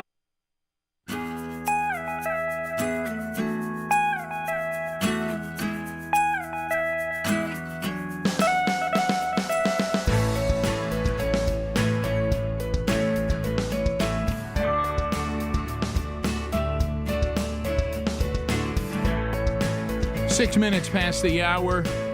Rick and Bubba's show from the No Name Studio out on the bleeding edge of technology. Speedy, the real Greg Burgess, Helmsy, Eddie Van Adler, all here. Welcome back for a brand new hour. There's Bill Bubba Bus. Rick, glad to be here, and thank all of you for letting us do what we do. Well, this is our show's quirky, so we will now finish interviews and then go back and critique the interviews. Yes. We also do remind you the USFL Season 2 kicks off this weekend, and the Birmingham Stallions take on the Generals out of New Jersey, and then Sunday the New Orleans Breakers, Pittsburgh Maulers, all at Protective Life Stadium. And you can get those tickets by going to theusfl.com. Tickets start as low as $10. And if you are a Birmingham Stallions fan, the championship T-shirts will be given out, and those are limited. So get there early and hopefully get yours if you so desire. So, Bubba, we got the chance to interview Daryl Johnston, who is the president of USFL operations, and then, of course, with Fox being involved, with the USFL, we got a chance to talk to another NFL legend, Howie Long. Now, this is that moment when you and I, once again, and Helms and Greg and Speedy and Adler to some degree, will try to give us real talk. Well, we'll analyze. Yeah, because you, that's the only way you get better, yeah, Rick. Yeah, you and Film I. study. First Film of all, let's take on item one, and y'all can help us with this. Bubba and I think that Daryl and Howie like us. Well, that's everything. I will, if we stop there, the Okay. answer is yes. Okay. Okay. Yes, there. Okay. Can I give you an email, Rick? Says Yes. I would like to nominate this segment with Howie Long as the best interview of the century to date. You Best can tell of he the is having century. a great time. I'm just reading the email. Now, remember, they're comparing our interviews, not all interviews of all time, the ones we've done. Yeah, and because and we've basically come a long way interviewing. It had to be a better interview because we actually let them talk. Correct. Right. Correct. And we've learned that's the one thing I've really worked on over the years is to let the guests talk since they're the guests. Right. That's good. Now when we get in a bind, now it doesn't happen a lot, and it did not happen with these two because they were great interviews. Some of you, I want you to take into account because you may not know this. There are times over the years that Bubba and I learn that, try to do it, and the person gives short answers. Now we can't help that. If we're interviewing somebody and we realize, oh no, they've left us space to feel because they're not feeling it, there's not much you can do there. Right. Yeah. Now here we had no issue with that because their wealth of knowledge was they were easy to interview. Another email from Greg says, I think y'all are officially buddies with Howie. Well, we do think that. Well, we And, know Howie likes Terry Bradshaw. Mm-hmm. And to some degree, even though we've never met Terry, we have mutual friends, and we kind of fall into the the Terry category, I think. Right. Not exactly polished. You know what I mean? When he described the differences between him and Terry Bradshaw, were you thinking the same thing I was? He's describing us. Yeah, I know. It was. And we didn't. I'll say this: Russell email he said, ask Howie about his sons. I wanted to, but we just couldn't get. Well, to our it. friendship was blossoming. I mean, we couldn't get it. We in. had to talk about Broken Arrow. Yeah. Okay. Yeah, for sure. All right, so I'm the guy that kind of sits back and watches these things develop, and I have a mindset that is not, how do I want to word this without frustrating everybody? I can be objective on this because I don't really care. Right. You know what I mean? Yeah. Like if Howie and Daryl left, I'm never friends with them. I don't care. Yeah. And really don't care if they're y'all's friends. I know. But I will say this. You came a long way with Howie. From the time he walked in the room to the time he left, I did see a relationship and a bond starting to build. It began to bud. And I think you would have had the same thing with Daryl, but you didn't have enough time. Yeah. And maybe you did have time, but to Speedy's point, I saw Speedy with a brilliant move find out if he's going to be here long term, and that's good. He advanced that relationship for the future. Can I speak? So I think friendship. Yeah. I think Howie left here thinking completely different than he walked in the room. Right. 100%. I was going to say this, and this is remember everything I'm saying is delusional. Okay, because I know that we're all delusional to some degree. Yeah. And I know that they have work to do and they've got a promotion to do and they're interviewed by tons of people. Okay. Now in my mind, I think all they did was hang out with us. Right. But when they probably wish they had hung out here and not done the other. When Daryl Johnston came in, I actually felt, now remember I'm talking front end. Yes. That I connected and we connected to him quicker. I struggled to connect with Howie. I watched it, Rick. It was uncomfortable. Yeah, but because Howie saw Daryl and they're legends of NFL and we're not. So they have a lot to talk about. I like listening to them. I thought that was the coolest thing about this morning is watching them who evidently really good friends that hadn't seen each other in a while, and they called up here on the show. Oh yeah, they were and telling behind stories. the scenes. I It was very wanted cool. yucking it up. It was really I fun. wanted in their inner circle so bad, and I couldn't get in. I noticed that too, and that was uncomfortable. And Bubba noticed it one time, and he got to laughing at Well, did you see me? I backed away. Did you see me back You away? did. And then Bubba went in and tried. What it was, Speedy. Speedy was trying to get a picture of all four of us together, and he said, "Get in there like you're talking to him." Right. And I tried to get in there. When I did, you backed out. Yeah. I just wanted to. Well, I didn't hear that statement. I'm sorry. I backed out because I couldn't get in. Rick was trying to ask if we had anything else they needed to promote. Yeah. Right. And you had to ask it about 2 or 3 And times. I never got an answer. So I just gave up. Very uncomfortable for me. Well, but I know how it feels for those two. Yeah. You know, if I was walking along, and of course it's not near the level, but I see anybody that I played ball with, even you know, like in college or whatever, we would start telling these stories back and forth, and we would shut the rest of the world Which is exactly out. what they were doing, which is awesome. And they were. But I just that. like watching them. I did too. I like listening to the highlight stories. of my morning. But I really wanted to be a good source connecting to Daryl by saying, you as the president of USFL operations, we're about to be with Howie without you. Is there anything we've missed about the USFL you want us to be sure we get in? And I couldn't get it in. well, and I sit right there. It was so uncomfortable. I tried so hard. And this one was laughing the entire time. But what he didn't know is I missed I don't see instructions. Rick get walled off much. I know, you were so enjoying it. I couldn't get Just in. getting fished on. I got fished on so bad. Well, you know Yeah, they don't hear you. But Bubba, here's the funny part. What I didn't know, because I thought you were trying to pick up the slack, I didn't know Speedy told us to stay there for a picture. He was trying to get an you know, I have shot, an antenna for awkward moments. Yeah, okay, right. and that develops into secondhand, but it starts with me just feeling awkward. Well, here's the okay? thing. I've seen people be in my position, and I wish they would just give it up, so I did. Right. All right, so You said so, okay, so I'm giving it up. couple of things behind the scenes. All right, first of all, I get a text that Daryl is here. Yeah. All right, and I know where we live, it's raining. I'm talking about it's raining. Yes, buckets. So I don't know if you know this, but I mean, I rough. left the segment about a minute I early bet that before blue tarp's taking a beating. before we went to break. I jumped out. Yeah. And I opened this door hoping he's here. I'm like, please let him be in this hall. Don't tell me he's on. And I went to the tan door and I open up and he's standing out there and it's raining. He's up against the wall. Oh, come on. And I'm like, oh no. Daryl. So it didn't Daryl start Johnston, what do great. you do? Yeah, I'm like, A hey, legendary how you doing? Dallas Come on in. Cowboys up there Yeah, on our outside door. So he comes in and Watched him for years. we've met so many people over the years, okay, that we see, on TV or that we grew up watching. And you always think you know what they're going to be like in person because of the way they carry themselves when you see them on TV, but you don't truly know. I will say with those two, I was so pleasantly, I wouldn't say surprised, but it just confirmed how I thought they were because they were very, very kind men. So they come in, and we let Daryl in. And it starts to go, and he loosens up, and he wants some coffee, and we're kind of hanging out and all this kind of stuff. Then Howie comes in, and it's raining so hard when Howie gets out of the SUV that they're like trying to get umbrellas and stuff. boy. It's that kind of rain. So I'm like, well, this isn't good because now he's coming in, he's all wet, and you know what I mean. So it's kind of awkward. It does set the tone. But when they came in and started hanging out, I was like, okay, this is going really good. This is going really good. Now there was one reason why I told Bubba to do what he did because I felt awkward for you. Yeah, Okay? well, I was bailing out just about the time I realized it when you was were over. asking them questions and they were ignoring you, I was like, "This is me asking Rick and Bubba questions right here." You've seen it. You've lived it. I know how Rick feels, and so I said, "Bubba, get in there, get in there, and let's act. Let's see if I can get an action picture." But unfortunately, I had, unlike a lot of people, taken the cues that I needed to leave. So when Daryl's leaving, I shake his hand and I said, we'd love to have y'all back on. We could probably go to lunch with Daryl. That's where I'm at on Daryl, okay? I really am. Howie's never in town, but when he left, I said, we'd love to have you back on. He said, anytime. So I looked to Heather like, okay, we got to make that happen, and she gave me a thumbs up. So I think we... Did he say anything about dinner tonight or anything? No, he didn't. Did you want to see that picture of me again? Rick and Bubba. All right,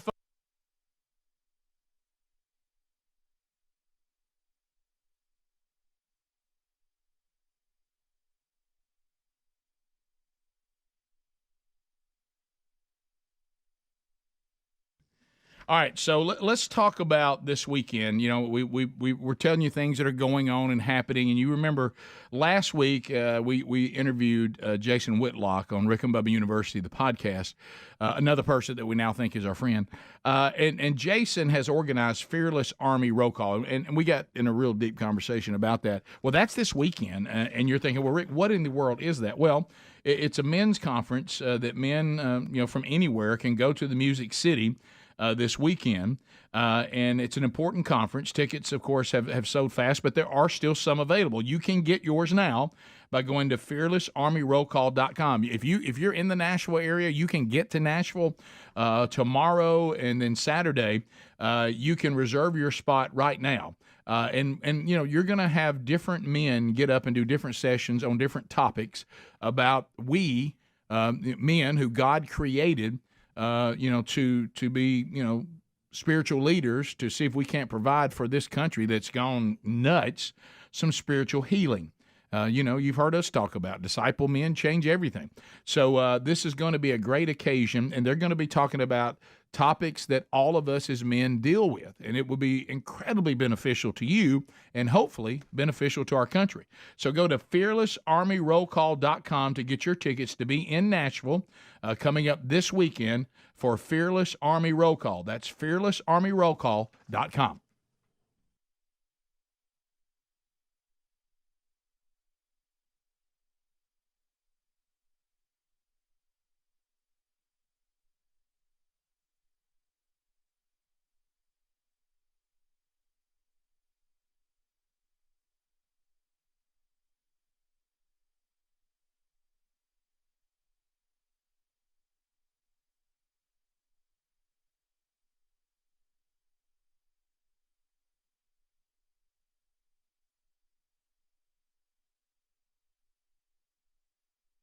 Hello, Bubba. Nobody cooler on the planet than Lenny Kravitz. Nobody.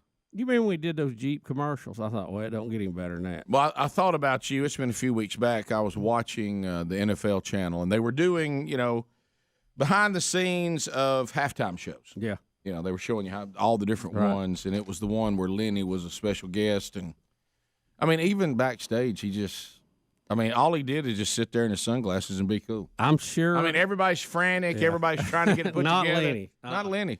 I'm Lenny, sure. you ready? Look, hey. I'm sure on some level, a major handle for everybody. Oh, I'm sure.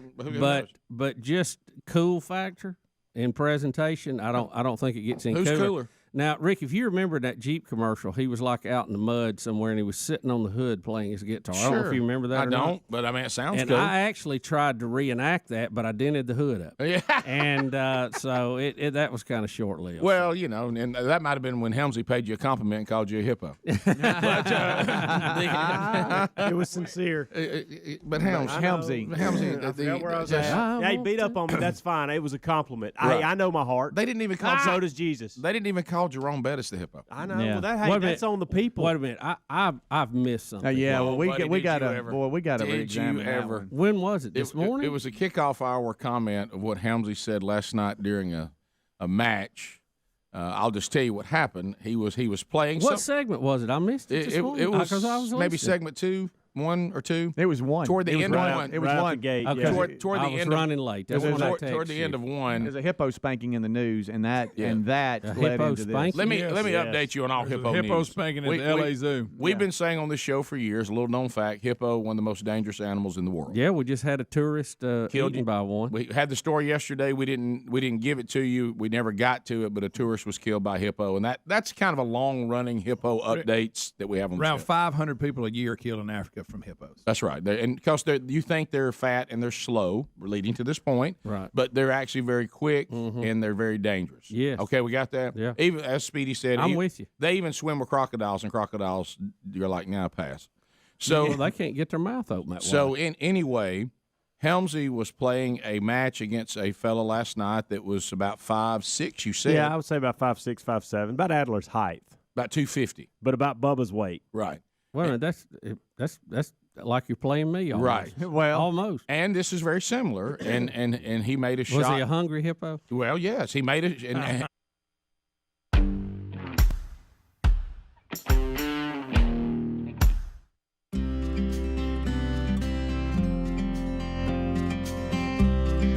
21 minutes past the hour. Rick and Bubba's show. We work our way back. Yes, it's true that Bubba and I, over the years, we've gone through this before. See, I've already got to myself right now. I'm picturing me and Howie down at the farm. We both got our 75s on. We're catching fish. Daryl Johnston comes by on a four-wheeler. You know what I mean? Right. And, you're riding the other four-wheeler. And I'm thinking, yeah, man, they're hanging out with us down here at the farm. We got it made, because we're just such close friends and everything. Right. I've got the grill going. I'm cooking us something. Yep. And I know that that's not true. And Helmsy, you said you did make an observation. Well, it's about Greg, and Greg, just let me finish, and I want you to be honest about this. Oh, don't open the Greg switch. Daryl was being interviewed by you guys. Greg and I were sitting right there. Speedy was dealing with getting Howie and his crew in. Mm-hmm. And we're not – I don't consider most of the guys here people that get starstruck. Okay? No, we've been at it a long time. Yeah, and so that rarely happens or whatever. When Speedy opened the door, Greg and I were sitting together, and Greg Burgess said, "Oh, wow." And I looked up, and Howie Long was standing in the door. And I think it got to Greg. I think he had an emotional moment that was like, holy shit. Oh, wow. He There's Howie Long. He did. I knew he was coming, obviously. But something about when you saw him, you were and he's bigger. I knew he was big, but yeah, he's a big man. Big. But what? But Greg, no, it was a oh wow, that kind of. When wow. I heard he was going to be here a week or so ago, I was like, well, that's a big one. That's in my world, it is. Okay, so I was right by this observation. Okay. Right. Well, I do think it is, and honestly, and I think we're all this way, and I think why you got the oh wow. Yeah. You look at our ages, and they vary a little bit, but honestly, there are players that are playing right now that are superstars, but they wouldn't get an oh wow from Greg. Yeah, right. He saw a man that he watched play when he was really into professional football, really knew the players, and followed his career. Yeah. See, that's different. And that's where the Daryl oh wow Johnston came too. and Daryl Johnson too, both of them. But but you're right. It's a different level. That's what got the oh wow. And speaking of that, I'd never seen that side of him. You could bring in superstars that are playing right now, and Greg wouldn't even pay attention. Yeah. Observations too, and I was proud of y'all giving a grade. Y'all never called him Daryl Johnson. I figured that one. I made a point of that. I just knew we'd get a Daryl Johnson. Right. If only Steve Dace on Blaze. If I could have showed him the same courtesy, since I called him Steve Deese for about a week. Okay. Yeah. So, so you did, and I'm sorry. Go ahead. Rick, I thought you had lost your mind. I'm like, why is Rick calling him Steve Dace? Because I've read Steve Deese's name a million times. He's part of the Blaze family. I'm like, is Rick lost his mind? But evidently, it's pronounced Dace. It is pronounced Dace. Wow. Yeah. Okay. Had an emailer point that out to me. Also, I don't know if you guys noticed, I did my part. I didn't engage them at all. That was smart. I stayed away. Didn't even try to look them in the eyes. No. I'm just doing my part. I'm afraid you'd have been out of Howie's vision. He might have stepped on you. Yeah. Well, and also, Adler, let's be honest. They come from a different era. Oh. Yeah. And they're still sporting, their very neat haircuts. Yeah. They're not used to a guy having hair longer than his wife. Yeah. They didn't play. They didn't play in the era. Now you bring in today's the Raiders. Howie probably was exposed. Well, the Raiders, you're right. He probably did see people with hair similar to yours. They were a lot bigger than Adler, so they got a lot bigger. Howie Long is 6'5". Yeah. And got hands like wow. Shake his hand. Just.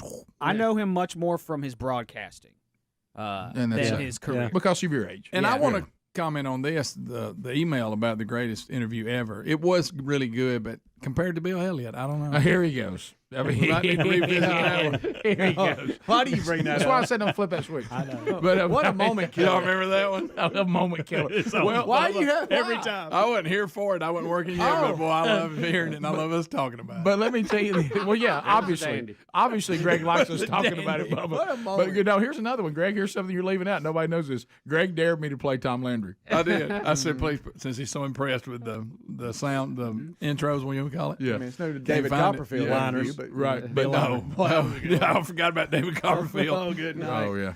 Yeah, he gave us two different Copperfields.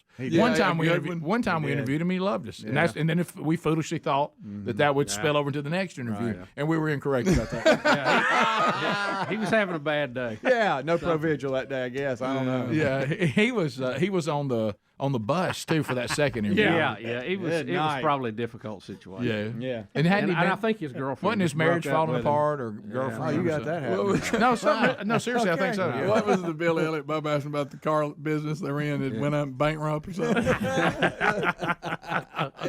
That ain't the worst one I've ever seen. We've had some dandies. Sure. We've had some dandies because, this one, and I will tell you where we're dangerous. Let me tell you where we're dangerous, and I'm speaking to myself. I put it on me. See, I really care about doing a good interview with those two men that just left here because I'm into that. I'm interested in that. I like hanging out with those. But what's bad is when somebody's really, really popular, but I don't care about it. Yes. And then I don't do any background look. I don't take time to know anything about them.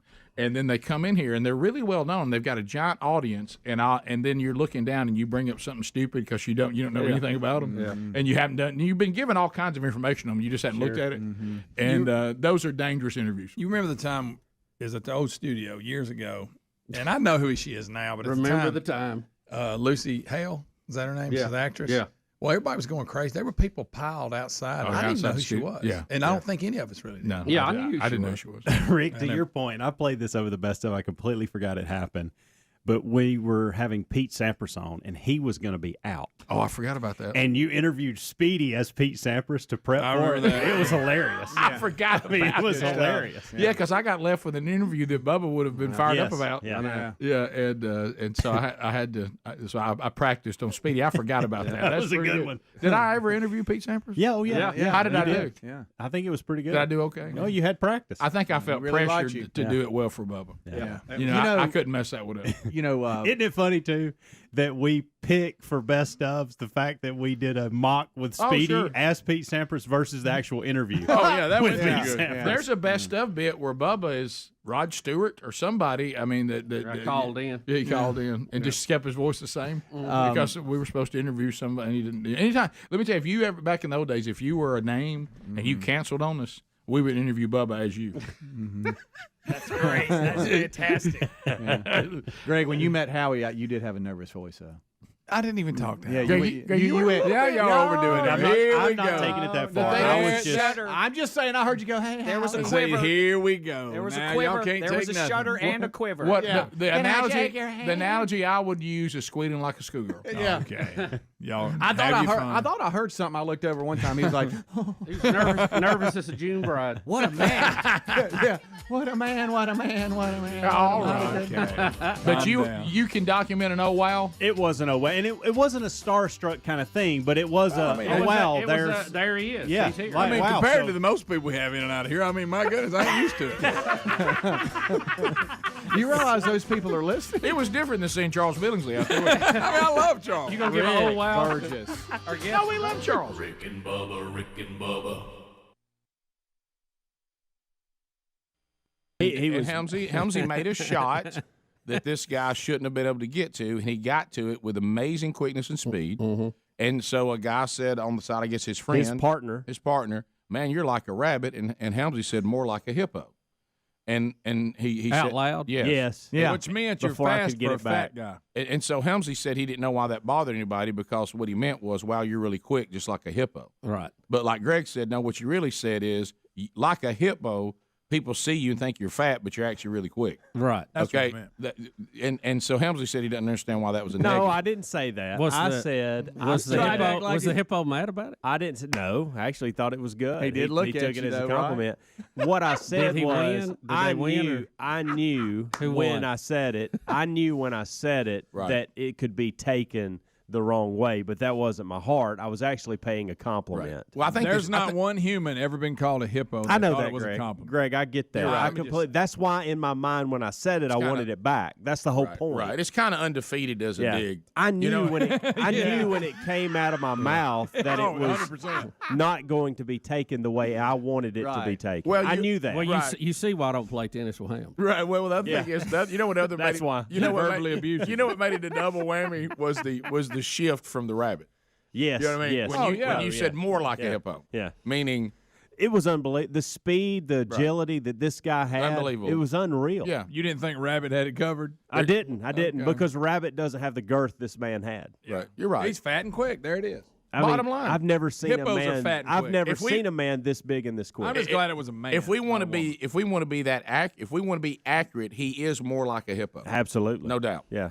Well, maybe an just incredibly fast big thing. a lot of times, Rick, with my quickness, I get accused of being a cat, but sadly, it's Garfield. Right. That's the only problem. there it It's is. only that cat. Yeah. And there's a big difference. Right. Did you win or lose, Sam? One. The hippo didn't beat you? Yeah. So you beat him and called him a hippo. Made him like it. The hippo comment came way before that. Right. There was an amazing shot on his part. Close match. Only a hippo could have made it. We'll be back. More Rick and Bubba next. Rick and Bubba, Rick and Bubba. So, some other things to talk about today, Bubba. Do we want to go Omarosa? Yeah, I know. why don't we go there? I know that this is one of all the things that Trump has had to overcome. I don't think Omarosa is going to be much of a battle because it continues to be extremely apparent that Omarosa is not right. And that a lot Rick, anybody that watched The Apprentice knew that. I mean, I would have to say, right out of the gate, you would have to say if there was a question with the president here, why did you ever hire to begin with? No, that's a legitimate. If you want to say what is the mark against Trump in the Omarosa case, I don't think anything she's saying is going to matter because apparently most of it, if not all of it, isn't true. People already coming out that have been quoting in her book saying that is not true, that did not happen. Two people that she's quoted in the book that have tapes or have heard this. One of them was the producer of The Apprentice. The other was Frank Lutz, who we met, the pollster. Yeah. And both of them have come out and said, absolute lie. Never said it, not even close. So, but the one dig you mark against Trump is that why did you ever put her on your administration? Why would you do that? Yeah, she released yesterday that we have audio of Trump calling her, acting like he didn't know that she had been fired. And then she goes on to the Today Show and talks a little bit more about it. But this is what she released yesterday. Okay. Marosa, what's going on? I just saw on the news that you're thinking about leaving. What happened? General Kelly came to me and said that you guys wanted me to leave. No, nobody even told me about it. Nobody. Wow. They run a big operation, but I didn't know it. I didn't know that. Yeah. I don't love you leaving at all. Mm-hmm. I don't love you leaving. I don't love you leaving at all. Sounds like a country song, doesn't it? Yeah. Yeah. I'm going to add that today. Remind me. And then she was on the Today Show, and they were like, okay, is he lying? And, she said she felt like he already knew when he called that she had been fired. That's all she's got is the Trump calling out like he didn't know I was fired, but I think he knew. Right. I mean, I'm not sure that's an impeachable what. Yeah, I know. I mean, this is the Today Show, and you can come out of it whenever you want. She rambles a lot. There were subsequent calls after that. Okay. There is a complete organization between the two of them. He John Kelly and probably Trump. instructed General Kelly to do it so that he could keep his hands clean when he spoke to me. I'm wondering, is he sincere?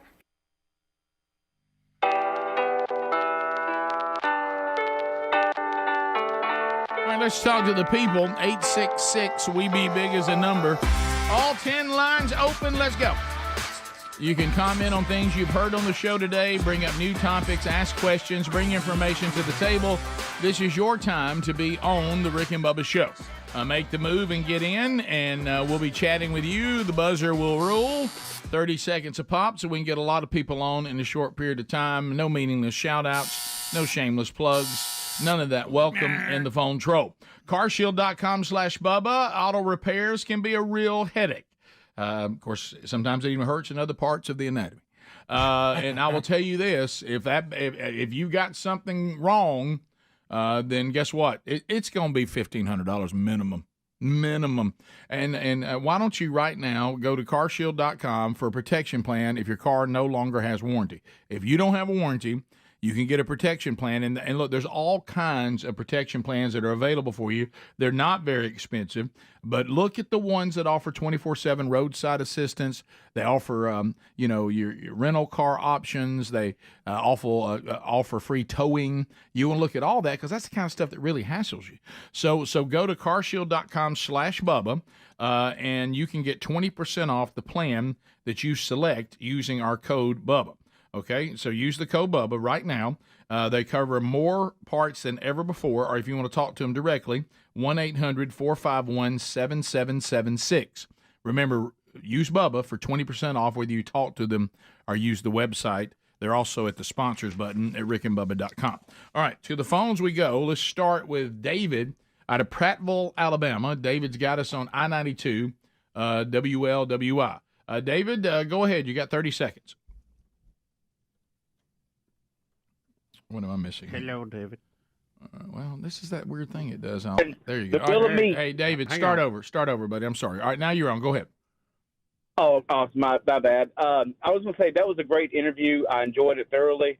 The only thing that was missing was Howie Long spinning the wheel of meat. I said, here's the day. They're going to take surprises. And I was like, well, can't have nothing. See, it would have set this visit apart, and there it sits. Yep. Without any meat.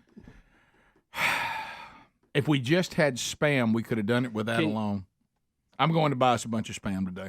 Not today, probably, and probably not tomorrow, and probably not over the weekend. I'll be in Omaha, Nebraska. Greg, can you check with one of our old buddies, see if he can get us a case? Case of Spam? Mm-hmm. You know how I bet can do it? You know that guy out of Illinois that's in the grocery business and loves the show? No. Throw it out there. Derek. I'm going to reach out But to him. they got to ship it here, Well, and then, That's easier than trying to run around Jacksonville, Alabama and throwing I it back don't of your know. car and driving it down. See if Lynn Edwards got a case somewhere. Let's go to Tony. Somebody can get us a case. Does Lynn love the show as much as Derek? Yeah, absolutely. Let's go to Tony. Tony, go ahead, 30 seconds. Hey guys, how are you? We're good. Hey, I think the biggest thrill I ever see you guys at one time was when you're on Turner South and when Donny Osmond went in and he sung "Puppy Love" to Roxanne, and Rick goes, "It's Donny Osmond, for God's sake!" It just the whole place went crazy. Yeah, that was a big moment. It really was. That was a very big moment. Trying to think over the years the different starstruck moments. Donny Osmond would be one of them. Yeah. We continue. 866 We Be Big. Let's go to Jimmy out of Tennessee. Jimmy, go ahead. You got 30 seconds. Yeah, Rick, I've heard you make reference to several times on the show. Make reference to Bachman Turner Overdrive, and of course the song "You Ain't Seen Nothing Yet." And have a good friend of mine that's a musician and all, and he had told me that that the song, the way that it was written, and they said, "Baby, you just ain't seen nothing yet." Well, the guy actually stuttered. I have heard that. As a matter of fact, Casey Kasem said that back when it was I a ain't hit. so sure about that. Now I do remember hearing that. When a stutter actually works out. Yeah, he said it was the only hit that there had ever been a stutter in it, and Because most of the time, stutters when they sing, they don't stutter. right, and that's right. That's right up there with "Ain't No Sunshine When She's Gone." The whole legend of when he goes, and I know. Is that he'd actually dropped the lyrics? They fell off the little stand, and he was just killing fill time. yeah. And they came back and said, "Hey, let's keep that. That's actually pretty cool." The something that's always bothered me, honestly, is that stutter in that song, and then also the Who, "My Generation." Yes. They stutter a bunch. I was in gonna that. fade away. Yeah, I just Very annoying. Well, come to find out, Roger Daltrey actually had a stuttering problem. Well, a lot of people didn't know. A lot of people didn't know. Listen, by the way, that Generation song, I've never liked it either. I love "You Ain't Seen Nothing Yet." I do not like "My Generation." Just I don't like that era of the Who. I'm not crazy about. A lead singer shouldn't be stuttering. They should be bringing it, rocking out hard. Well, if you're rocking out, stutter. Let's go to Bobby. Bobby in Sweet Home, Alabama. Bobby, 30 seconds. Go ahead. Happy Thursday, guys. I just wanted to do a comparison of Biden versus a couple of favorite movies. One's Multiplicity, where it gets worse every time they regenerate the person, and the other one would be Weekend at Bernie's, where they just walk him around the whole time and just hang out with him. Yeah, when we come back to end the hour, we have a clip of him confusing the most famous rugby team to ever hit the field with the hunting dogs, and it is a doozy. It is a dandy. Let's go to Flip in Hendersonville, Tennessee. What up, Flip? Flip. Neighbor, love all of y'all. Hey, listen, I've got something for Bud Light to help with their sales. Rick, they should put your picture on that can with that powder blue shirt you got on, and I think it'd help their sales.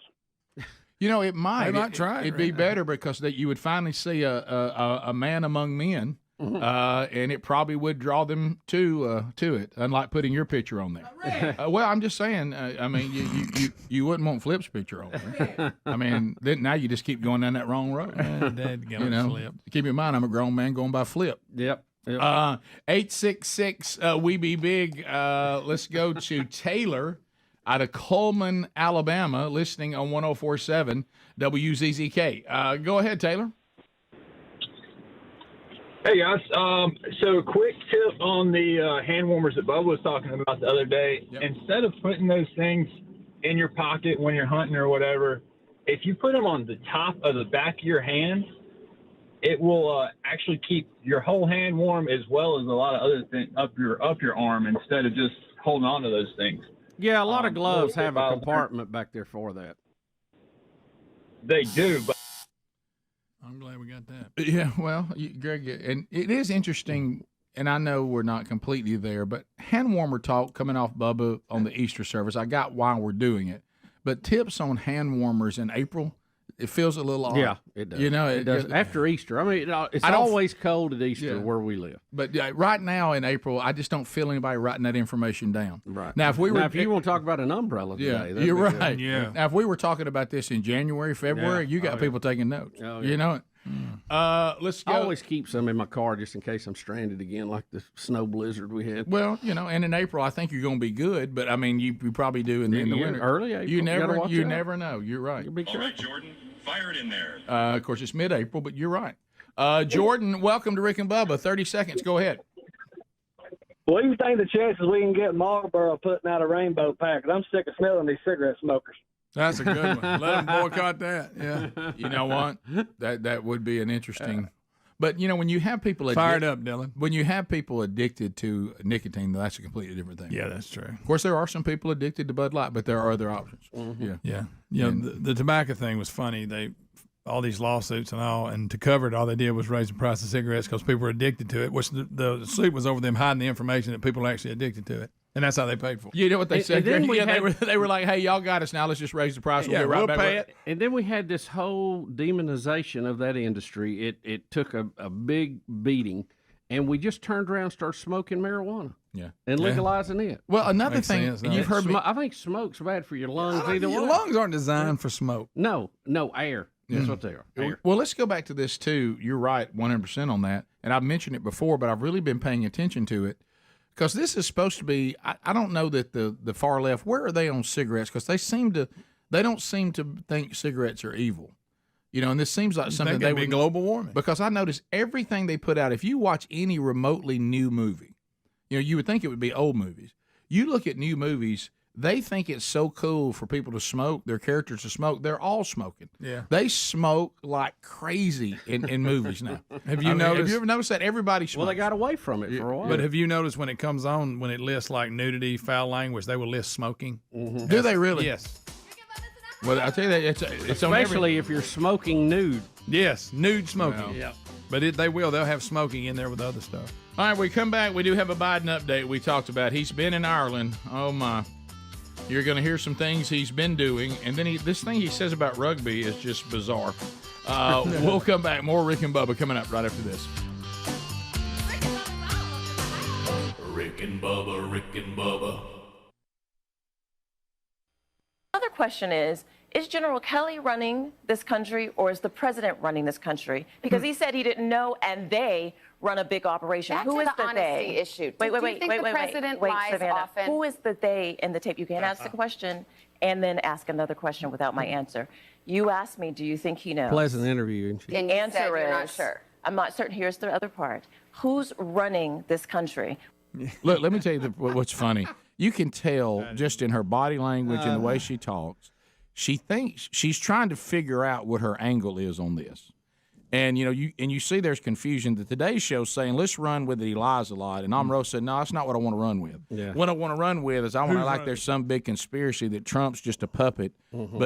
But here's an idea, when you have a chief of staff, and one of the things that John Kelly was brought on to do, honestly, was to kind of clean up some of the things that that people felt like that Trump was being too naive about. Some of the people he had in there felt like they weren't in the position they needed to be in. There was a lot of turnover going on. Yeah. And Kelly was put in there to kind of clean the mess up. And he saw Omarosa, as a chief of staff should, as something that could be an issue with the administration. I don't think this is a good hire. I don't think she's good I think she's trouble. And I'm going to go in here and do what's best for the team. And how about this, President? What's best for you? I'm getting rid of her. And, if Trump knew about it, fine. If he didn't, fine. But This is not. She thinks she's got some book coming out that's supposed to bring down the Trump administration, and you can tell that it's kind of thrown together. It's kind of sloppy, and it's not even sure what it's saying. And so it looks like she's trying to keep everybody on the. My thing I want to do is to say that Trump's not really running the country. Who is? Like there's some syndicate or General Kelly or that may make some of Trump's critics happy that General Kelly's running. I don't know. Here's what Trump said about it in a series of tweets. Oh boy. Wacky Omarosa, who just got fired 3 times on The Apprentice, got fired for the last time. She will never make it. She never will. She begged me for a job, tears in her eyes. I said, okay. People in the White House hated her. She was vicious, but not smart. I would rarely see her, but heard, ...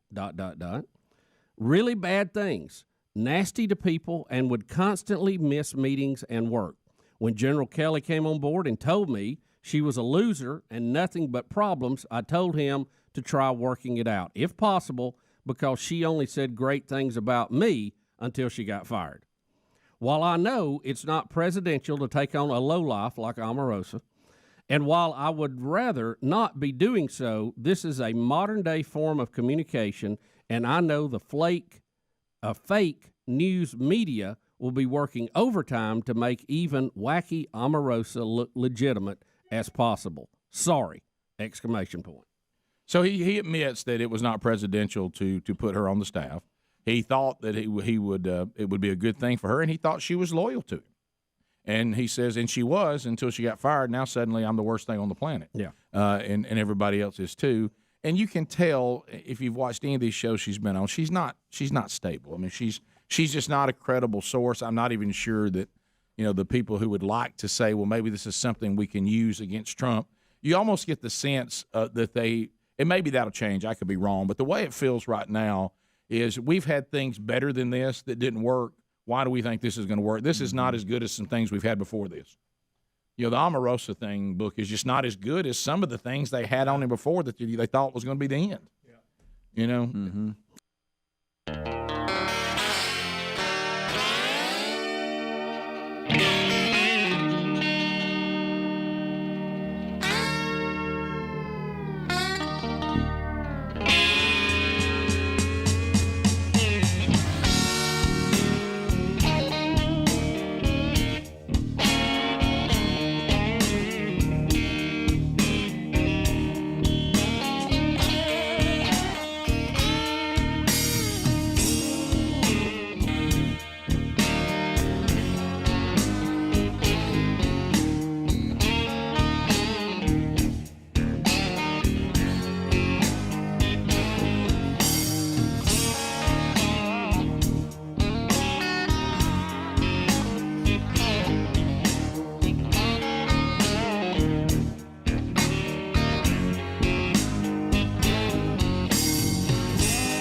10 minutes to the top of the hour. The Rick and Bubba Show. 866-WE-BE-BIG is our number. Things that you need to know.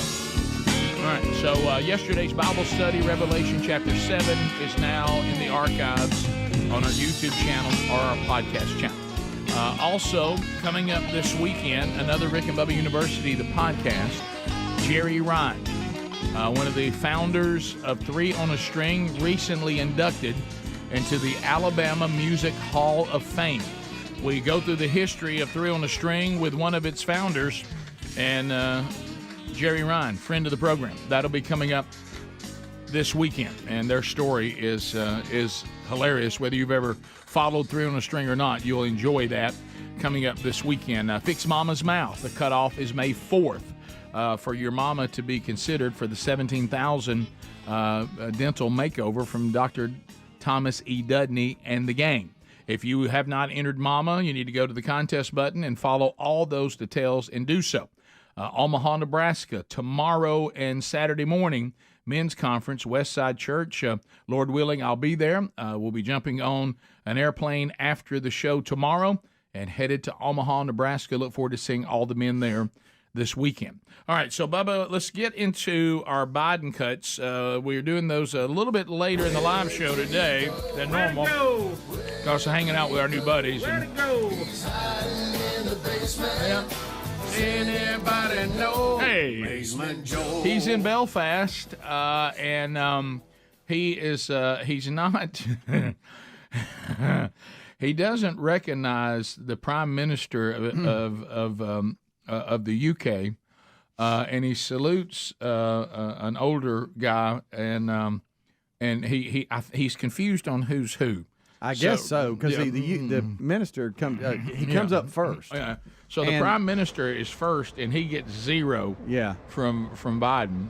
So he kind of brushes him aside and goes over and salutes this guy and starts talking to him, and the prime minister's feeling a little bit. This is me when Howie Long. I was trying to talk to Howie Long, and Daryl Johnston. He pushes the prime minister to the side and salutes some guy. Yeah, there he goes. That's not the prime minister, sir. There he goes. I know he's wearing a uniform. Yes. My goodness. Next, he keeps telling people not to jump. I don't get this. Bubba, can you do something? He wants to make sure that people aren't jumping. Why is he always telling people not to jump? All right, so I think that's just his go-to line for anybody that's higher than he is. Yeah, here we go. And I want all of you to know, especially the young people in the audience today, and don't jump, okay? Oh, I didn't see it all the way up there. Oh, I'm lost. As my father would say, please excuse my back. I apologize. All right. That boy, he's just. Do you want to try to help Bubba with that? We've come such a long way from potato. Oh boy! Once again, he'll say once again that he's not making something up. He constantly wants us to know he's not making things up and he's not joking. So here's this reoccurring thing. It's hard to communicate just how deeply invested in your success, the people across the United States are. And those of you who've been there know it. You know it. I'm not making this up. This is real. It's almost people can taste it. Oh my gosh. What in the world is he talking about? Taste it. It's real, man. Now, once again, too, we're talking about being tone deaf. At this moment, if I were the handler of Joe Biden, first of all, I would already have been broken. I've been broken out in hives from stress. Right. But anyway, I would say not only should Hunter Biden not be with us on this trip, Mr. President, please do not recognize him. Right. And please don't say you're proud of him. Okay, but that's what we're about to get. So here is. The fact that I'm here with my sister Valerie and my youngest son Hunter Biden. Stand up, guys. I'm proud of you. Proud of him. Yeah. Hey, nice picture of you with the crack pipe. My sister Valerie. Good night. My youngest son Hunter Biden. Stand up, guys. I'm proud of you. And there it is. Hunter Biden now will step in for his father, getting more and more prominent on this trip with all the things around him. Keep in mind, we have recent things, new stuff that's just come out, okay? Oh, yeah. About, over 80 different trips of Hunter Biden to the White House with different people he wants to, that he promised. See the big guy. To see the big guy. Now he's trying to help his father understand questions that children are asking. Yeah, now, Rick, you're not going to really be able to hear the question at first. He's leaning in, trying to figure it out, and that's when Hunter comes in and helps him. All right. Dad, he's got a question. What's your question?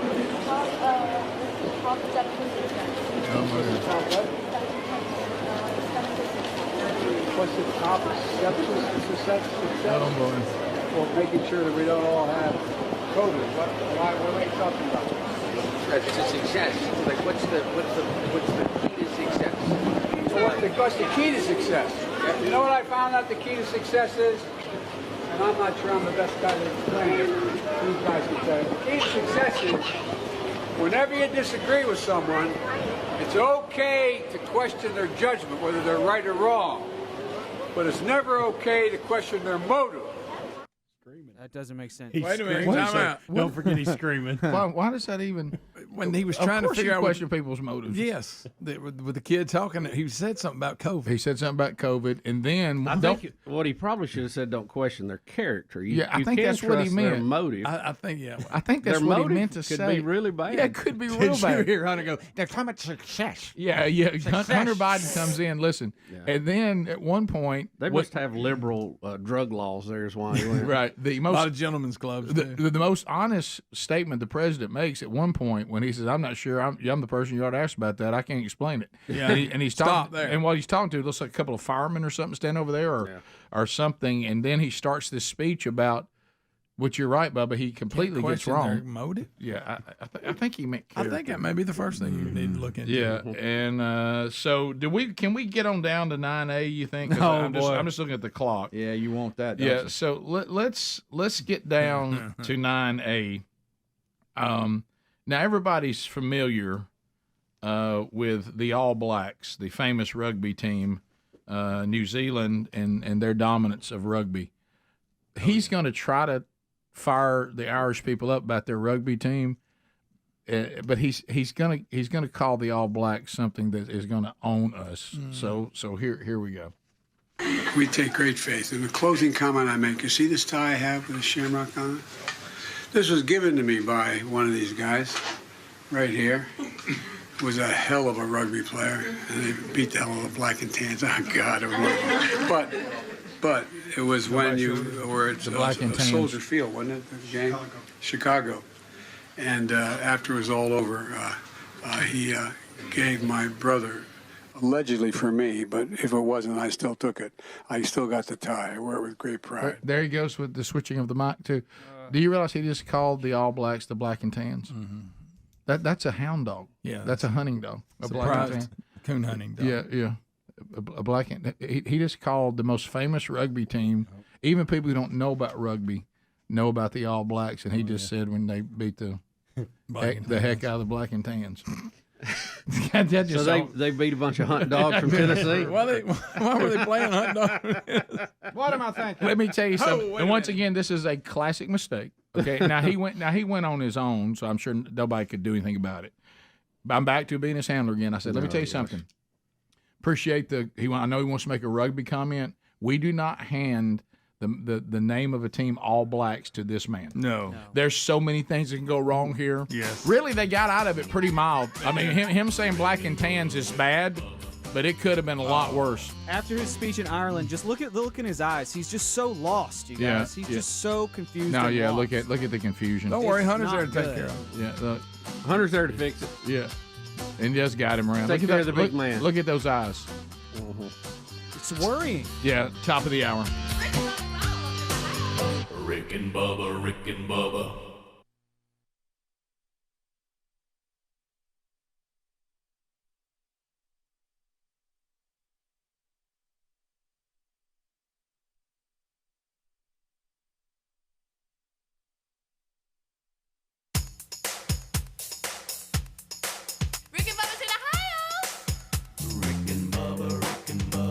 Pass the gravy, please. Rick and Bubba, Rick and Bubba. Ooh, it brings me to my knees. Rick and Bubba, Rick and Bubba. I can't start another. Rick and Bubba, Rick and Bubba. Day without 'em, brother. Rick and Bubba, Rick and Bubba.